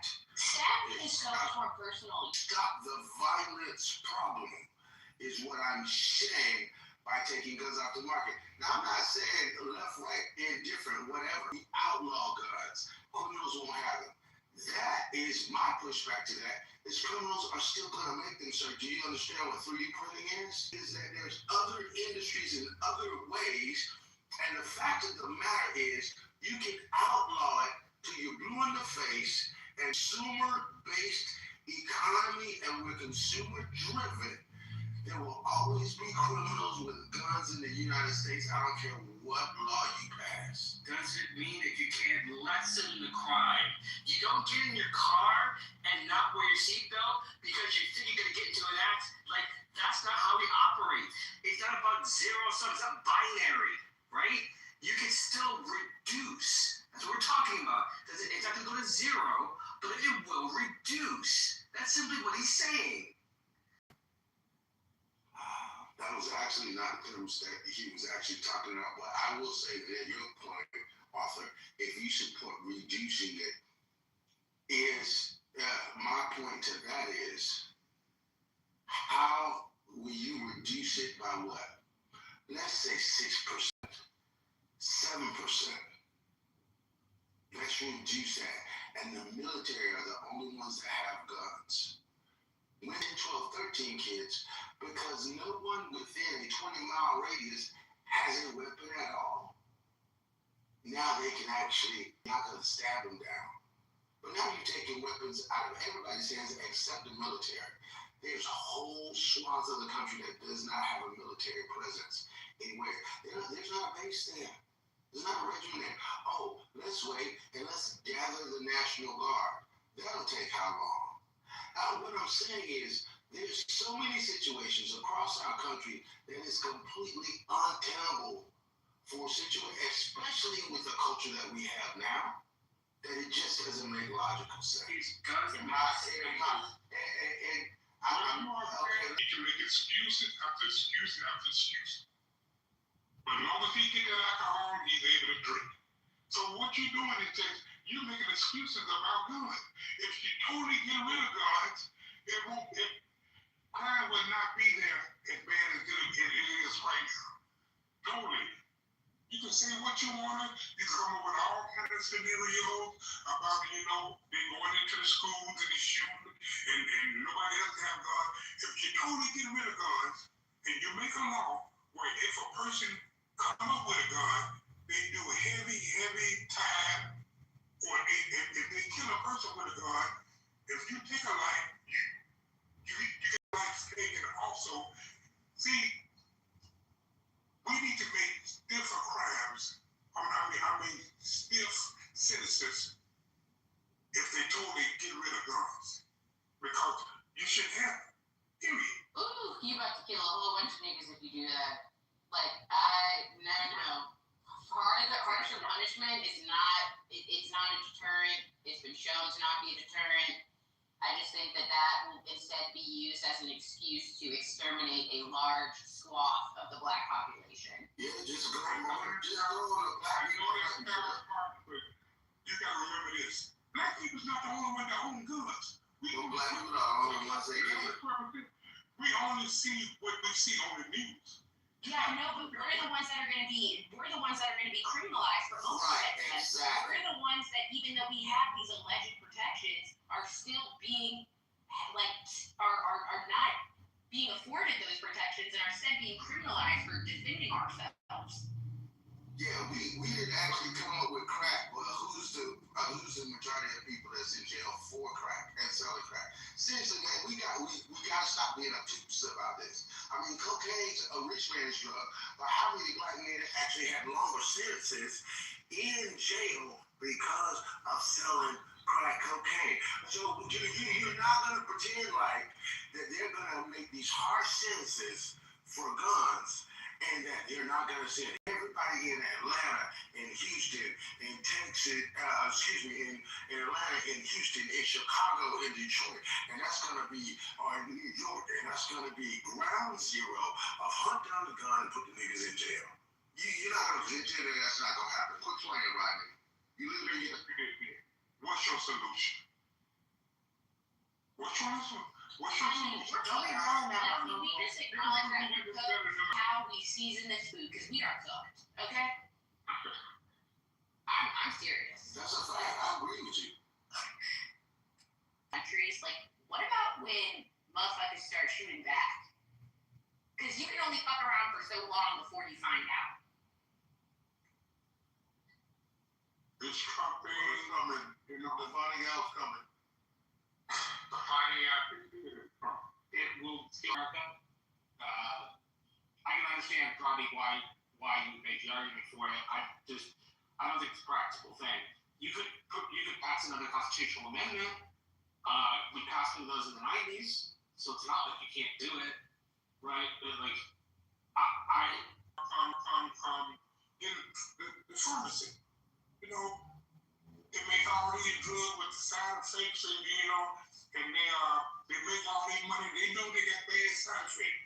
And once they make all their money, next thing you know, 2 or 3 months later, you see on the TV you getting sued. They knew that from the get-go. They had all these, gonna cause cancer, gonna cause this, and gonna cause that. But they're just big business. They paying all, the lobbyists, they paying all that money out.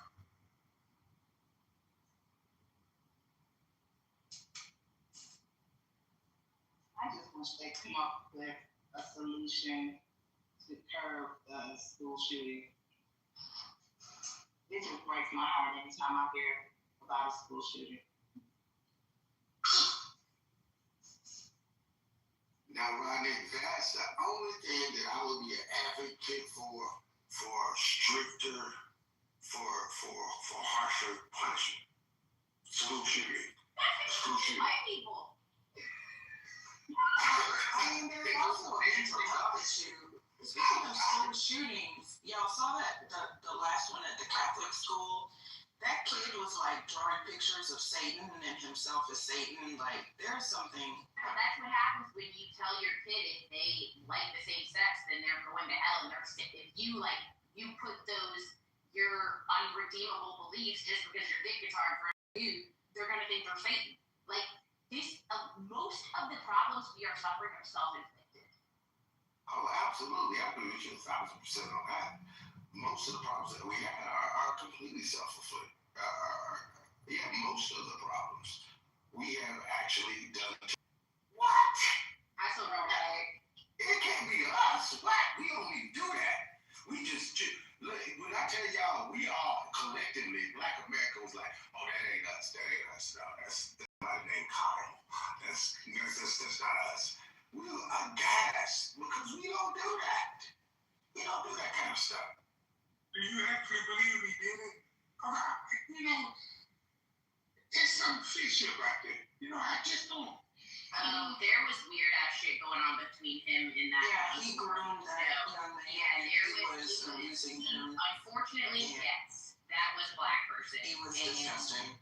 It ruined a young person's life too, because once you were part of a mass shooting duo, you're never going to be the same.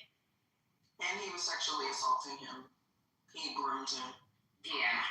It was, yeah. Terrible. Let's say, because I'm like my man, when the first time I saw it, I was like, nah, that ain't a brother did that. Yeah, but we do the day-to-day shootings. I mean, I think that the mass shooting, I think it's all a problem, to be perfectly honest, right? It is, but we haven't been back since. Like, okay, we had the DC sniper, that was over 20 years ago. That was over 25 years ago. We ain't had one like that since. Look at the DC bomber guy. Was that in DC? The little young black man. And you know what? They haven't said anything else about him, have they, First Lady? Since they arrested him? That guy? I don't know what y'all are talking about. The pipe bombs. The one that laid the pipe bombs. Yeah, they haven't said anything else about him. Wait, when was this? What was this? I don't know what y'all are talking about. The pipe bombs, he made the pipe bombs for January 6th, but it was early. He went early before everything started. But that was a young black man. I think at the DNC and the RNC. Yeah. Let me see if I can find it. We talked about it in here because he just didn't look like the type. Nice family, nice Did big you know house they were in going to be used Virginia. for, or was it just like he was, you know? They said that he built them in his garage. Well, yeah, but he built them. Did you know what he was building them for? Well, supposedly they have them on video, but when we were looking at it, the young man in the video looked much taller. Oh wait, the guy in the picture looked much taller. It didn't look at first glance like what they were saying it was, pretty much. But I haven't heard anything else about it, which is very odd. I think some fishy with them. I really do. I think something fishy with everything. I'm the queen of conspiracy theories. If something is fishy, I agree. If something doesn't add up, there's some type of suspiciousness there. Just like too much shit has been happening. Well, it was just in the way that they said that they went to look for him. So they said that what they did was they looked at the materials and they combed receipts from Home Depot and all of these similar type stores. They subpoenaed from Nike because he wore a particular type of shoe. They subpoenaed receipts from Nike and combed through the receipts to try to triangulate, the same person that made the purchases from Home Depot and Nike.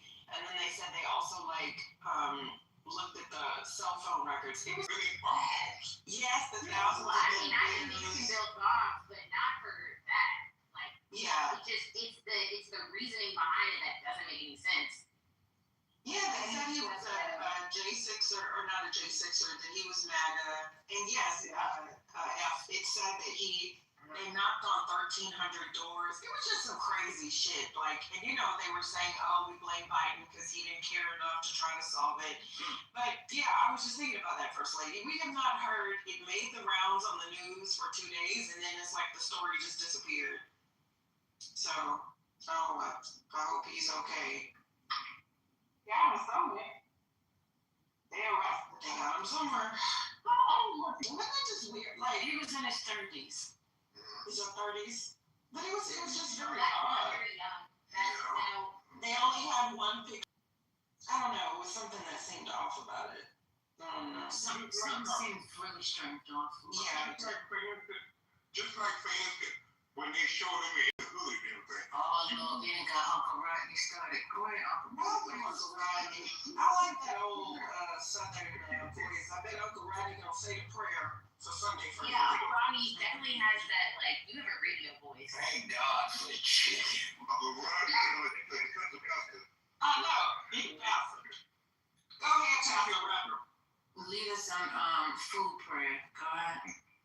You notice that he didn't show any skin at all. You notice that? You didn't see any skin. You didn't see any kind of color skin. I mean, You know? That's right. not only did you not see the skin, the thing is, usually they catch a glimpse of them capturing the person, putting them in the car, mugshot. Did y'all see any of that? I didn't see none of that. You know what they look like today? Yeah, them black Air Force Ones, that was to get woke. There you go. I'm just saying, it's mighty strange. They went up they call them Uncle Shoot, bro. They done did a whole Yeah, lot of I don't wear research. Black Air Force Ones anymore. That's the quickest way for them to try to send you to jail. They did all this research, and they liked the news. Why wasn't this guy captured in the pictures of them putting him in the car? None of that. All we saw was the cars out front of the house. We saw the house. Did y'all see it? I could be wrong. Did y'all see anything? Was it that? Conspiracy.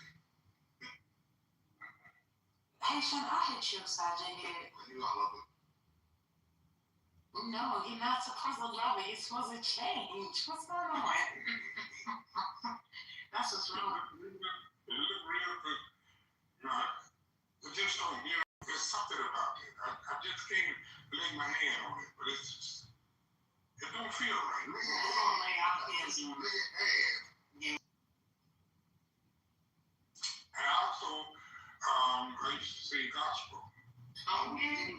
Let me hear. You wouldn't have said I used to sing gospel. Go ahead and sing gospel. I'm sorry, y'all. I'm sorry for interrupting. Somebody wants to say hi to Miss Stu. Oh, hey, Miss Stu. That's Micah. Oh, hi, Micah. Brett, not Miss Stu. Micah, the name is Stu Pitho because that's what's on his ass. Oh, mate, not you say that. Wait, I want you to hear how deep this little voice has gotten. Oh, I know, it's gotten so deep, but he needs to know the name is Stu Pitho. Stu Pitho. Okay, say goodbye to Miss Stu Pitho. Where you from? That's crazy. Girl, he's like over 6'3", full beard, going on dates. I can't handle it. I'm sorry, y'all. Thank you. Yes. Are you controlling the funds? No. We did have a conversation about not being an F-boy. Y'all would be very proud of me. I basically told him that you don't want to just collect a bunch of bodies and that you should not be intimate with young ladies. Yeah, that's absolutely not true. Obviously, like every mom just said. not be spending your money. These hoes out here will be fucking for free. Oh, he's a Southern man. You know, he loves to spend money. This is not a 50-50 child. Okay, so spend the money on yourself. There you go. The more expensive you look, the more girls you will pull. Yeah. Say, Lord, He's got this little ride and everything. Hey, go ahead, Brian. Love y'all. Thank y'all for this commercial. Rodney, sing her a song for her encouragement. Go ahead, sing it. Sing encouragement. Thank you. Sister. Tell us gonna be all right. Yeah, tell us gonna be all right. Come on, Rodney. Come on. Sing a song now. Go ahead. Yeah. Like I usually. Sing a song full of the. I never did heard that song. I sing that.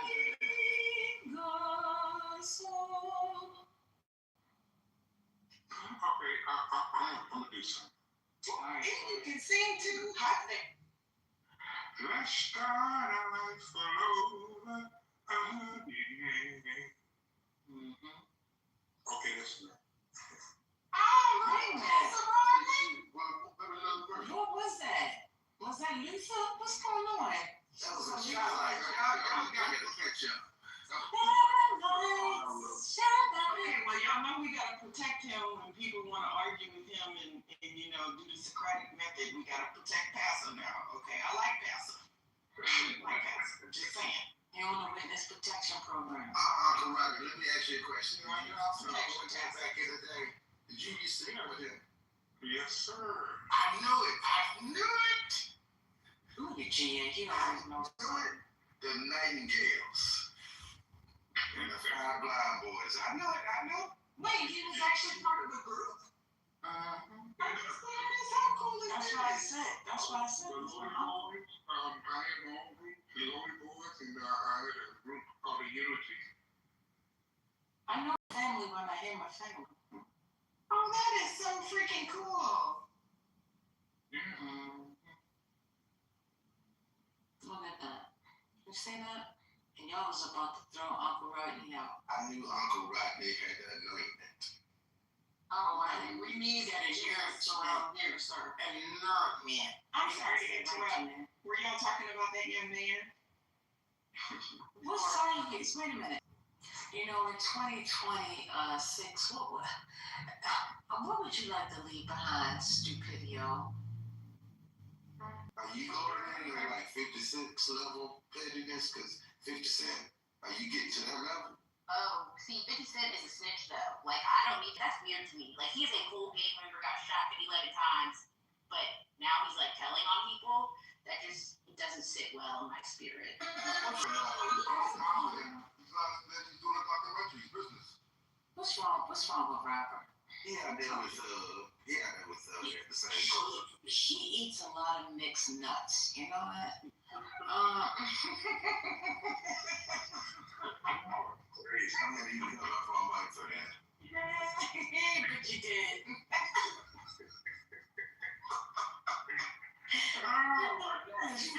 Bag of mixed nuts. A lot of time I be listening to y'all late at night, 2 or 3 and 4 o'clock in the morning. Y'all be cracking me up. All you can do is pray for Uncle Roger. That's all you can do is just Pray for them. I'm telling you, they don't need help. I'm not one of them. I can't even fall asleep. I be just killing myself. They crazy. You see how she pushed that out? Oh, they crazy. That's a shady words, lady. Now, what is a white name that starts with a J? Jonathan. Jasper.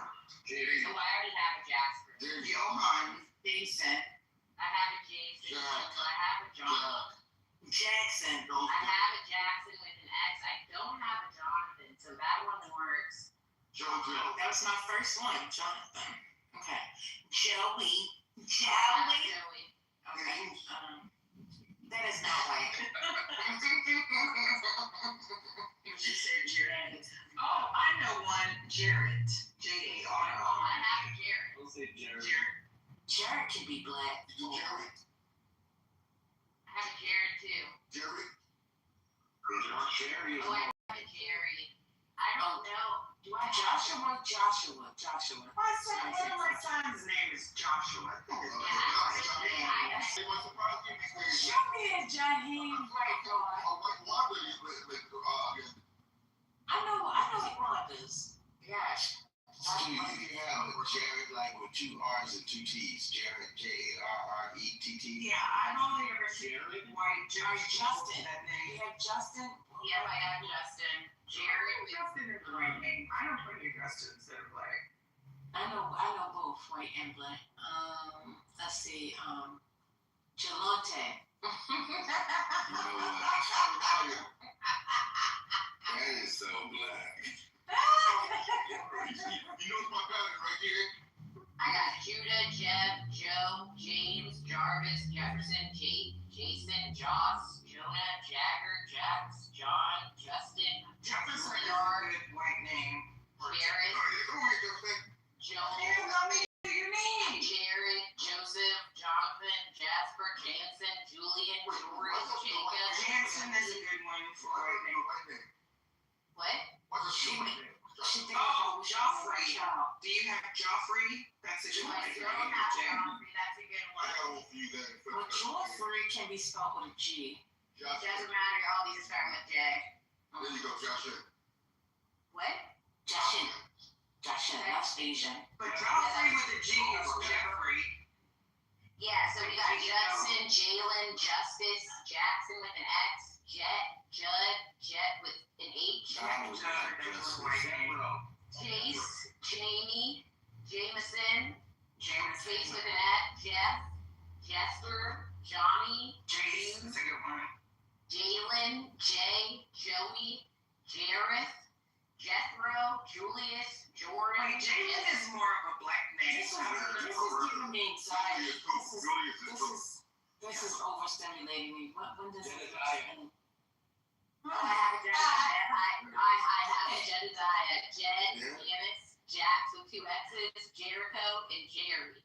Okay, praise the Lord. Thank you. You know what? You said Jameson. It just hit me.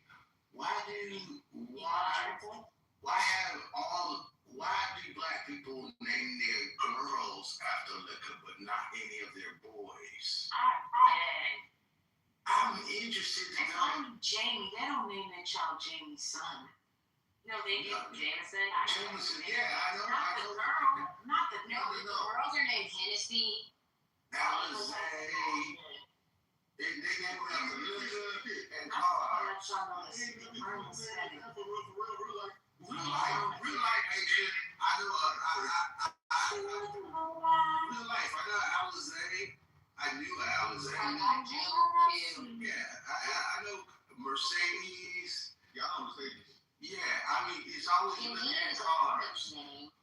they never name their boys. I mean, why is there no boys named like black little boys named Jameson or Ian J? There are boys named Ford. I've seen Ford. That's what I've heard Jordy a white name. Jordy. Yeah, that's a white name. I've heard girls though. Jordan was like a white. Jordan is like for both girls and boys. No, I said Jordy. I did not say Jordan. I said Jordan. That's actually like a bougie name. Jordan is for girls and boys. There was Can you hear? Do you need to get your ears checked? She said Jordy. I heard what she said, and I said that Jordan. I'm not talking to you, Asian. I'm talking to Oh, I never heard of anybody named Jordy. Do people name their children Jordy? there was a receiver for the Packers some years ago named Jordy Nelson. Yeah, I remember him.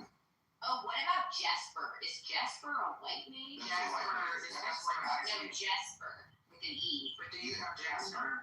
Richard, and there you go. But that was always weird as shit. It'd be like some 80-year-olds like, my name's Richard, but everybody calls me Dick. I'm not calling you Dick. I'm Black. Mickey, I actually didn't know the name. Johnston, yeah, Johnston. Johnston is Oh, white. that's a good one, Johnston. Yes. Yeah. You already got Jebediah, right? Yes. I have Jebediah. Jeb. I don't have Jebediah. Jebediah is You the got whitest Joe- name of all white names. Jebediah. Jebediah. You also got Jebediah. Yeah. I don't have Jebediah. I have Joe. Okay, yeah, Joe. Okay. Jeremy. Is Jerome a white name or a black name? No, my name's Jerome Jerome. Powell. My dad's name was Jerome. I would say Josiah is definitely more of a white name than a black No, name. that's black. That's I black. might have a Josiah. But I have heard white boys, Josiah. Hey, Josiah. Josiah, get down from there. Josiah. Josiah? You know, I can't stand it right now with all this exhaling. Josiah. Okay, so is Josiah white or not? Like, when you think of Josiah, does it evoke a white child in your brain or a black child? Black. Somebody said an Amish child. Jethro, Jimbo. That's some white shit. That's super white from Alabama. Jimbo. Why are we coming up with white men's names that start with the letter J? Yeah. Because you can't have every client named John Doe, so I gotta make sure that, Oh my God. Oh, This that's is cute. how we'll CRM. I'm done. what's CRM? Client, Service management. yeah, Oh, no, client these relationship are management. pseudonyms. Oh, you said John Doe. I'm thinking that you like, you don't have names for particular information, so you just don't want to name them. I just want to let y'all know. Everybody has a name, but people feel sorry for white kids. I just want to tell y'all the room is spinning. Thank you. God bless. Johnny, Johnie. No, don't Nah, spin. I have an Uncle Johnny. Yeah, but if you spell it with an NIE, I feel like it's kind of right. It's NIE. Oh, well, shit. What about Josias? I mean, at this point, I think you have enough. I know. I think you're at least at like 32, based Oh, on what? We're like, Jefferson. there's 100 of them. I got Jefferson. Okay, so you read off 100 names? I read off like 70. Alright, so we're good. What are you looking for? What's the goal? I thought you just said you reached 100. She looking for Jesus. There you go. But Jesus, that sounds Mexican, so we can't do that either. Did you name Jay? Yes, Jay, and I could do Jae. Did you do Jake? Yes, I did Jake. From State Farm? Correct. Ooh, Jace, Jayce. That's a good one. What about Jaden? Is Jaden white? I'm not Yeah, even he is kidding. crazy. That's nice. Yeah, but Jackson. Do we have a Jackson? It sounds like the me. Go for The goddamn Wi-Fi to the stove came on, and I'm just hollering at y'all. Y'all know Wi-Fi to the stove. PCO. I mean, that sounds like a gun. You stole from the car? Is Jacob in white or black? Jacques is like the white name. J-A-C-Q. That's a little. I appear to have a JAQ. No, it's Jacques though. J-A-C-Q-U-E-S, Jacques. Yappy is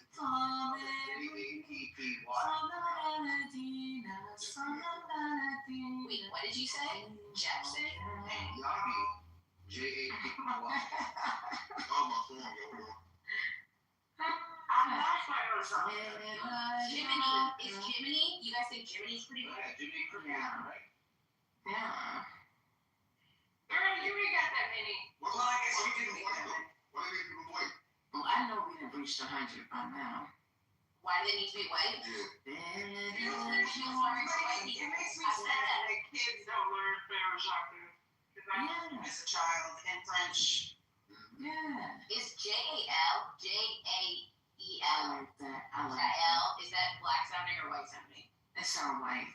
Sounds like you remember the Superman. No, well. J-Y-R. Girl, if you don't chat GPT this, G. I have to check but we don't always use enough white names. Here's your body that goes forward, bro.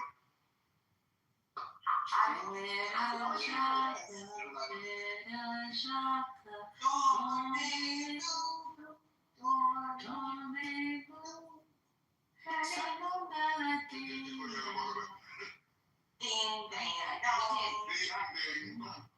Is JoJo? That sounds white. No, that's not white. Drew with a J is crazy. I like it. How do you spell Drew with a J? J-R-U. Just go in there. Just put it in. Put the J and the R and the U in it.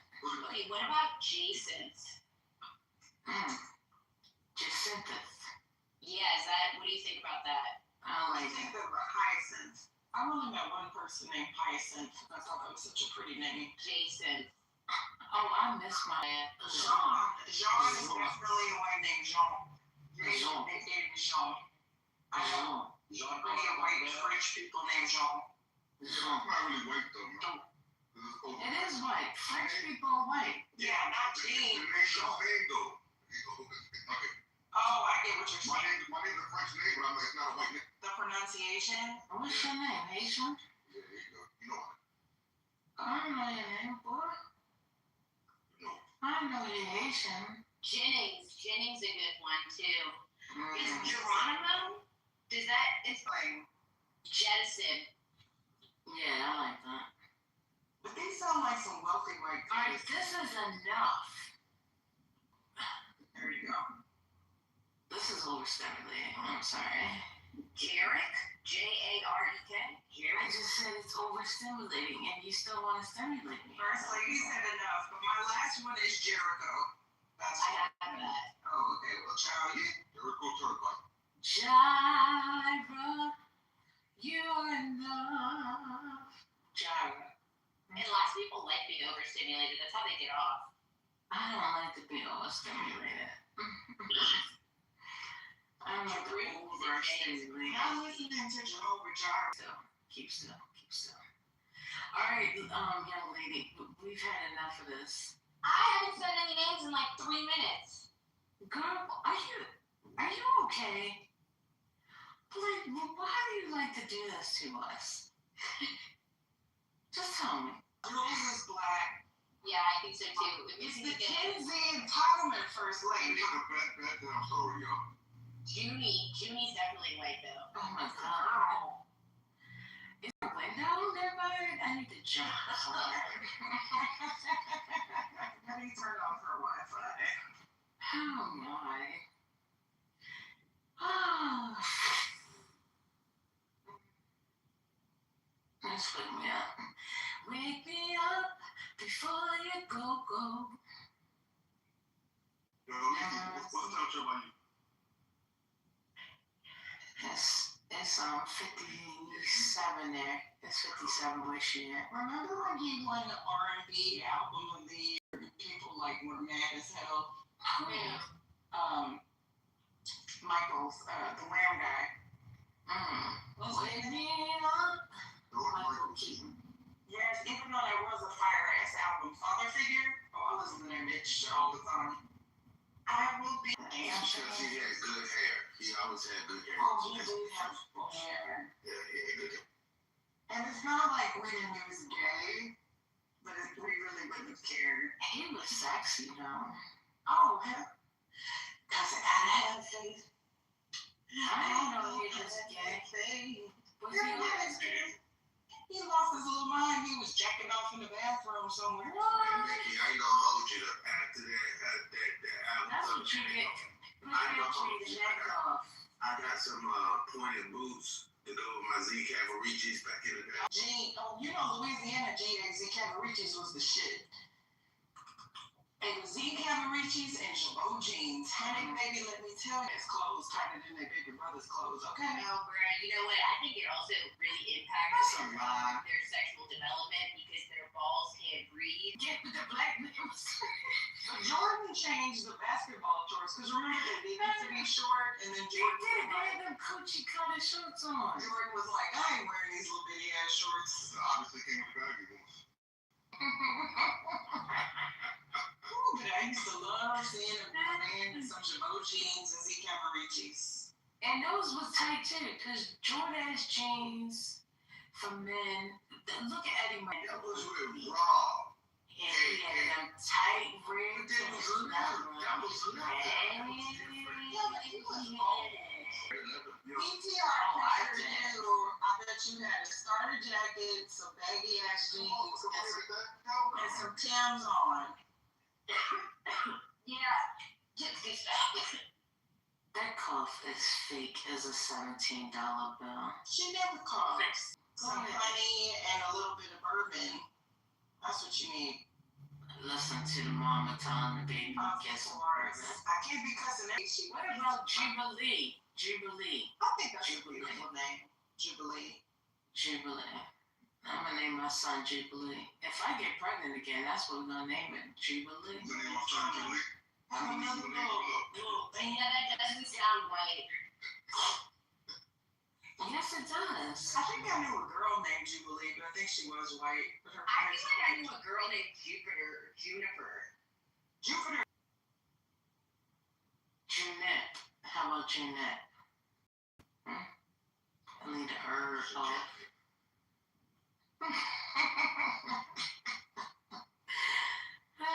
Catnip. These celebrities name their children like they can't just be called, Mary and Jonathan. That should be, I'm sorry, Beyonce naming that Sir and Apple and all those celebrity names. East, West. Yes, Saints. That shit is weird as hell to me. Like if you don't give them. Some is a powerful number, but it just Ain't that Andre 3000's kid's name? I think that is. That boy looked just like his daddy. My goodness. Well, the balance is Hispanic.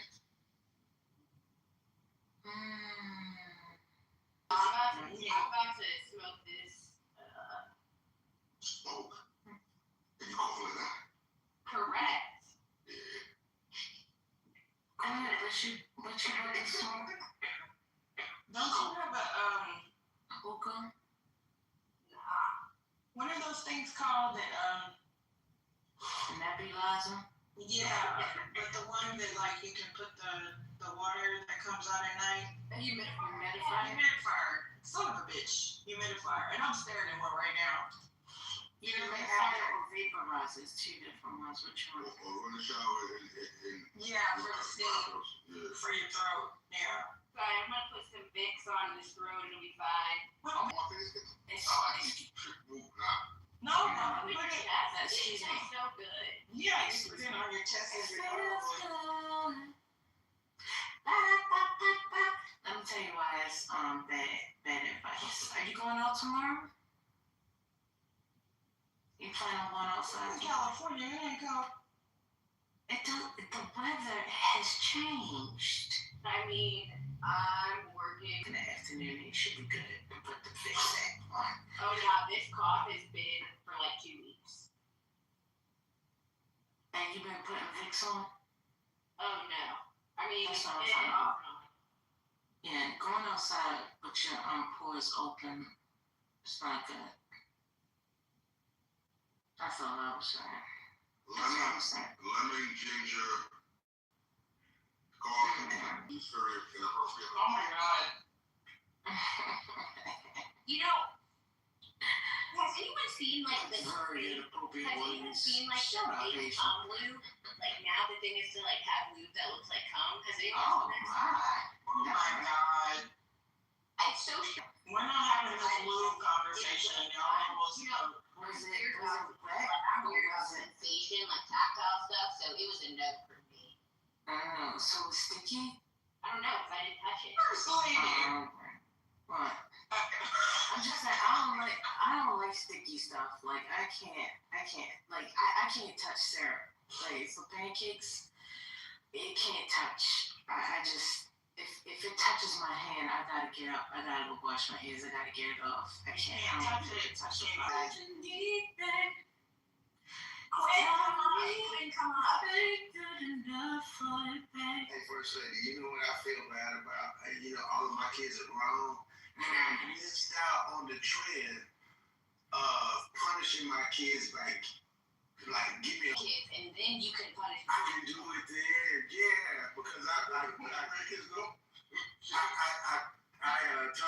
took my oldest daughter out to lunch and I said, Brittany, you know what? I'm so disappointed because this was my time frame. This is my era. I said, you realize I didn't ever make it. How did you never spoke the truth? That's the truth. There's enough time now that like my whole generation can redeem itself because we have been embarrassed on the public stage.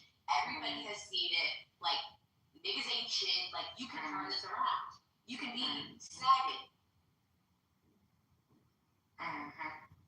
I stopped putting pressure on her because coming after Clubhouse, 5 years of Clubhouse, I said, baby, you know what? I was putting pressure on you because you were like chasing your career, blah, blah, blah. Baby, you would never hear any pressure from me ever again because I've been on Clubhouse.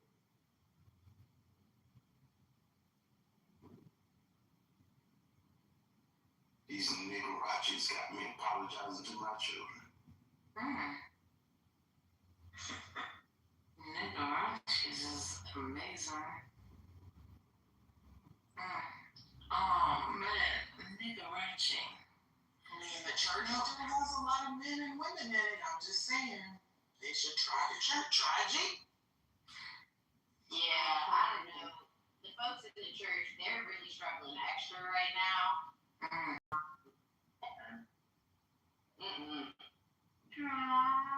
I don't know. I don't know reform because I come from the church you got in Christ, and those jokers over there, it's just a hot mess. Especially AIM. I mean, those jokers. I mean, it's far too many of them showing up with purses. I don't know how she could marry that. Oh, Lord. We love the Kojics. Don't do that. Hey, I was an ordained elder in Kojic, minister of music over Michigan for almost 8 years. No, I know what I'm talking about. Those Negroes over there don't even wear socks. They wear pantyhose, dress shoes, and they carry a purse. I'm not doing this. I have to preside over AIM. I'm calling for what it is.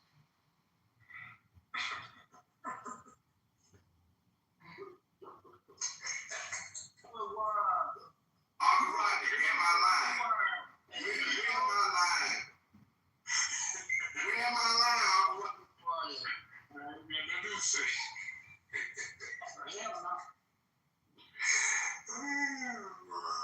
You know I'm not lying.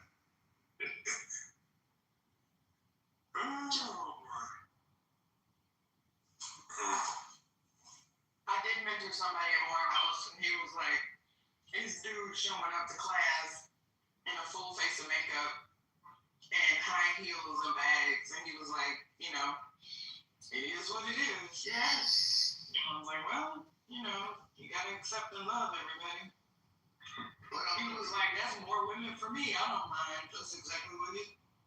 But you know, I'm like, look, I love everybody for everybody, but do you have to sit on the front row of the convocation? Really? Is it necessary? I'm sorry, you're being a hater. Like, don't get in the way of their Jesus. I am being a hater.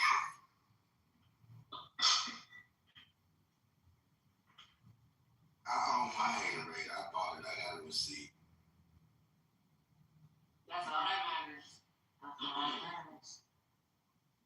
Now, do you have a receipt for the alcohol, or do you have a receipt for something else you bought?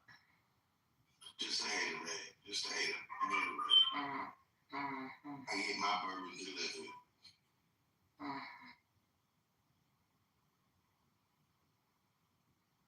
I don't mind the man versus, because I'm honestly like the little backlash. No, I'm like, men, there's so many things that men need to carry that women do that is not necessarily women like, right? A little mirror to check your nose, tissue, chapstick, your keys, your little mementos, mints, you know what I'm saying, your sanitizer. I'm like, What do you mean that's why they have those big ass pockets? they don't always have those big ass pockets. That's tacky as hell though. That joker had 4 lenses on his head at the same time. That joker had 4 lenses on his head at the same time. Well, I'm sorry. Everybody that I date, they get one of those, and I love Coach because it's affordable, quasi-affordable. They get one of those things that you can do like the crossbodies. Because I don't always feel like bringing a purse. Sometimes I just want to bring like a little bit. And I don't always want to carry all of those things. Crossover shit, but do this now. Give me sometimes. You know what? Give me sometimes. You know what? As long as I like them. The only pass that I give a dude ride a book bag and briefcase. You want a man who get his fucking toes done with that shit. Man, I see men wearing heels now. Oh, hell yeah. You will go get a pedicure because y'all toes be crusty as fuck. There is nothing wrong. There is nothing gay about putting a pumice stone on them crusty ass feet. They're like Denzel and Glory. You love them. Oh, no. Nobody wants to rub on them crusty ass feet. It reform. And Mickey, you don't have a real man if he can't start a fire between the heels of his feet. Oh, no. I'm just kidding. Y'all want to go there. Y'all be fucking up the sheets. Oh, crusty ass toes. Oh my God. Crusty ass heels. You know what I'm saying? They be peeling your sheets. You know what I'm saying? When she up there doing her business and you got your feet, you know, spread eagle, fucking up the sheets because your ass don't want to put a pumice stone in them goddamn crusty ass heels. Oh, hell no. You can take your ass to the pedicure. You don't have to get it polished, but you are going to let me lean pumice out them goddamn rough patches on your goddamn feet. I'll tell you that. I'm not going I don't mind giving my boo a pedicure. I can get the little thing you soak your feet in. You know what, Mickey? I'm not. Okay, well, all right. Then Mickey, I'm not gonna hold you. I believe you ain't take good care of me. I like to go and I put my feet in a little thing with little fishes, and the little fishes like get That's this. sanitary. Please stop doing that. oh, my Yeah. little fish. Lord. Yeah, that's how people ended up needing to get amputated. So if you could, no. Yeah, I'm gonna sound real bougie. Never mind. I'm yeah, you're right. I'm gonna leave that because I'm about to be real bougie and I mean, it doesn't matter how bougie you are. It's like because of the bacteria. yeah, that's It's shit in that water. yeah, that's only when they don't change out the water. No. A good manicure. Yes, and definitely a good tip for cleaning out that toe jam. Yeah, asses. I did get the facial treatment, the beard treatment, the skin treatment, and to get a hot stone massage. That's it. Stones all around for you, Reese? Oh. Absolutely not.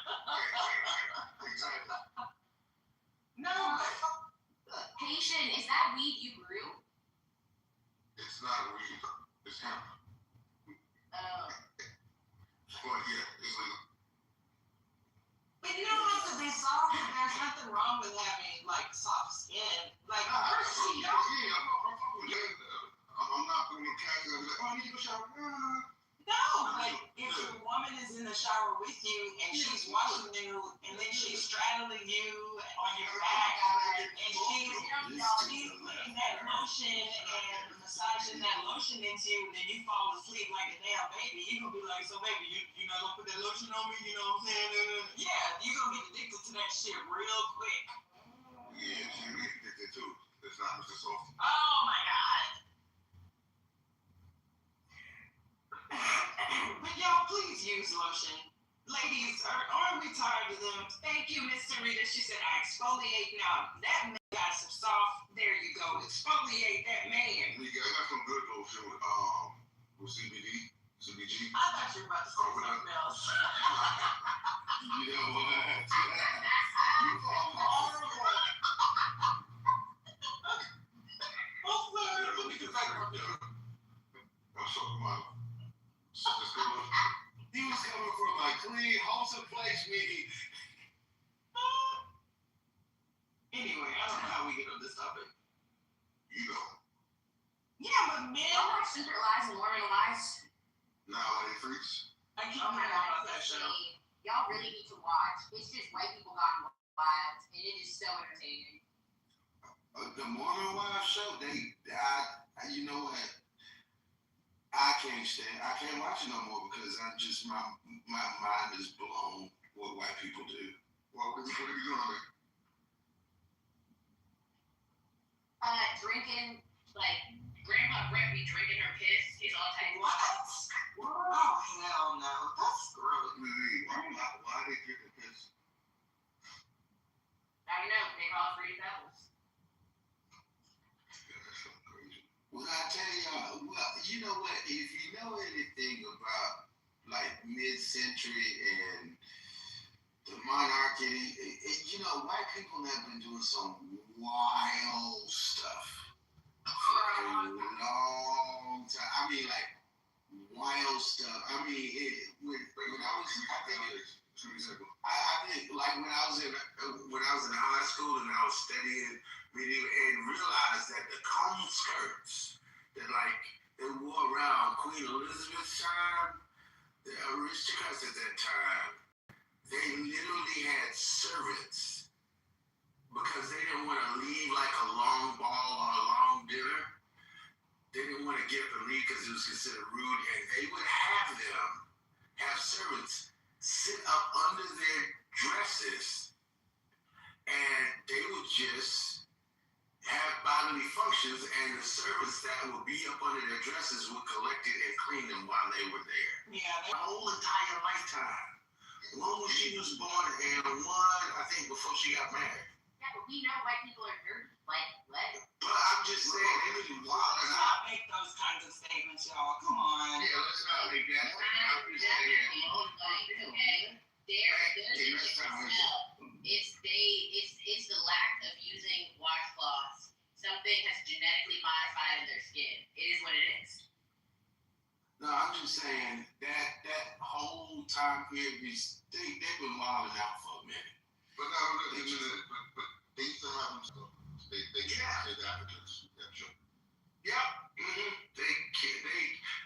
You see all the pictures with the Elizabethan women with fans in front of their faces? They actually have fans in front of their faces because they consider rotten teeth was a sign of wealth. It's crazy to me. You know, so that's like kidney disease. You know? But yeah, on the streets of London and in Europe, they would empty out the slop buckets. That's where it comes from, that saying, you don't have a pot to piss in or a window to throw it out of. Exactly. That's where it comes And they would from. just throw it out on the street. I always thought that they had pale skin. That's what Grooves in the main grooves in the main room. And then if like I've seen the Castle and Carcassonne in France. that which they're so tiny, y'all. You think that they're these huge things. They're really not. And they have these little bitty windows, like just a little, like half circle, and you wonder what those were. And, the guys are like, oh, well, you can also shoot arrows from there, like if the enemy was coming, right? Half circle, and you wonder what those were. And, the guys are like, oh, well, you can also shoot arrows from there, like if the enemy was coming, right? Because remember, they had the moats around them. Right. Well, what they would do is they would just kind of push No, they would push all of the food off of the table into the rushes. So the deep grooves, too. There were grooves on either side, like carved out. And then they would brush them out through those little holes. So they would literally have rotting food until the rushes were full, and then they would kind of brush, take something and push them out of those little holes. Yeah. And that's why the moats were also disgusting. These people were nasty. They had lice. They had that's why the people that they gave the Indians syphilis and disease, because they were riddled with disease. They used to wear that makeup to cover the pox from their faces, and they would wear those wigs because their hair would fall out. Their hair would fall out because they refused to wash their hair, and they just went to wigs. Yeah. And then they would use perfume powder instead of washing the wig. It was bad. And they also had a lot of gowns, taught them how to bathe properly, how to brush their teeth, because they did not an oculation, because I was just reading about that, GA. There was a doctor that was that insisted on people washing their hands, but they used to think that if you did stuff like that it was kind of like of the devil. That's why they thought that people that could swim were demons, because How are they not getting infections? So they were getting infections. That's why so many of them died. Like, you think about the Black Plague, the rats in half of Europe, the devastation. So yeah, they were pretty disgusting, y'all. Even by today's standards, so many people died. Now we can say so many people died in childbirth because they refused to wash their hands. Absolutely. So some wash their goddamn hands. They would call them papists. They would actually call them papists. They are things of that nature that we use. Think about all of the cholera outbreaks during that time. It was simply because they didn't discuss it. It was horrible. That's why I was so disappointed because I like historical shows, and I'm watching Korea again, but like with The Crown and when I watch this and those shows, you see them often taking baths. I'm like, that is so not historically accurate. Because, like they said, Queen Cleopatra sure did take her bath in milk to preserve her skin. oh, absolutely, she did. Egyptians, yeah, it did smell good. Yeah, I used to say I would love to have been at court. Now I'm like shit all over the place, funky asses. Anyway. I think it was Diogenes, even some of the philosophers that we praise them so much, part of being the natural state. Natural state, nasty ass. Anyway. It's disgusting. Okay, the last thing, because I've said this before, they talk about the baths in Rome, and like you said, GA, when they tell us about it, they don't go into all of the explicit detail and how, they had the public baths and da-da-da-da-da. They started out the morning with like a sponge on a stick. That's what they used to wipe their ass. So if you took a shit, right, the first person, you were fine. And it didn't clean everything. So the motherfuckers was itching and shit.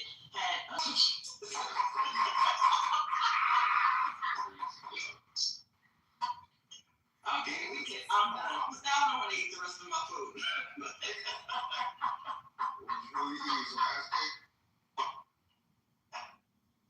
But these are maggots and flies, but these are the people that we are told in history, like you said, that cultured us, and hell no. We had to teach them motherfuckers about soap and lie. What's crazy is you paint that picture to warm up to go eat. I was already eating. I'm sorry. She eating some pudding right now too. You ain't gotta be sorry to me. I ain't the one that's gotta eat.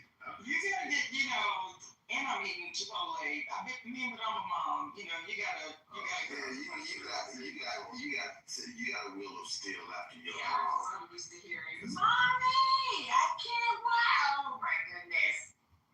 You know how cute kids are. Mommy.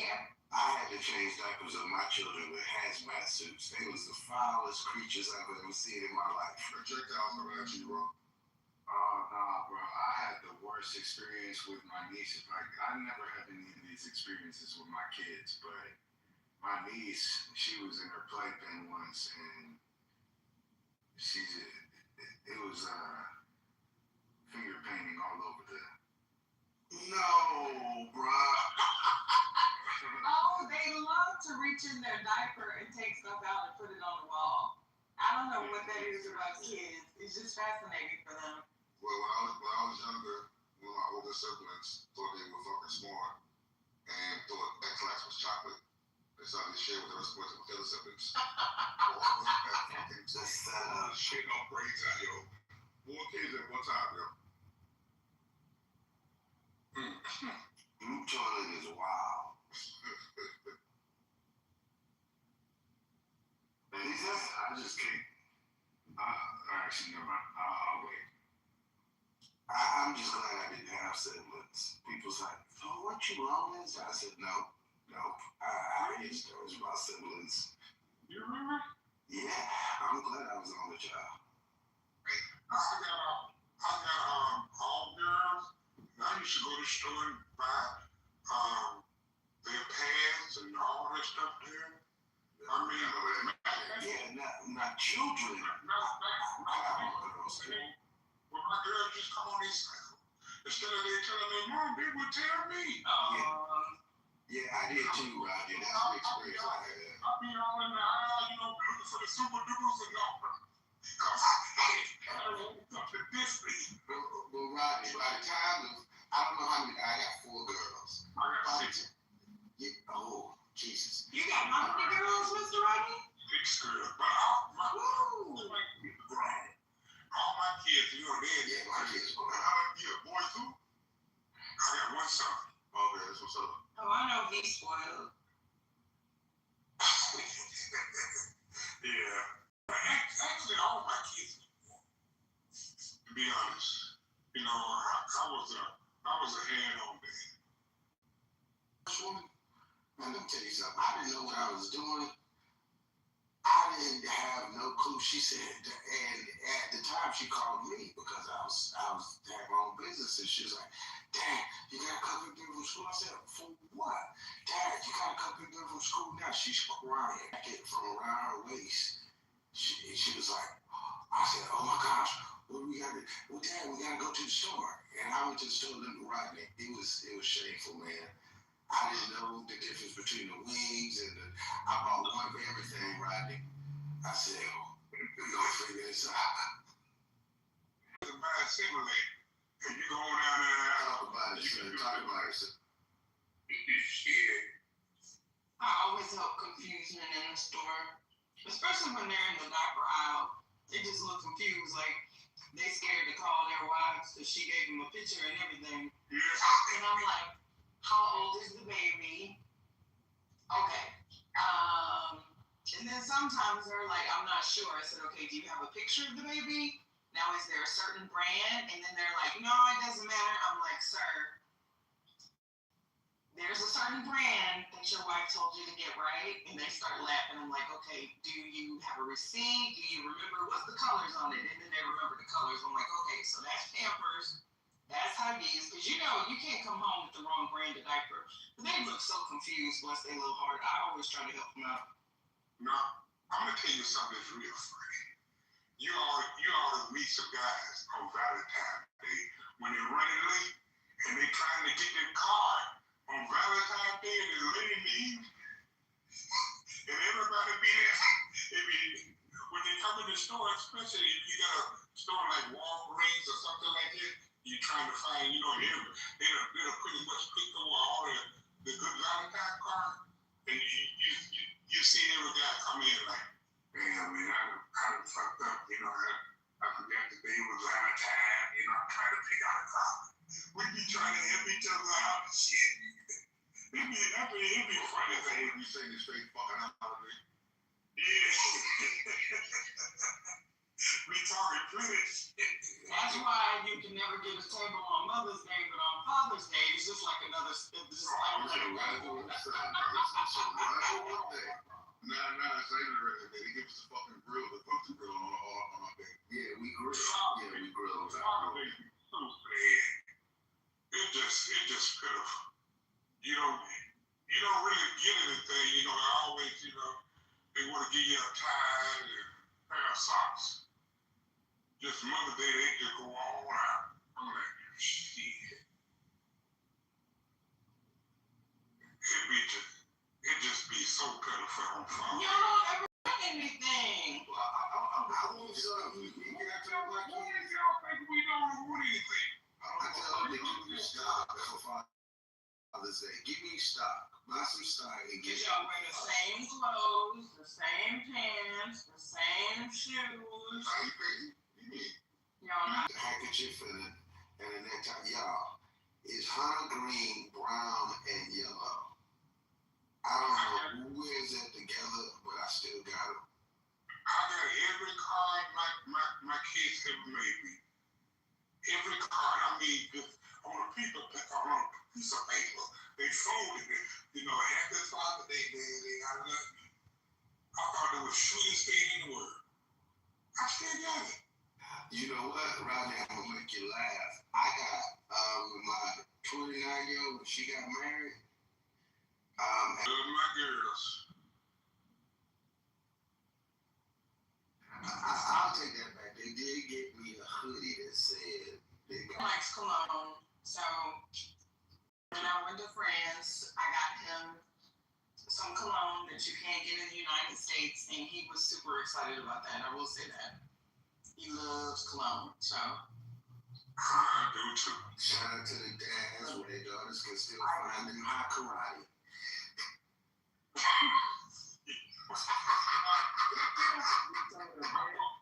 Items, shoes, clothes. I ain't gonna lie to y'all. I'm like, shoot, I'm happy to live with a dude because if I say, hey, go get this suit or whatever, he gets men's clothes. He don't come back with something he's not gonna wear because it'll end up in the trash or somewhere. Because I want somebody to be with me that's not gonna be judgy and don't wear that because you're a girl.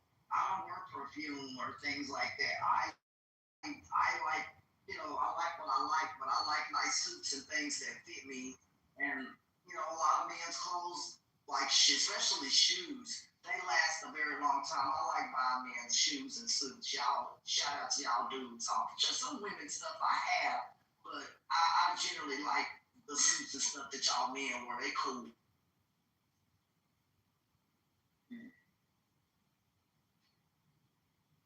Shout out to Mr. Earl, still wearing curve. You still find it. You can still get that curve at Walgreens. But now these kids want, man, that stuff be high as hell. You know, the kids be like, Mama, I want Creed. I'm like, oh man, you don't have a job to afford Creed. You're not getting Creed, sweetheart.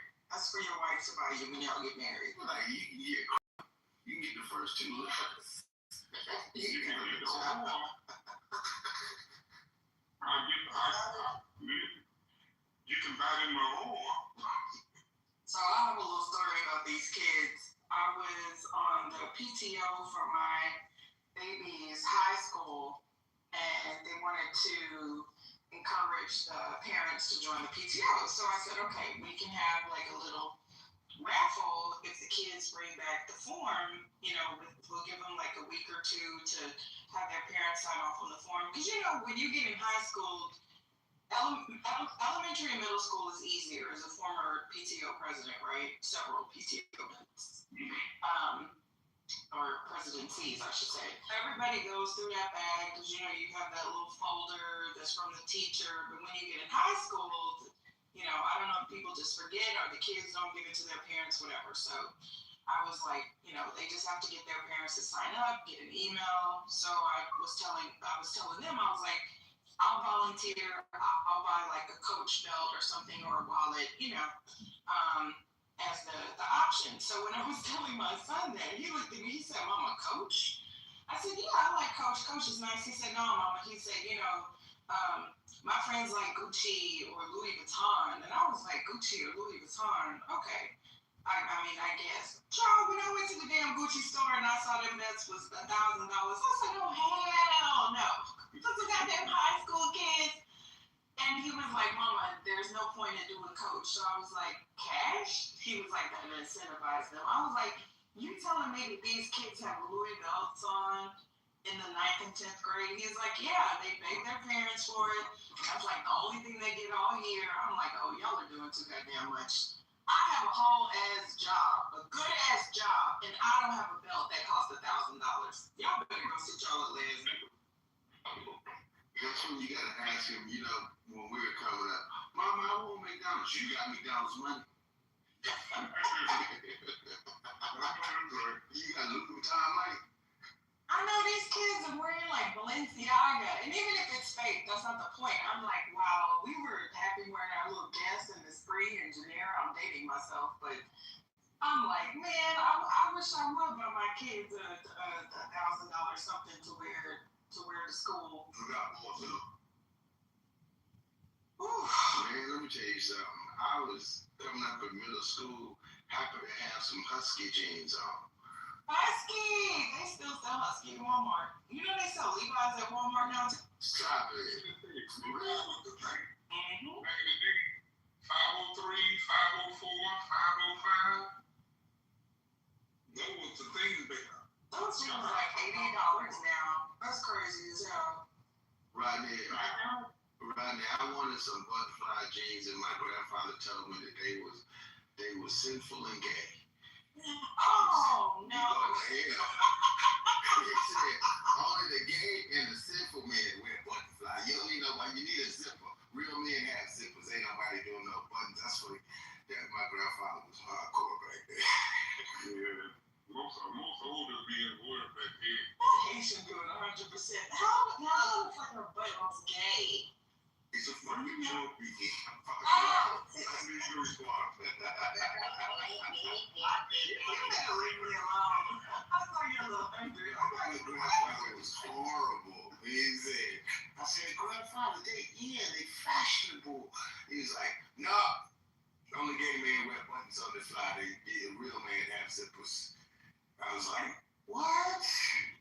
How does that have to do with anything? They don't have some pants, but a lot of the pants, at least what my boyfriend showed me, they got buttons on them. He was like, whoa, we don't have, for obvious reasons, but, no, but I like, pants with buttons in them because I don't have to worry about a zipper breaking or some stupid stuff. Sometimes I'll have the stuff custom made specifically to have buttons, on there. I don't like pleats either. I saw a guy, he said, he can order some pleat pants. I said, you got me messed up. I said, you'll custom make this the way that I need it made. I don't wear pleats in clothes. I think that looks so outdated unless it's maybe some dress pants. I don't know. So some of that stuff looks very, very outdated. I do like one pleat that's one along the line with the crease, with those pleats that's on the side of the crease. I don't like that. That looks so weird.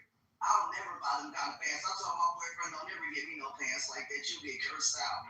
You gotta remember You don't have anything to hide. Some men need some pleats. Amen and hallelujah. Amen. Everybody can't wear the flat front pants, okay? Yeah. Talk about it, Nick. Talk about it. I'm just trying to say, I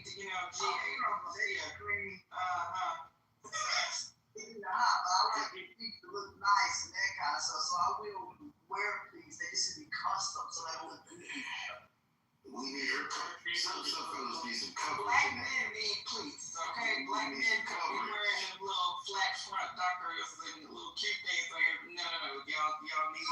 Y'all wear them too back in the day, them color bonds. Serena, yes, thank God for the pleat. I had to tell a young man at a job that I worked with, sweetheart, you can't wear flat front I know those are cheaper. Put them back. You can't wear those. Put them back. They're not for you. No, sir. They're not for No, you. sir. Those are for Jebediah. Yeah, that's for Jebediah and Johnson, and that's not for you. That's not for you. I was listening tonight when you told that story.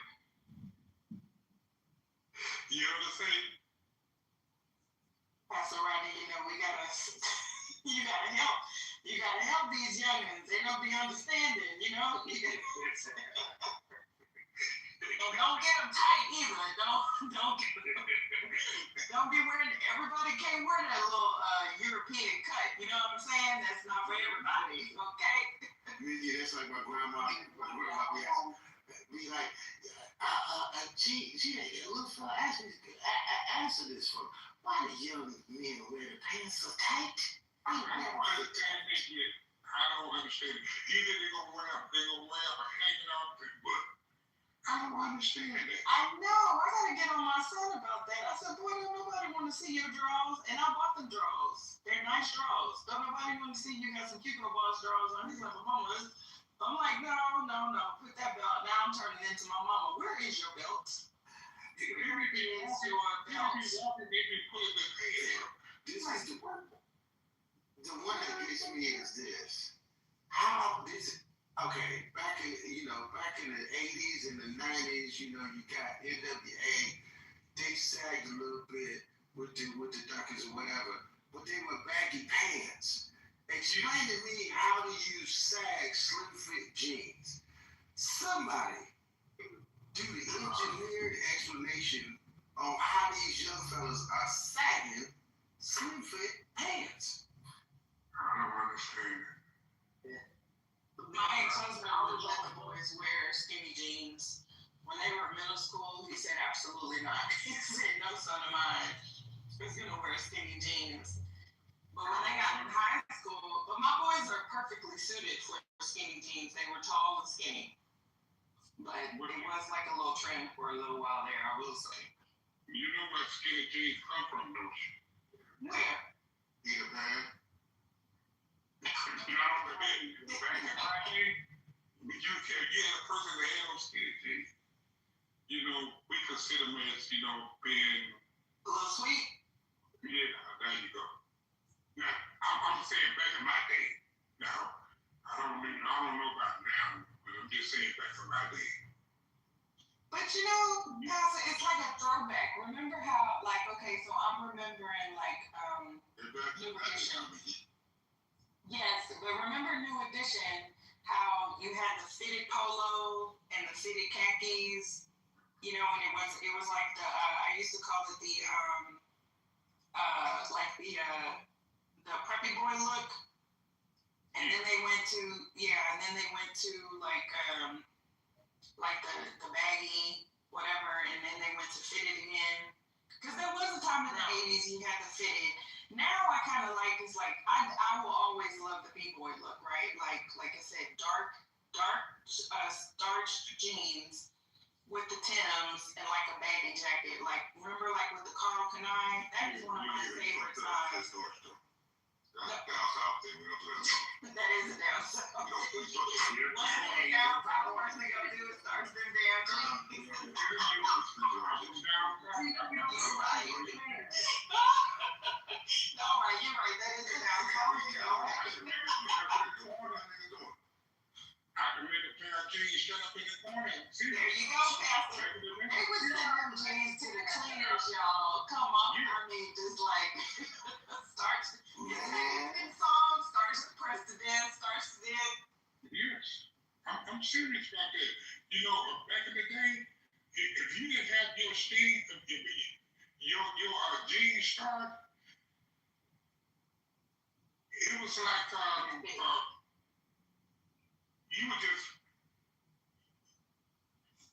Roger, they were crunchy.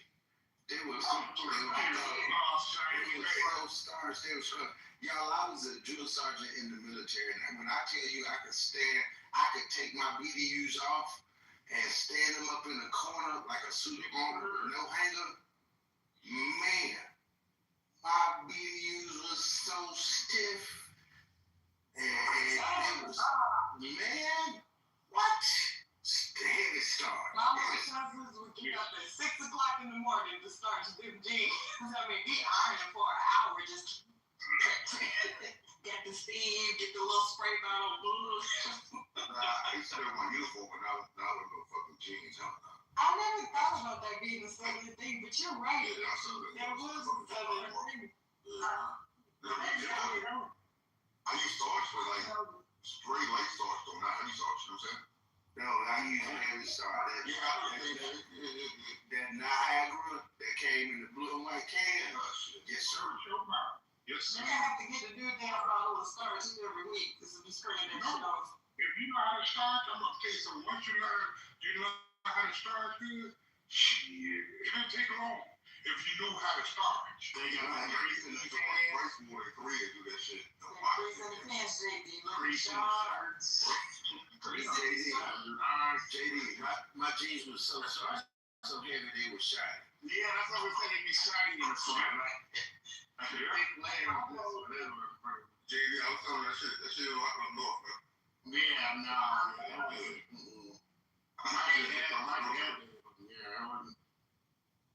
But up north, maybe your clothes didn't get wrinkled. At least I still take my clothes up to the cleaners. I ain't gonna stand up for nothing. You try to press it or anything. I told the guy, there's a cleaners up here. He was like, cool, pay us, we'll do it. Here you go.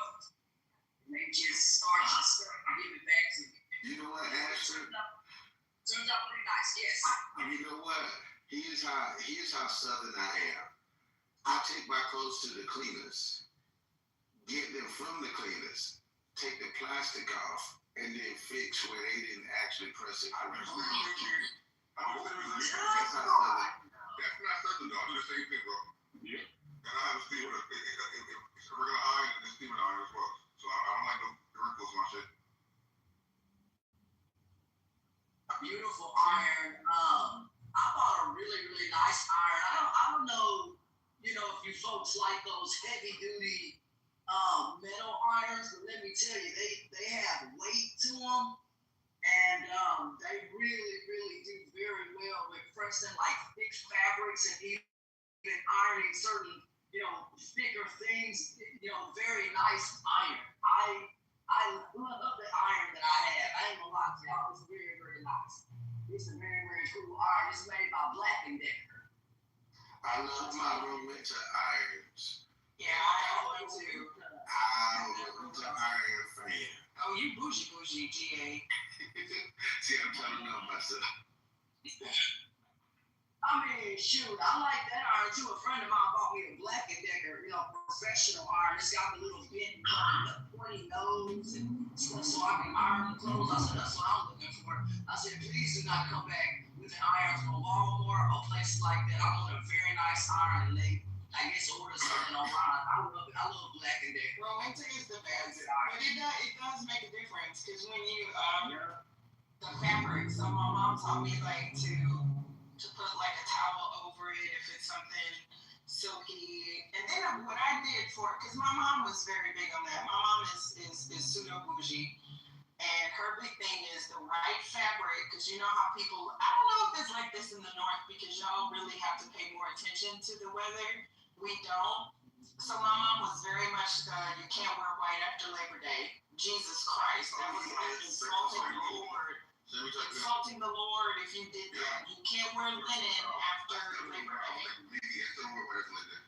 And see, that got on my nerves because that's my mom.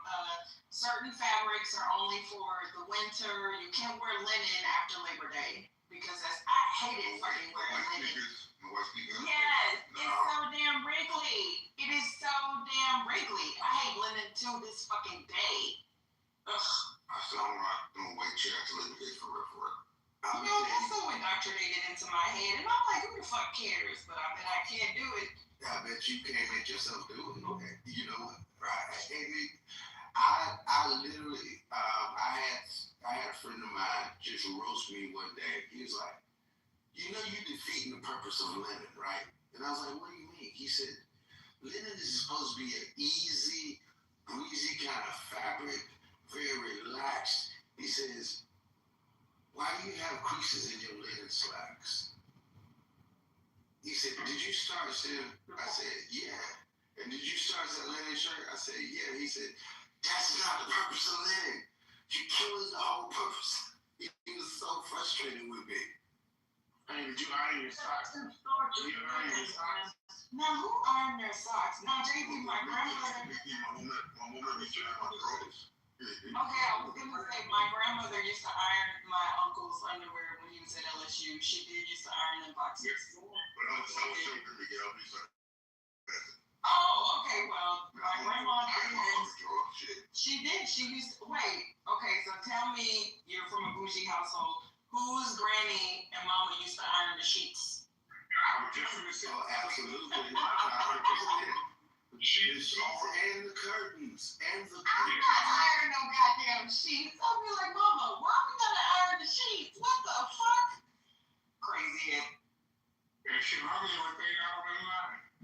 Oh, we did have a line. My grandma, I had a picture of it. Actually, we would put it when my mom got her first apartment in Houston. We put it on the little back porch thing, and it was for underwear and bras. But I will say, there is nothing like sun-kissed, sun-dried.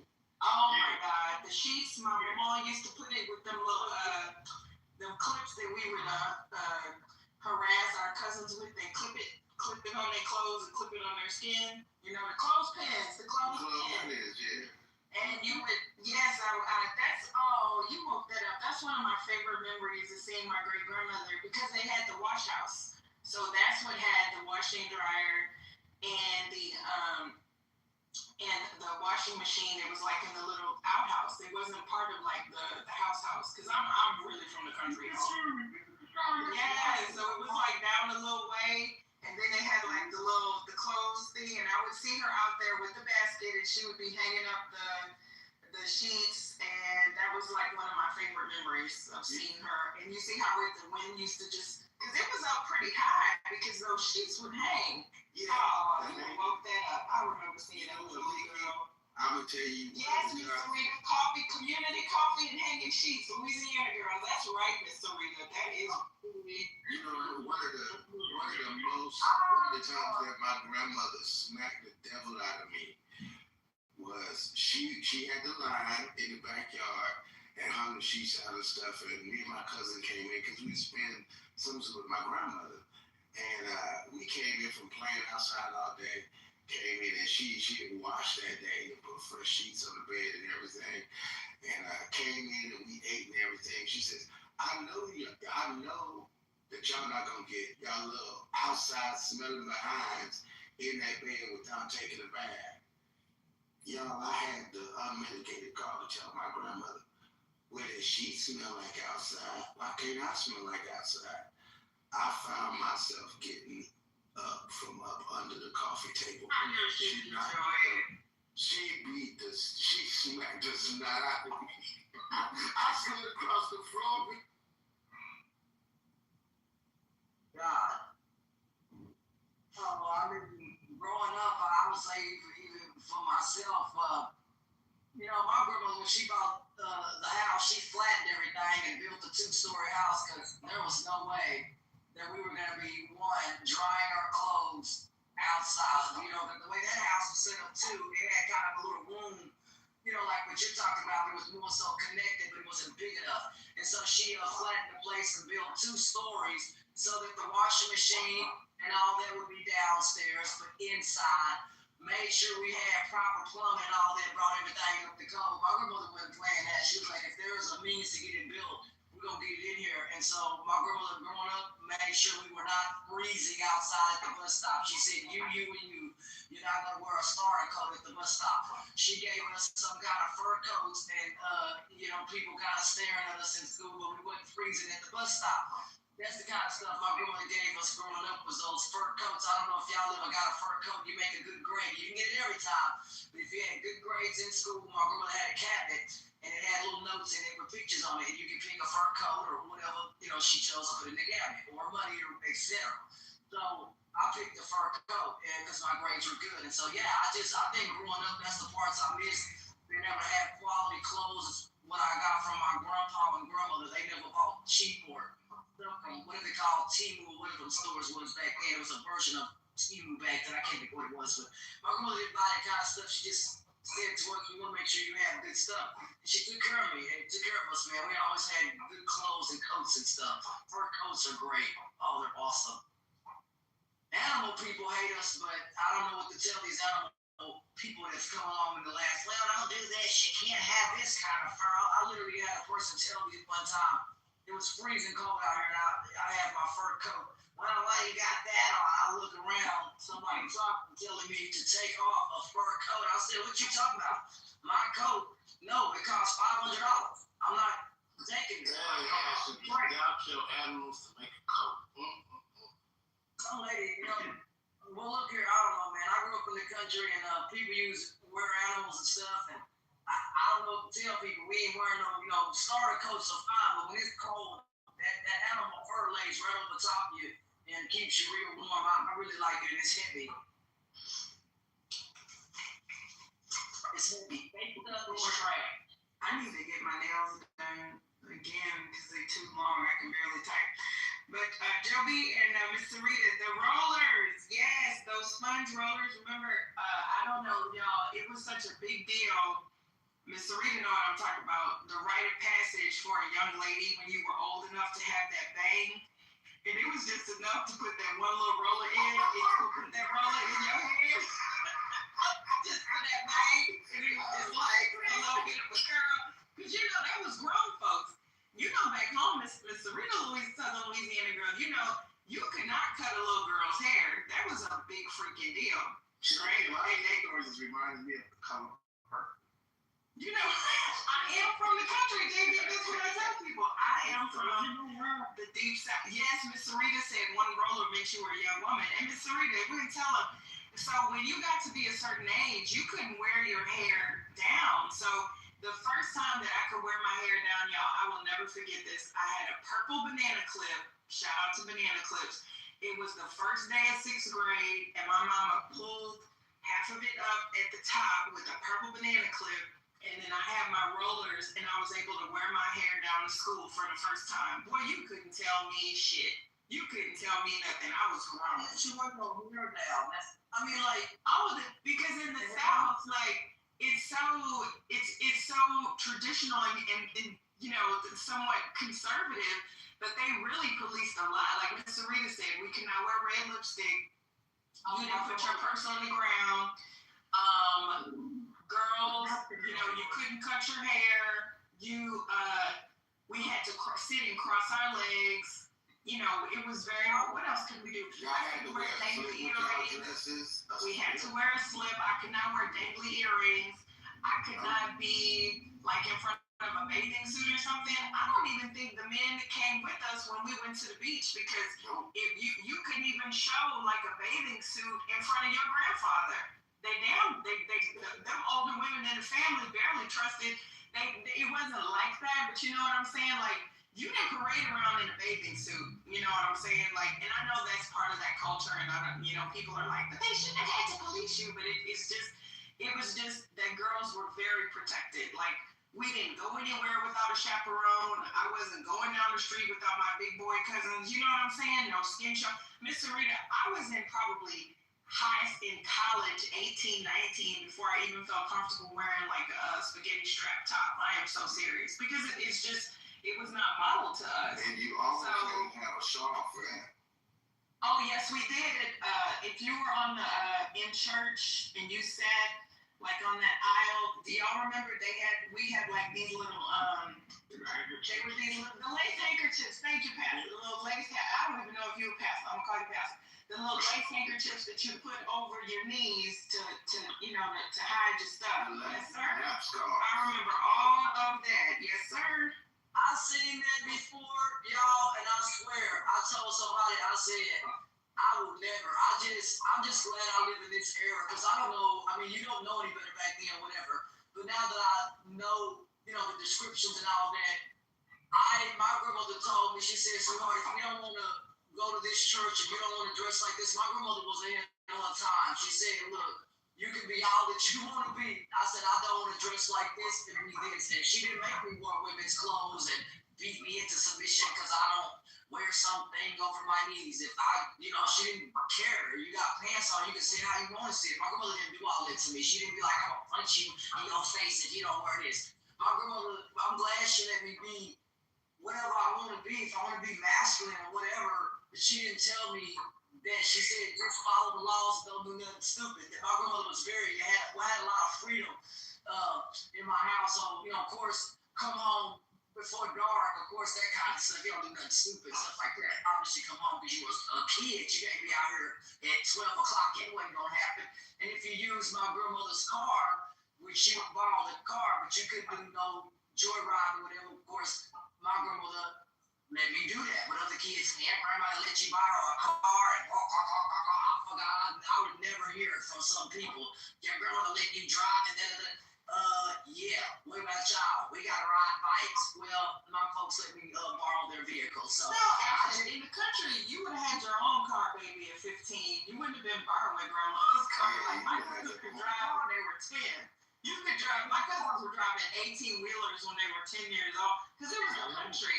You could drive when you were 13. You had 6-year-olds riding a tractor, so it wasn't anything like that. Yeah, everybody was driving early. Yeah, that was a problem. I started driving when I was 9 years old. When I was 13 or 14, I had a car and a truck. My dad gave me a truck and I bought my own car. It was used, but I still bought it myself. Yeah, kids can get a license at 15 in Louisiana. So yeah, most people were probably driving by the time they were, like you said, 12. Because nobody was gonna police you. Everybody knew everybody's family. But yeah, you started driving. All of my cousins had cars by 15. So I was the little. You said you was masculine with a skirt above your knees? I don't wear When my it hurt that, what happened? No, I said I will not wear it. No, you're wrong, dude. No, I said I don't wear women's clothes of any kind, dude. Brian, I don't wear I can wear a skirt. I'm still masculine. Look at Joey with that thing. Oh, Joey, that is so cute. Now the little plaid dress. Yes, I remember those. The little plaid. Remember you had like the little skirt. The little skirt ladies, the little, what did you call them things like a little smock? Yeah, the little smock dress, yeah. Yes, look at Joe B. Well, Mickey, you see she had a little wispy little twist on the side in front of the ears like the girls had back then, you know what I'm talking about? You couldn't tell us nothing when we got our first bangs, boy. That was a big deal. That was like a rite of passage. They got them so dang short, you're like, whoa. I know. You cannot roll them up. We had that one little roller, and you couldn't tell us nothing. And then the first time, we were talking about the aunties and the grandmas with the rollers. Well, who remembers, they would go to the beauty shop on Saturday, and it was torture to go with them because they would be in there half the goddamn day. Jesus! And then they had those silk scarves with all of the designs on it or whatever, and that's what my mama and my aunties would wear to go running around to like the grocery stores and everything. Because those curls were for Sunday on church, baby. Okay. Curls didn't come down until Sunday morning. Them curls didn't come down until Sunday, so they wore those scarves. Just like people think they doing something with the bonnets. I'm like, y'all didn't see Big Mama in them scarves with them rollers going to Look at the rollers and the scarf was tied in the front. Yeah. Yeah, talk about it. The curls were for the Lord. The curls were for Jesus. And they didn't get a perm either. They got their hair pressed. Oh, we were all pressed, sitting in the kitchen, standing still. Don't move. Talking about that hot song. And then you couldn't do shit. You couldn't play outside because I would get my hair messed up. One time my cousin sprayed some water on my hair. I thought they was about to get sent to the afterlife because they sprayed me with the water hose after I got my hair pressed. Ooh, y'all waking up some memories right now. You didn't even know whether you was dating a real girl from the hood. And then she had them little dark spots where her mama burned the tops of her ears once or twice with hot comb because she wasn't sitting still. You knew she was a real girl from around the way. if she had like one or two of them little dark spots on the top of her head. Nikki, the beauty salon is where I learned that it's a lot of ain't shit women in the world. Man, having to come with my mama and listening to them conversations. Yeah, man, that's why I learned the game. Listening to y'all in the beauty shop. Not y'all. Tell it all. Them grown ass women having them grown ass conversations talking about they men and Mr. Johnny, and I was like, because I had super long, thick hair. Miss Sarita looked like she know what I'm talking about. It was down to my back. I had to stay under that son of a bitch dryer for 2 hours, y'all. Not the Hamilton beat. The Hamilton. Taught with the big ass rollers. Them big ass rollers sitting under that big ass hair dryer that was hot as hell. I had to stay under that dryer for 2 hours. Listening to them old women talk about them nasty stories, Rob. Shout out to y'all with that. With that hair though, Mickey, my 4-year-old, man, this shit is crazy. I tried to wash her hair about 3 weeks ago. Man, I called her mama like I'm about to bring her back to the crib, man. That's for y'all ministry, like.